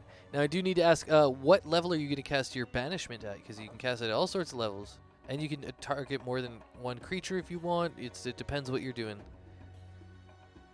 I'm gonna use it at level 6. All right. So you will be able to do 2 more on top of that guy. You can target 2 other creatures if you want. They have to be within 60 feet of you, though. Everybody's within 60 feet of me. Is Loose? Oh yeah, Lusta moved. What am I talking about? Yeah, the only one. Okay, yeah, those 3. You're gonna try and use those 3. Yep. Okay, I'm pretty sure Lusta is just like in global vulnerability. That won't get through. Yeah, I just figured I'd try anyways. Wait, what is this? What is this spell? It's like what level is this spell? 6. Yes, it will. I was just about to go back to it. Any spell of 5th or lower. Oh, okay, so it will. Damn it, he only casted at what, level 7? Level 6? He casted at the normal level 6. Okay. Did cast at 6. Doesn't Globe say that even if the spell is cast using a higher level, it doesn't affect them? I'm Yeah, just but reading the through it banishment right is now. wait, is banishment? Yeah, but banishment banishment is a 4th level spell. Ah, okay. I was confused. I was like, wait, what level is this? Because Yeah, it said I abjuration pulled it to 6. work. What? Yeah, I see it. Even if the spell is cast using a higher spell slot. So yeah, Lust is invulnerable, but the other 2 are not. It surpasses their limited magic immunity. I kind of wish. No, Kind of wish it went through too, but we'll see. no, it was something else. Oh, what you Nope, go nope, ahead. we're No, good. okay. All No, right. no. So they don't get advantage on it from anything. They're just going to have to fight Castos right now. 1-on-1, baby. All right. And to stop it, you're 18? Really? Holy crap. Okay. Let's go.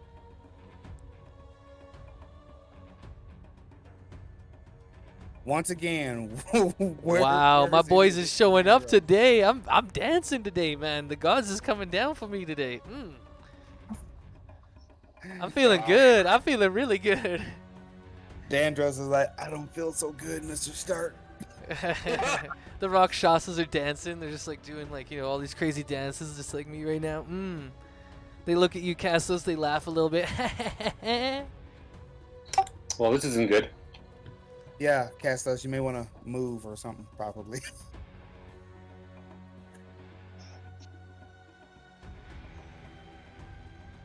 Yeah, it's up to you. So that failed. You have your bonus action. You can bring your token out, and I will actually give you the token. Did I put it in your stuff? No, it's not my stuff. All right, I'll go find my little flying token for you, the whip token, in the meantime. And then you can have it attack one of the people, and I believe it's a 1d6, and you can choose which one. It has to be within 30 feet, though. I guess it's a total of 40 because you could throw it 10 and then it moves 30, I believe. I'm going to look it up again right now. I thought I had this memorized too.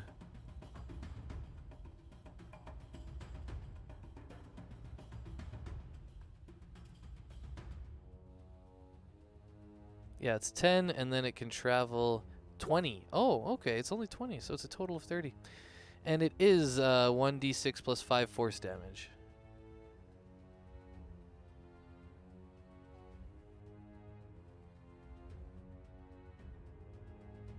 Wait, why are we rolling d6s? Because Okay. Are they supposed to? Sorry. I was rolling for for Willow. That's all. That's All right, I'll roll the I don't know damage about here. Jade. So I'm gonna attack this. I'll attack this guy right here. Wait. Oh, okay. And then I will.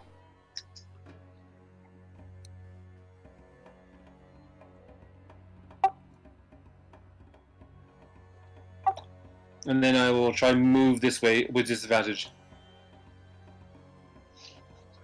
Yeah, I think whoa, wait, hey. I think the difficult terrain is gonna slow you down a little bit there. Yeah. So I Okay. can only roll 10 feet. What was that? How far can I move then? Well, I'll just go from where you were. So there's 5, and you can only move 15 on your turn. So you'd be able to move like basically just to in front of the Rakshasa right there at the point of the arrow. That's where you'd be able to stay.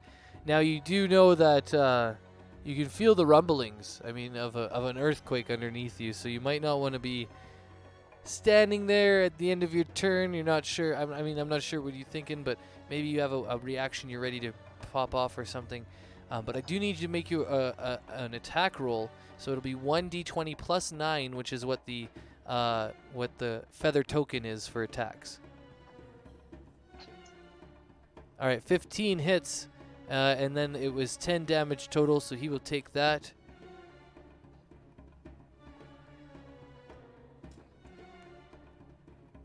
Okay, and then so go back to your movement now. Do you want to move into that sort of brown space where you feel the fissures are, or like the ground rumbling, or let me know what Okay, you're no. thinking.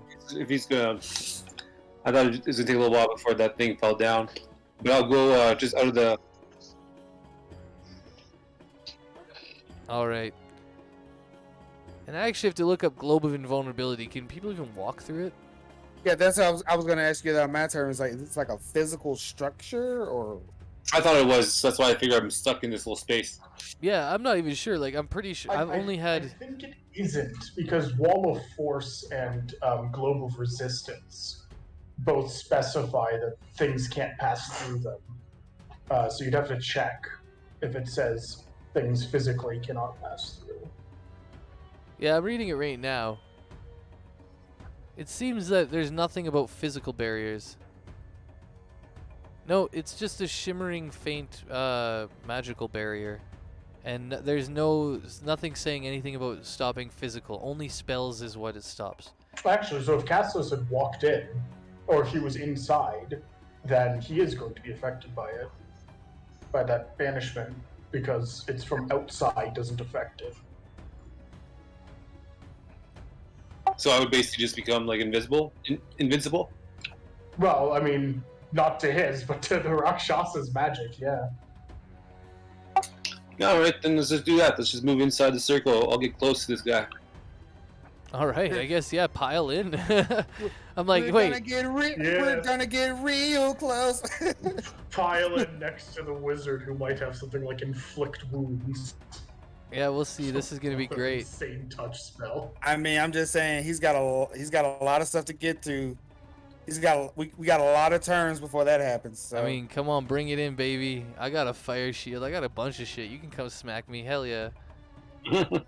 Let's see how this goes. All right, yeah. Yeah, I don't see I anything forgot he stopping does that, have so. fire shield too. Yeah, I forgot about that. All right. Well, yeah, it's mostly about how spells can't affect it from outside, so that's a big thing, but we will keep an eye on that for people who are inside versus outside. Castos, you've now moved into his Globe of Invulnerability. Pretty funny. Is And he when he did fire shield? Did he make it fire or cold? I don't remember. oh, fire! I went fire. Yeah, Okay, yeah. You can because he make can it do cold. both. So, Yeah, yeah. But I mean, I see a white dragonborn around here. All right, well, Nah, that's I my mean- turn then. So that was your turn. Yeah, I don't have anything else to do. All right. Dandros, guess what? He was fed something from the Rakshasa. And now he is going to execute it. Where is Castos? There he is. Doop, doop, doop. Hi, Castos. I'm gonna give you a bear hug. Yo, As what's up? I attempt to grapple you. I need a strength check. And let's see, does Hero's Feast affect strength checks? It does not. All right. Well, then we will just do it straight out, baby. You feeling strong, punk? Oh, wait, we did a saving throw. Hold up, hold up. What was the... I'll just add the 5 to whatever it is. You rolled a 10 plus 3. I rolled a Yep. 14 plus 5. Mine ends up being 19. I grapple you. And I'm sorry, Castos. I have to do this. No! We go off the edge, Castos. Everybody else around, you see Dandros possessed with black eyes glowing as the Rakshasas controlling him, laughing maniacally in the background. You can see it's whispering some sort of weird demonic voice to him, and you can see Dandros just immediately goes and walks towards Castos, having moved in, attacking Lusta, it looked like.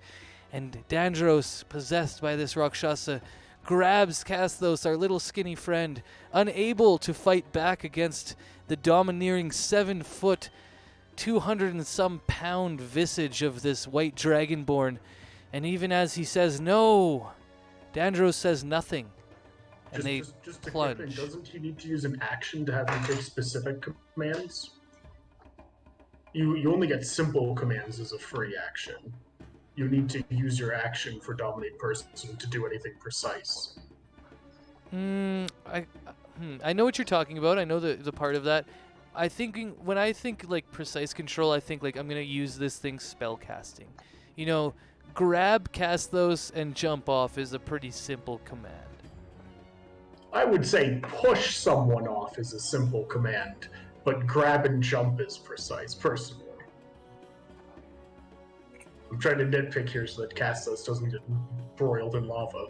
Yeah, I mean, understand. I got a solve for this. I was just waiting to see, you know. Yeah, it's fine. You know, I understand why you'd want that, like, you know, that distinction.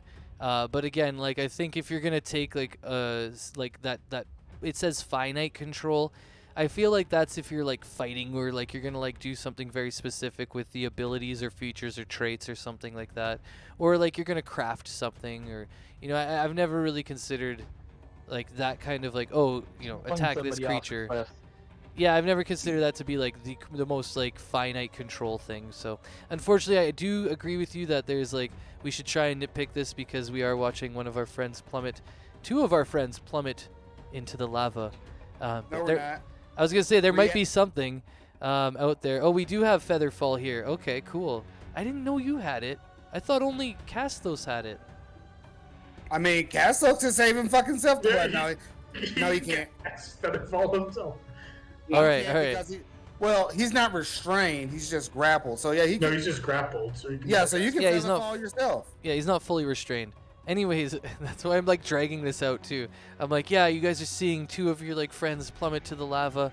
If only there's something that somebody could do. Sonozi, I wasn't expecting it from you, but yeah, Castos. Nah. I'm taking my spell slots back. If he has the spell, he can use it.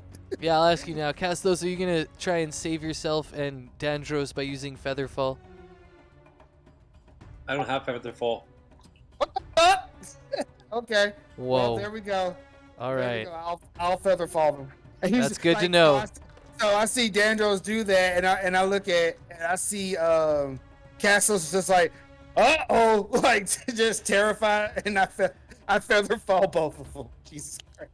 All right. Yay. So We do not actually technically stop, and I will let that be like a very clear thing in our minds moving forward. We are simply plummeting to the lava slower. So you haven't really saved us. You've in this turn, you know, it's a great reaction. You've slowed the descent so we won't die right away. But there's probably going to be, I'll give us like one round of battle until Dandros and Castos plummet into the lava for realsies. And that will start at Dandros' turn. So next time we get to Dandros' turn, if you guys haven't figured out a way to stop this slow descent into the lava, they will actually reach the lava. Dandros still under like the effects of dominate person. Next turn. So that was his turn, obviously. And next turn is the Wyvern now. Who's riding the Wyvern? Oh, that's Izun. So we'll just go ahead and take your movement from that and get you closer. And then we will go, because now you're flying. Just to ask, actually I should ask, because you're in control of the Wyvern. What do you do with the Wyvern on your Wyvern's turn? Because technically you're in control of all of its actions, so on its initiative you control it. What's the distance currently between myself and our falling allies? Just over 600 feet. I'm sticking with the 600. Okay. I'm thinking, you know, each round is 6 seconds, right?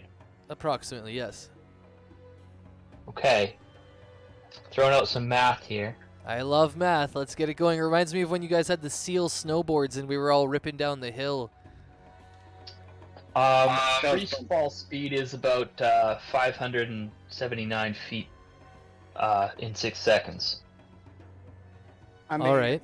you probably won't be able to get a wyvern to enter free fall. He doesn't need the wyvern, maybe. What are you thinking? Let me know what you're thinking. Well, I was wondering how quickly an aerodynamic wyvern could dive bomb. I know movement speed is one thing, but in 5e, I think freeze fall speed is like 500 feet. If somebody gets knocked off a ledge, it's like 500 feet and around. Oh, cool. I've never found the free fall part of it, but you know what? Because you did the math, I'll give you 580 feet, which means you'll be able to get within range of... you'll be like 20 to 30 feet above the platform where everybody's standing. Because I like your math. Well, I'm just because I mean, I wouldn't be able to grab them this turn, so. Not yet, but they're falling pretty slowly. You would definitely be able to grab them next turn, because you're so close now. Okay, yeah, let's dive bomb towards our falling allies. Okay, and I mean, since I do want to just point out that he should be able to teleport himself. He's just grappled. He's not restrained, and he's not like silenced or anything. yeah, but Zune doesn't know that. So. He saw Dan. Yeah, and what about Dandros? Yeah, everyone's like, fuck Dandros. No, he can totally teleport Daniel multiple pays my people. salary. Oh yeah, he could teleport multiple people. Does Zune know this? Probably. And conveniently, Dandros is already touching him. So, Hey, it's pretty good. It's like a good setup. But does The Zune? reason why Zune calculated this to begin with is because I wanted to make sure I could get in range turn. Yeah, you'll definitely be able to be in Because, range. Flying speed of a wyvern's only what, like 80? Yeah, but you're And I falling. didn't want to shoot with the disadvantage.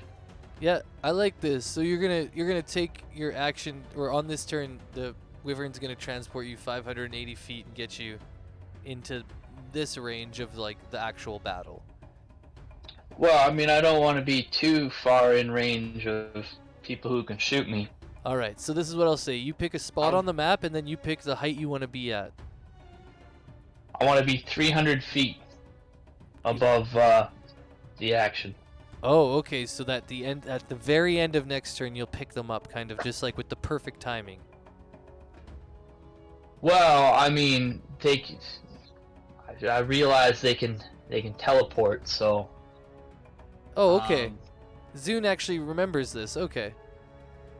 I mean, they've teleported me before, right? So Hell yeah, yeah, you definitely them know that. do Yeah, that. you know that. So yeah, you just pick a spot on the map, and I'll put you 300 feet in the air. We'll just remember I that. just functionally bought him the time to do it, so he didn't just die now. Yeah, exactly. Yeah, because you can't teleport as a reaction. So Okay, yeah, I want to get 300 feet above this one dude over here.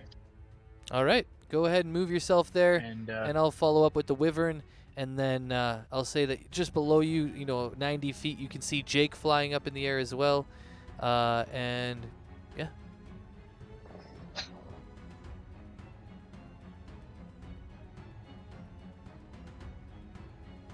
so that's the wyvern's turn, not mine, right? Yeah, you're just commanding it. You know what? This works out well for me, actually. Him taking you out like that.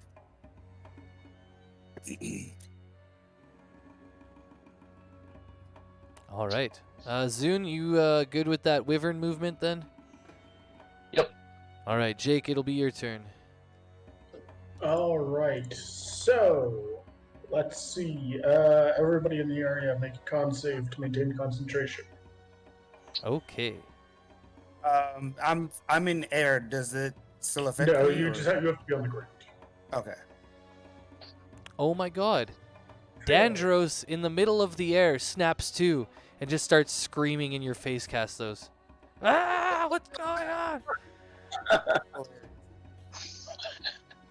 As the Rakshasa loses its concentration.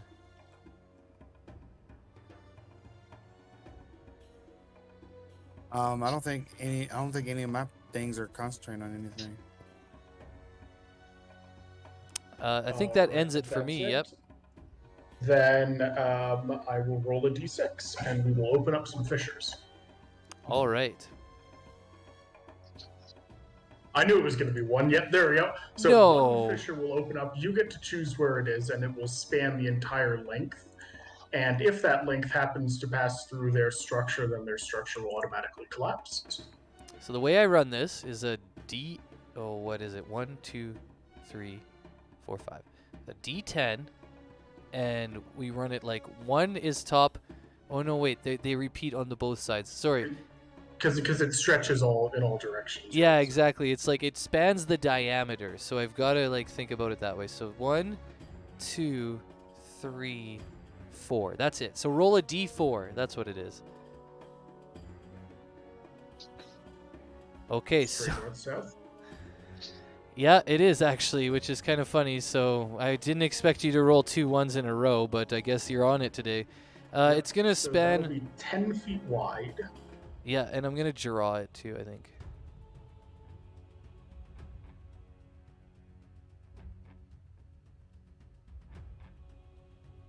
And 70 feet deep. And it will automatically collapse all structures it passes through.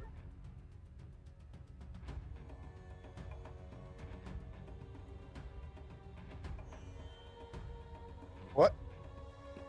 This is a really shitty fucking thing, but this is the fissure that's opening up into the ground. So this bridge is gonna get destroyed. The entrance to the head is gonna get destroyed. And I'm just gonna move it back a bit too. Well, you know it progresses farther deeper into the cavern Yeah. where it's also being destroyed. About 100 feet deep into the mouth of the beast, it's being destroyed there as well. And yeah, so this like That, bridge. that dragon board needs to make a dex save or fall into it. Yep. And yeah, this bridge is now collapsing. And parts of the over here, like of this actual platform, is starting to collapse too into this area where you see the fissure opening up. Now, this area is all like it doesn't go down into the ground; it goes into lava. So like, if you fall into this, you're no longer falling into ground, you're falling into open lava pit because it's being filled with the lava. The fissure is being filled with the lava. And this dex save for this purple dragonborn, either he falls in and he dies in the lava or he makes it. And I can't remember what it's against. It's not against your, it's just like a DC flat. 19. Is it really? Yeah, it's against mine. Oh, I didn't think it was. Damn it. But you get to. Oh no, that's on the rubble. No. So the structures you get to adjust the DC, but this one's just on mine. All right, say goodbye. No. Be dead. Presumably, when that thing collapses, it takes anything else inside there with it. So presumably, anybody that's in there just gets buried alive. Yeah. Yeah. Yeah, you guys haven't And seen then too deal far. an additional 50 damage to all structures.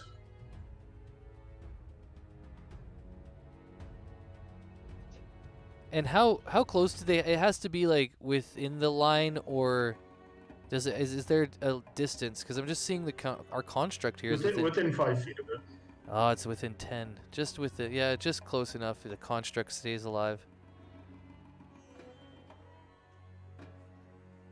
Okay, well, I mean, sometimes that's a really crazy spell and there's lots of fissures. Unfortunately, this time it's the fissure you want. Mainly wanted to collapse their base. Yeah, it's the one you want at least, but I don't have to do a bunch of like extras to see if like people over here, like the Rakshasa are in or anything, so that's kind of nice.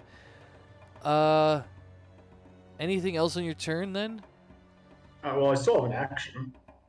Oh yeah. So we will start off with.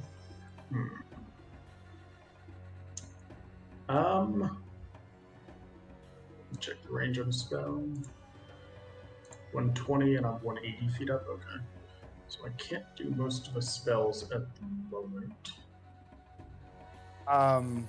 Real quick, how do I turn my token from one way to the other? Apparently You that's can't. something only I can do. So I can do that Oh. for you. I'll turn you around. I just see you're pointed the wrong way right now. Yeah, I'm just like Jake. Yeah, it looks like you're talking to Jake. Actually, I will go ahead and dash to get an additional 30 feet down and then put up a sanctuary on myself. Okay, cool. And then at the end of my turn, everybody standing in the area needs to make a dex save or fall prone. All right. Dandros's thing will just go prone. Well, we'll see. Let's roll it. Why not? So that'll be the Golem 2. It'll just be the Golem, the Rakshasas, and Dandros's illusion, which, I mean, it just won't go prone because he's not in there. Although he is kind of prone now, flying horizontally through the air.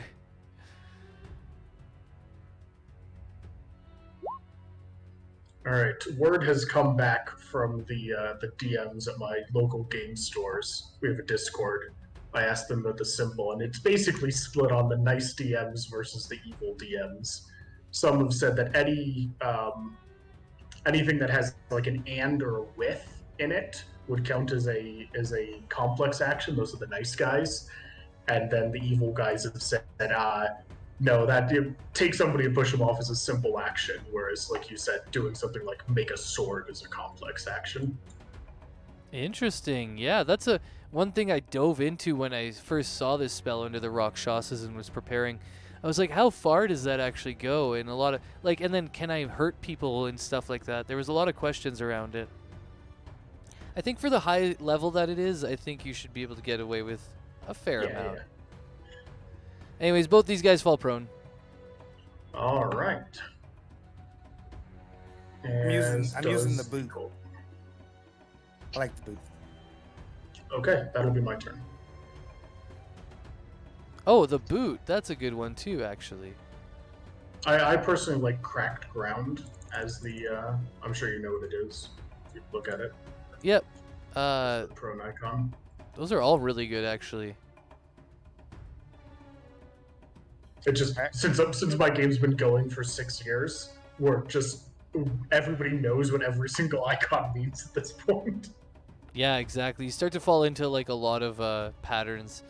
Yeah, I bought. I don't know if you've seen them. The animated conditions. They sort of like circle around the characters, and they're really cool. But my players were like, "Please stop using them. We don't know what they mean right away because we're so used to the other things." Oh, yeah. I see Jade's heading out too. Peace out, Jade. I think See you, we'll bud. probably just go until the end of his turn, and then we'll stop combat at his turn. So the end of this round, essentially, of combat, and then we'll shut her down for today. No, Well, I don't know what he's gonna do. this is the long. This is supposed to be the long session. I guess, Last week was, or 2 weeks ago, whatever was supposed to be the long session. yeah. And But then we it can got go. and then it got pushed because people weren't here. I know. We can go till 5, right? I think that was the next person's tap out, and I think that will be all those turns anyways. So I think it'll just be perfect to do that, and we get a long session. We get 1 hour of the long session. You know, that's a pretty good negotiation.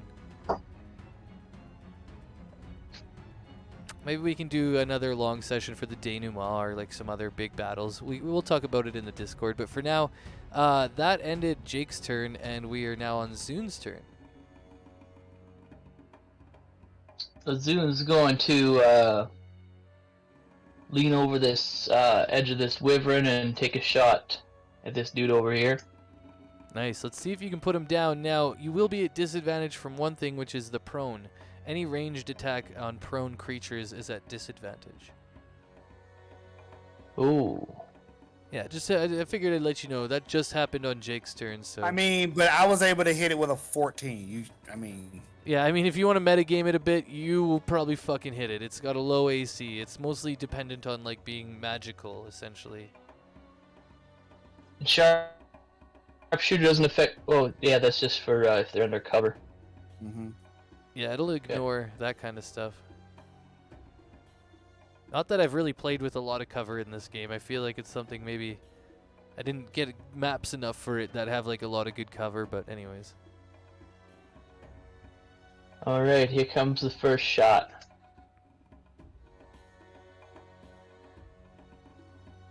With disadvantage, right? Oh, is that with this? Oh, so.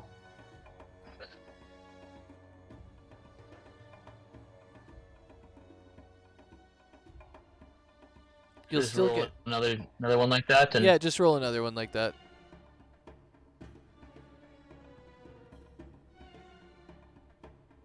Okay, the first one was 23. Second one was a 19. You do hit. I'll take the first damages. Sneak attack because they're in there, and piercing's good.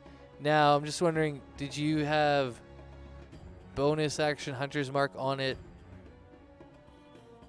Nope. Okay, cool. So I then... haven't been within whatever 90 feet or whatever to cast it. Oh yeah, exactly. That's right. You're not right there. I forgot you're 300 feet up. Cool. Go ahead and shoot some more then. You'll get one from your Gloomstalker and then one from your extra attack, I believe. Yep. It's been a while since I had you around, Zune. All right, now they're rolling with both, so that's good. Stu, you still hit on that one. And with that actually with the second attack, you are able to bloop bloop end him. One rock shot it down. He still had another 40-some health. Wow. Yeah, he was at 35. I guess the first one would have done it. Now that I look about it, it's not 34, it's 30. Oh no, it was 32. That's right at the top. Pardon me. So the next one, actually, wait. So 32, you would have. Oh yeah. Anyways, you kill him on the second one. I just noticed you have sneak attack a second time. You'd only get it once per turn. Oh, yeah, sorry, I don't get sneak attack on that second. Yeah. Does he still die anyway with the sneak attack? Yeah. Your first one got him down to 3 health from 35. You did 32, and then he had 3 left, and then the second one definitely does it just off the 9 piercing. Can my extra attack target someone else? You definitely can, bud. Yep. That's why we take them one at a time. Okay, where's the next closest dude?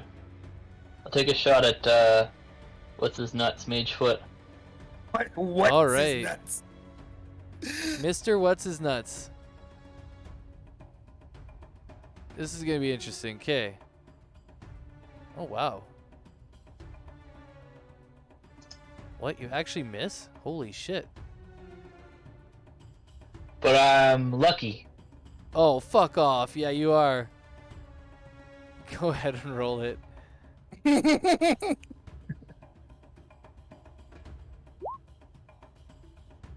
All right, and your bow is magical. I'm just like, I know I'm gonna get hit, so I'm like already doing the damage stuff.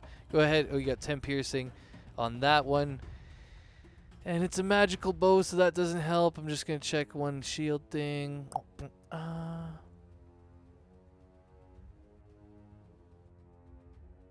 don't think it's gonna do anything. Oh yeah, it's just mirror image now. That's what I'm down to. Okay. I gotta roll the d20. Oh! Ouch! You actually hit him! Through everything. Wow. You're lucky you have a magic bow. And he rolled a 1. Okay, so that hits him. Go ahead and I'll put that damage on. Any other attacks? That's probably the end, right? You got your bonus action still and your movement and you're 300 feet in the air. Yeah, I think that's it. Can I duck behind the wyvern for like partial cover or anything? Yeah, I'll allow you to maintain or what is it? Yeah, you'll be in the same square. Occupy, that's the word. I don't know why I went maintain. Occupy the same square. Yeah, I can even put you in it.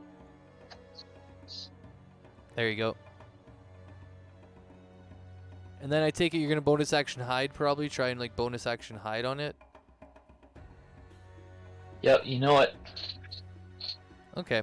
Yeah, you're high enough up in the air. I'll actually give it to you. So just roll me a stealth check quickly, just in case anybody actively tries to find you. I know it's gonna be huge, and I don't really care what it is, but I just need it for the mechanics to remember. Okay. Yeah, you're huge. Any other things you want to do on your turn, or can we jump to Snozy?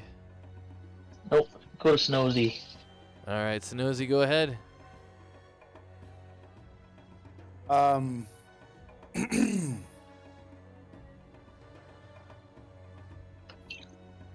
wanted to do a thing, but I feel like it's gonna. Well, Jake's still 150 feet up. I'm sorry. I had an idea for something that I wanted to do, and then I was like, I don't think. No worries. I want everybody to like chill on their turn. You know, I don't want people to feel I stressed. wouldn't be able to do that. I wouldn't be able to do that anyway. Okay. Yeah. I'm sorry. So,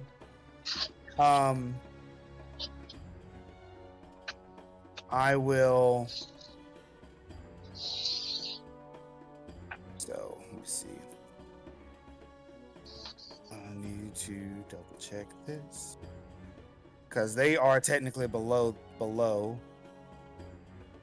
Can you show me what a 60-foot radius would be? Yeah, where do you want it? On yourself or? No, it's not gonna be on me. All right, I'll build one quickly. Yep.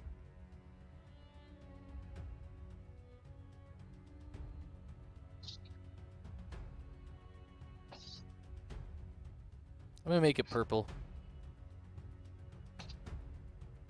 Is there a specific color you want? Purple's fine. I guess it's more pink, but whatever. I can't see the range, but okay, there we go. All right. Booyah! So slide it in more. Okay. More. Wait a second. I can give you control. 1 sec. Then you can put it where you want.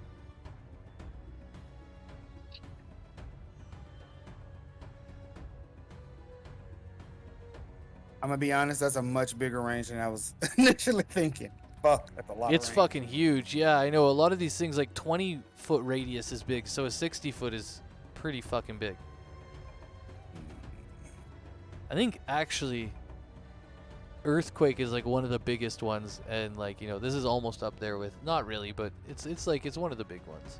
60-foot range. I can't think of too many things that have that much range. Tsunami. So- Control weather has a 5-mile radius. Yeah, I know. I was thinking about that. I was like, but I don't know. I was like, whatever. That doesn't count. That's not what I'm. You know, it's not like an aggressive spell. Like I guess it could be. You used it pretty aggressively. I always think of it as just like, hey, we rolled a bad weather roll. Let's just like calm the weather and go where we need to go fast, anyways. Okay. No. So I had it right. I just had to look it up. Okay. So this can go here.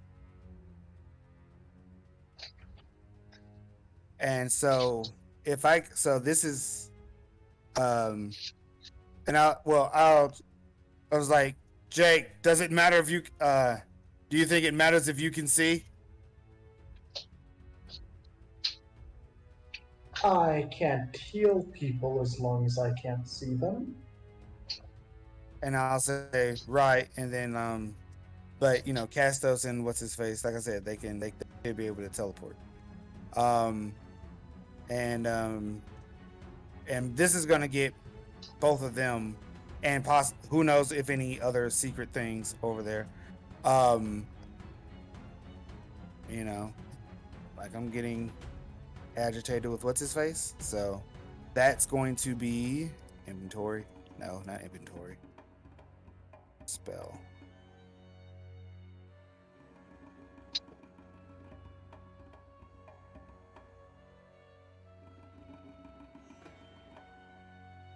Oh, okay. Never mind. I'm sorry.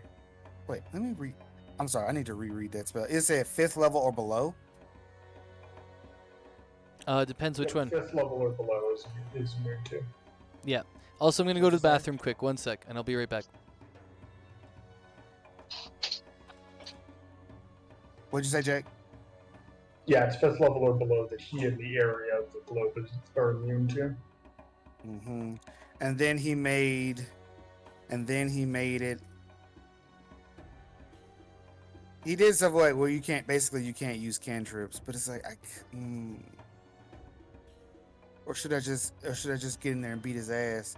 But I don't know what other stuff he may have that may fuck stuff up. So, yeah, I mean, You could just dispel magic his globe. I can't because it 5th level. No, he is immune to it. The globe, you could dispel magic on. Oh, let me make sure. Cast from outside the air can affect creatures or objects within it. Hell yeah. Okay. I will definitely do that then. Because I'm back. Like, what's up? I was like, I am going to spend 2 sorcery points, and I'm going to cast Dispel Magic on his Globe of Invulnerability. Alrighty. Well, you know what to do. Roll the, I believe it's a spellcasting check. So, your spellcasting is Charisma, being a warlock, and yeah, I know what the spell level is, so you can go ahead and check it. Fuck off. It's it's higher than a 16. What was that? So it looks like it's higher than a 16. Yeah, he 14 plus 5. Yeah, it's good enough to go. So there goes the globe. I didn't think you'd actually get it. Smart move, by the way. It took my other group probably like 4 rounds of battling before they tried dispelling it. No word of a lie. Like I got away with some shit for a while. All right, you see the illuminating sphere glowing around him in a 10-foot radius evaporate into nothingness, and you have the overwhelming sense that your magic has worked. And ooh, you know what? I'm no, he could do that. So I will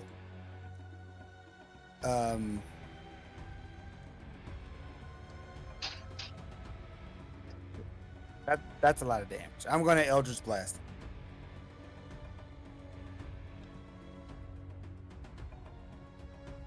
Okay, yeah. I'm just thinking here though.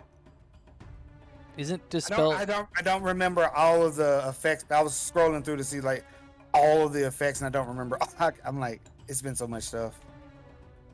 Well, yeah. You used your action to dispel magic, right? No, I Quick used and dispel with sorcery points. Oh, I didn't hear you talk about the sorcery points. That makes a lot of sense. Yep, Thank that you. was I said I used 2 of my sorcery points, and I'm going to use dispel magic as a bonus action. Gotcha. I had just come back, so I missed that And part. and I can't, and since this spell magic is a level spell, I'm only limited to cantrips and other stuff for my actions. Um, and so Eldritch blast them. Let's go, Alakablamum. Okay, roll me some hits here. So far everything hits. 16 on. All right.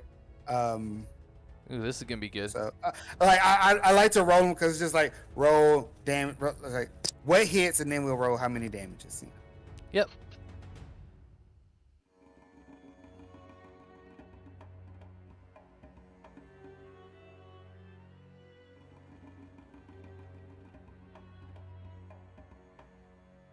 So, do you want to do it or do you want me to? So far I am at 43, 4, 9, 51. Total of 51 is what I got on there for damage. Yeah, cool. And look, I can smoke hash and do math. Just kidding. So that's good. Now I need to roll a couple things, and I will take out the corresponding damages. If it works out for me.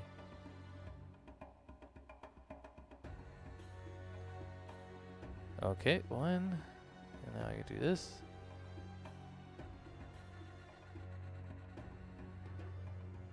Wait, what's the last one on mirror image? I think it's like 15 is the last one. I'm still struggling to get it.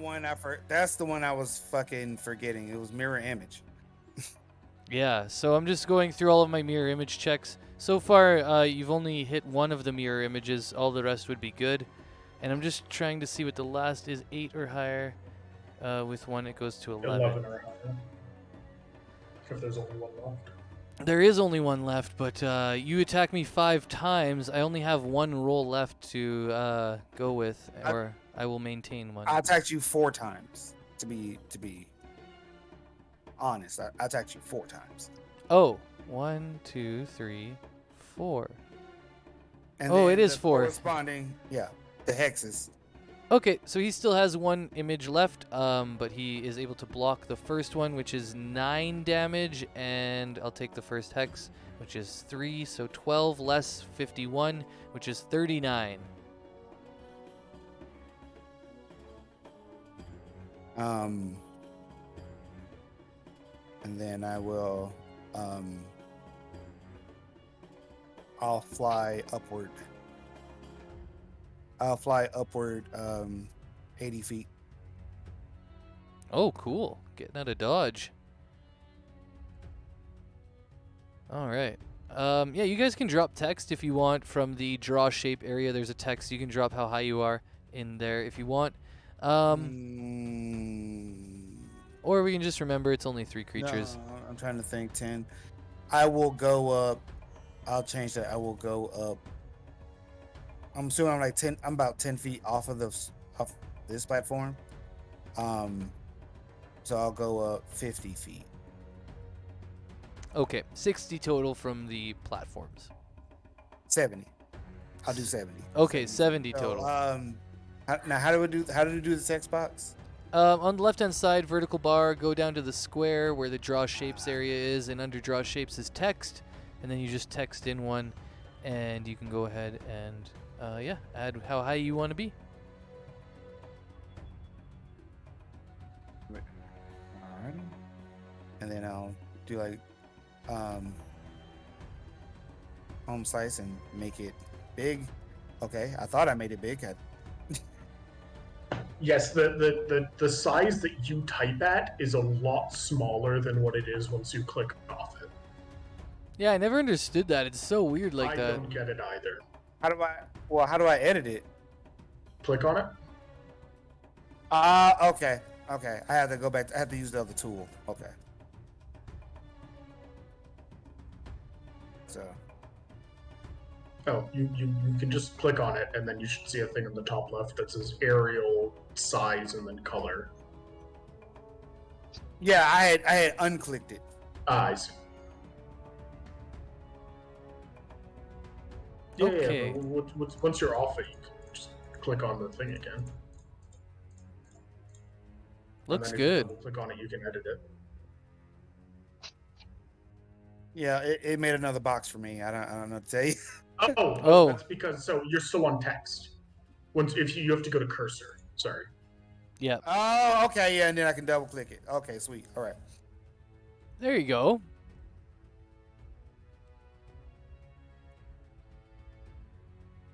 All right. So is that the end of your turn?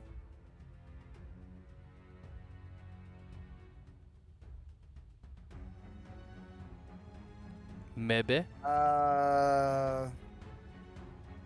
He's a giant cunt, so let me move back some too. So that'd be I guess that basically makes us like 90 feet apart. Yeah. Relatively. Yep. 80, but same shit, different pile. Same shit, different pile. All right. Cool. I will go to Lusta's turn then, if you're all done. Mm-hmm. Okay. Well, these two are off, Casthos and Dandros, to the side, so he doesn't really see them. He kind of thinks, haha, yeah, we're winning kind of thing. So he is going to look up towards... Oh, I guess you're a bit too far now, Snozy. Yeah, Jake, you're probably a bit too far now, too. So Jake's who is... farther away than I am. Yeah, exactly, yeah. I'm like, who is still here? I guess I gotta go for Solana. Yeah, get ready. So with the Deva's sheet, you can roll against this. He's not gonna aim for the construct on this one, unfortunately. Just does not make sense for him. Although I could do both. Why not do both? Let's burn the slot. Alright, so he's doing this at 5th level for another slot, and we're going to try and banish you guys. First one I'm going to try and banish is the whatever construct, and then also our little diva friend, Solana. That's a charisma save. It is, and Lusta is a 19, I believe, if I remember correctly. He's the big bad. He's got the 19. Yeah, 19 plus 9. So his DC is 19. Alright. Bye-bye. But I think she gets advantage. I was going to say, does she have some sort of... Damn. All right, good try. Now, let's go to the Golem. Does the Golem have any, just immunities to this? Yes. Well, not just that will alter the form, but it has magical resistance as well. But the charisma is a -5, so I don't even think she literally can pass that save. Oh, no, they cannot. Yeah, see. Yeah. All right, so we'll take Willow out, and we will take our Solana out, and now Lusta is concentrating on that. For what it's worth, at least your sister isn't banished to Mount Celestia because it's not actually her home plane. There you go. She just pops in. They're like, "The fuck is that? Who are you? You don't belong here. That'd be hilarious. Oh shit, where am I? Oh no, I don't want to be here. Okay, that was his action. He's not using the bonus action thing, but he is going to use his disintegration rays. As he summons up the layer action again, he's going to use 2 disintegration rays. And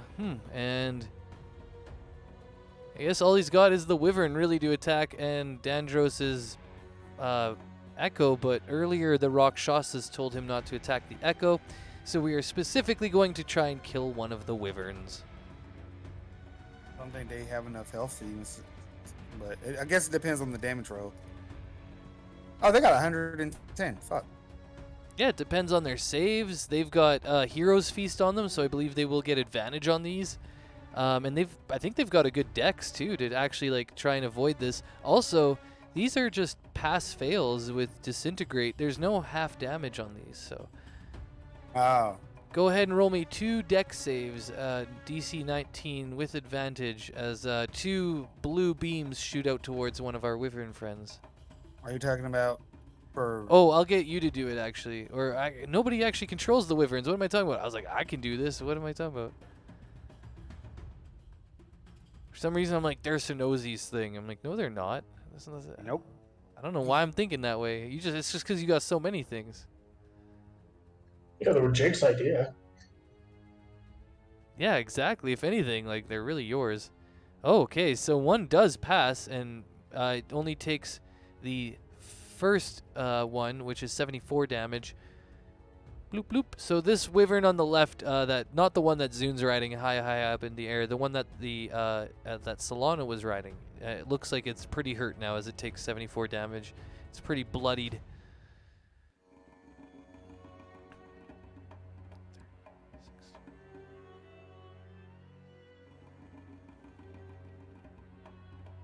Okay, let's keep moving. That ends his turn as he looks towards the Rakshasa, the one that's living, and he says, I think we've got it in hand. Try and get the ones in the air. And who's next? Banished. Now, banishment, you don't even get a chance to fight against it on your turn. Yeah, okay, cool. No, it's crazy like that. Yep. Just reading it now in chat.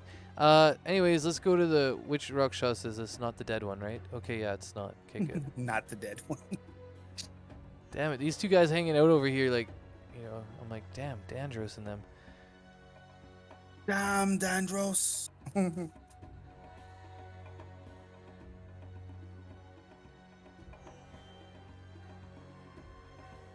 Oh, it's got to get up in difficult terrain. One sec. It's not Yeah. going very far again. It's going 10 again.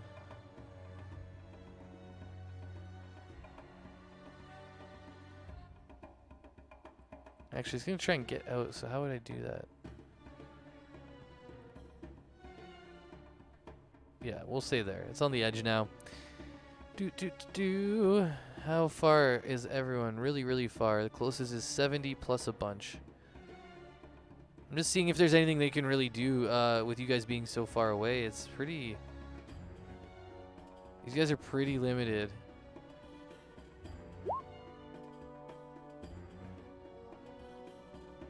Okay, I guess that's all they can do. It begins to fly. Pshaw. So, instead of taking that 10 feet, it wouldn't have done that at all. Casts fly on itself, and it begins to fly upward towards you guys. It's only traveling 60 per, and so I'll say it does 30 up and over, 30 up and over. So it would be 60 feet in the air and 60 feet across.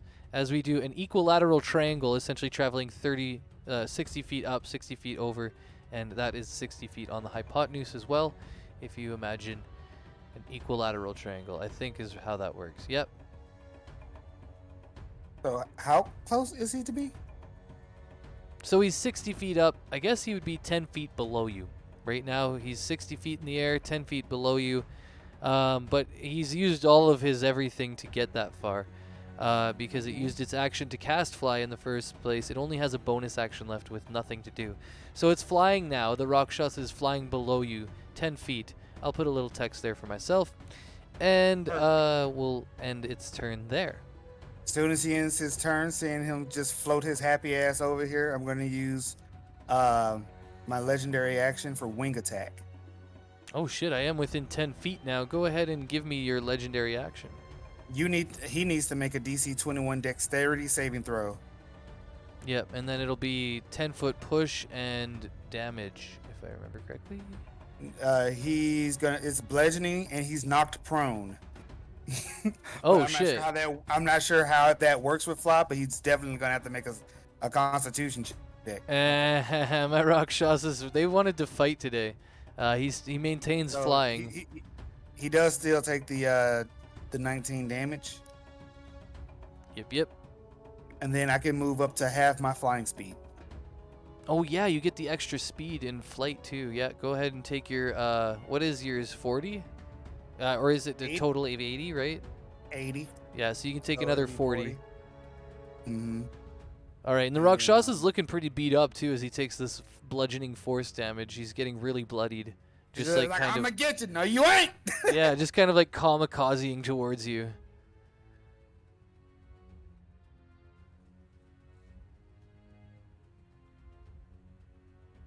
Hilarious. All right, well we are at 5 o'clock and we've just got the one wyvern, so I think we'll shut it down after Zune's turn, unless Jake, you can stay a little longer.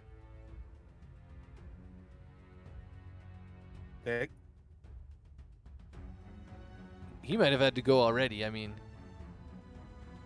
But he would have left and said, "Oh, he did say Sija." No, he's saying about them. anyways, we'll check it out. I mean, I see that was Zune's muted, but that was the one that Solana was riding, and so what? No, this 5 here. yeah. Oh, was the shit, it last is. thing.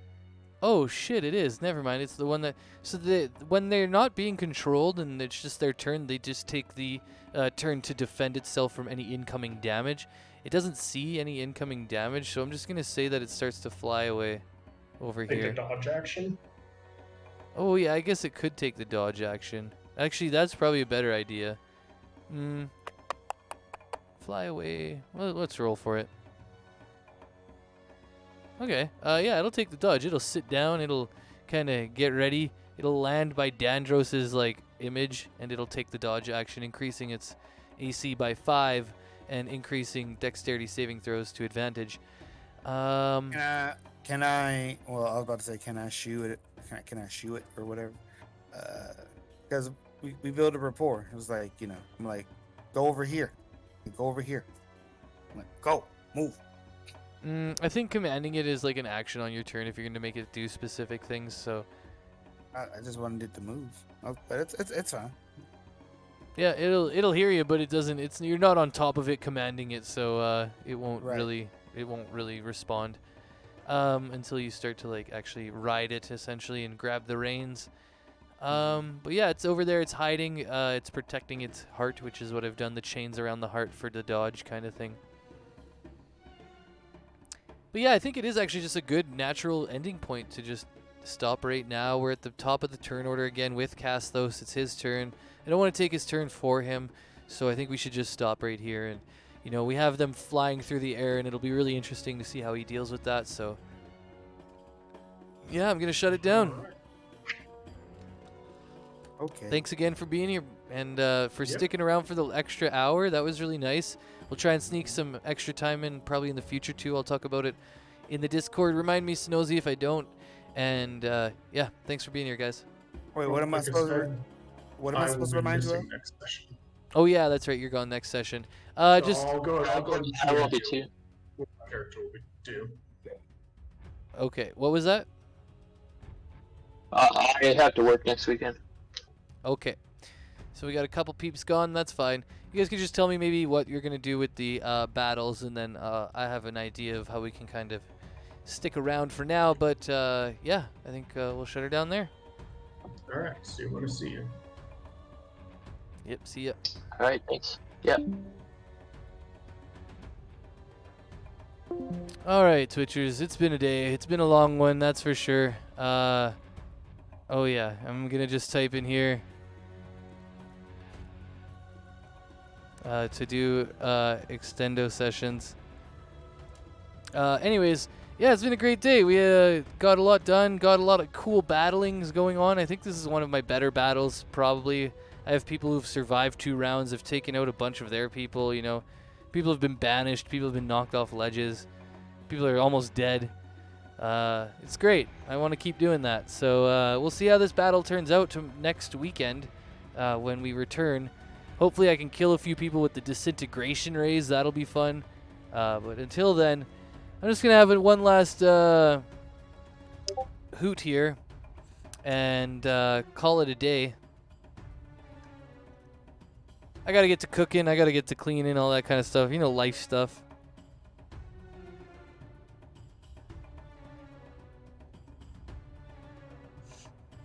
I even packed a hash bowl. It's all ready to go. So let's blaze it up, and then I'm going to shut it down. Thanks again for everybody tuning in. It's been another wonderful day of streaming. I see we're just over 5 hours now again, and that's a lot of streaming for one day for a D&D session. And it doesn't feel like that any time when I'm playing with these guys. I could literally sit here if I had the time and lifestyle. I could probably sit here for 10, 12 hours and just play this over and over with these guys. It's one of my favorite groups for sure, and I'm sad to see it slowly coming to an end. But it's also nice to just see the final iterations of our characters living out the stories that we've been building up to. So it's kind of nice to have some finality, some closure. Those are the words I'm looking for. Anyways, I'm going to blaze one up. I got my little torch here for my hash. And yeah, thanks for sticking around.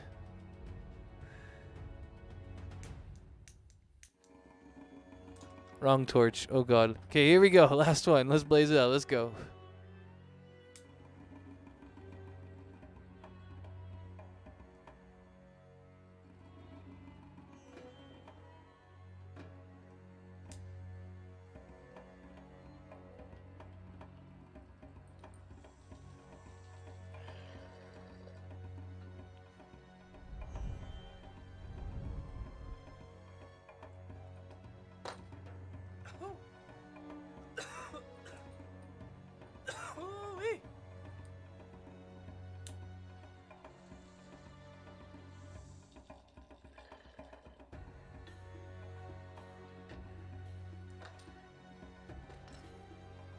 All right, y'all. Thanks again, and have a good day.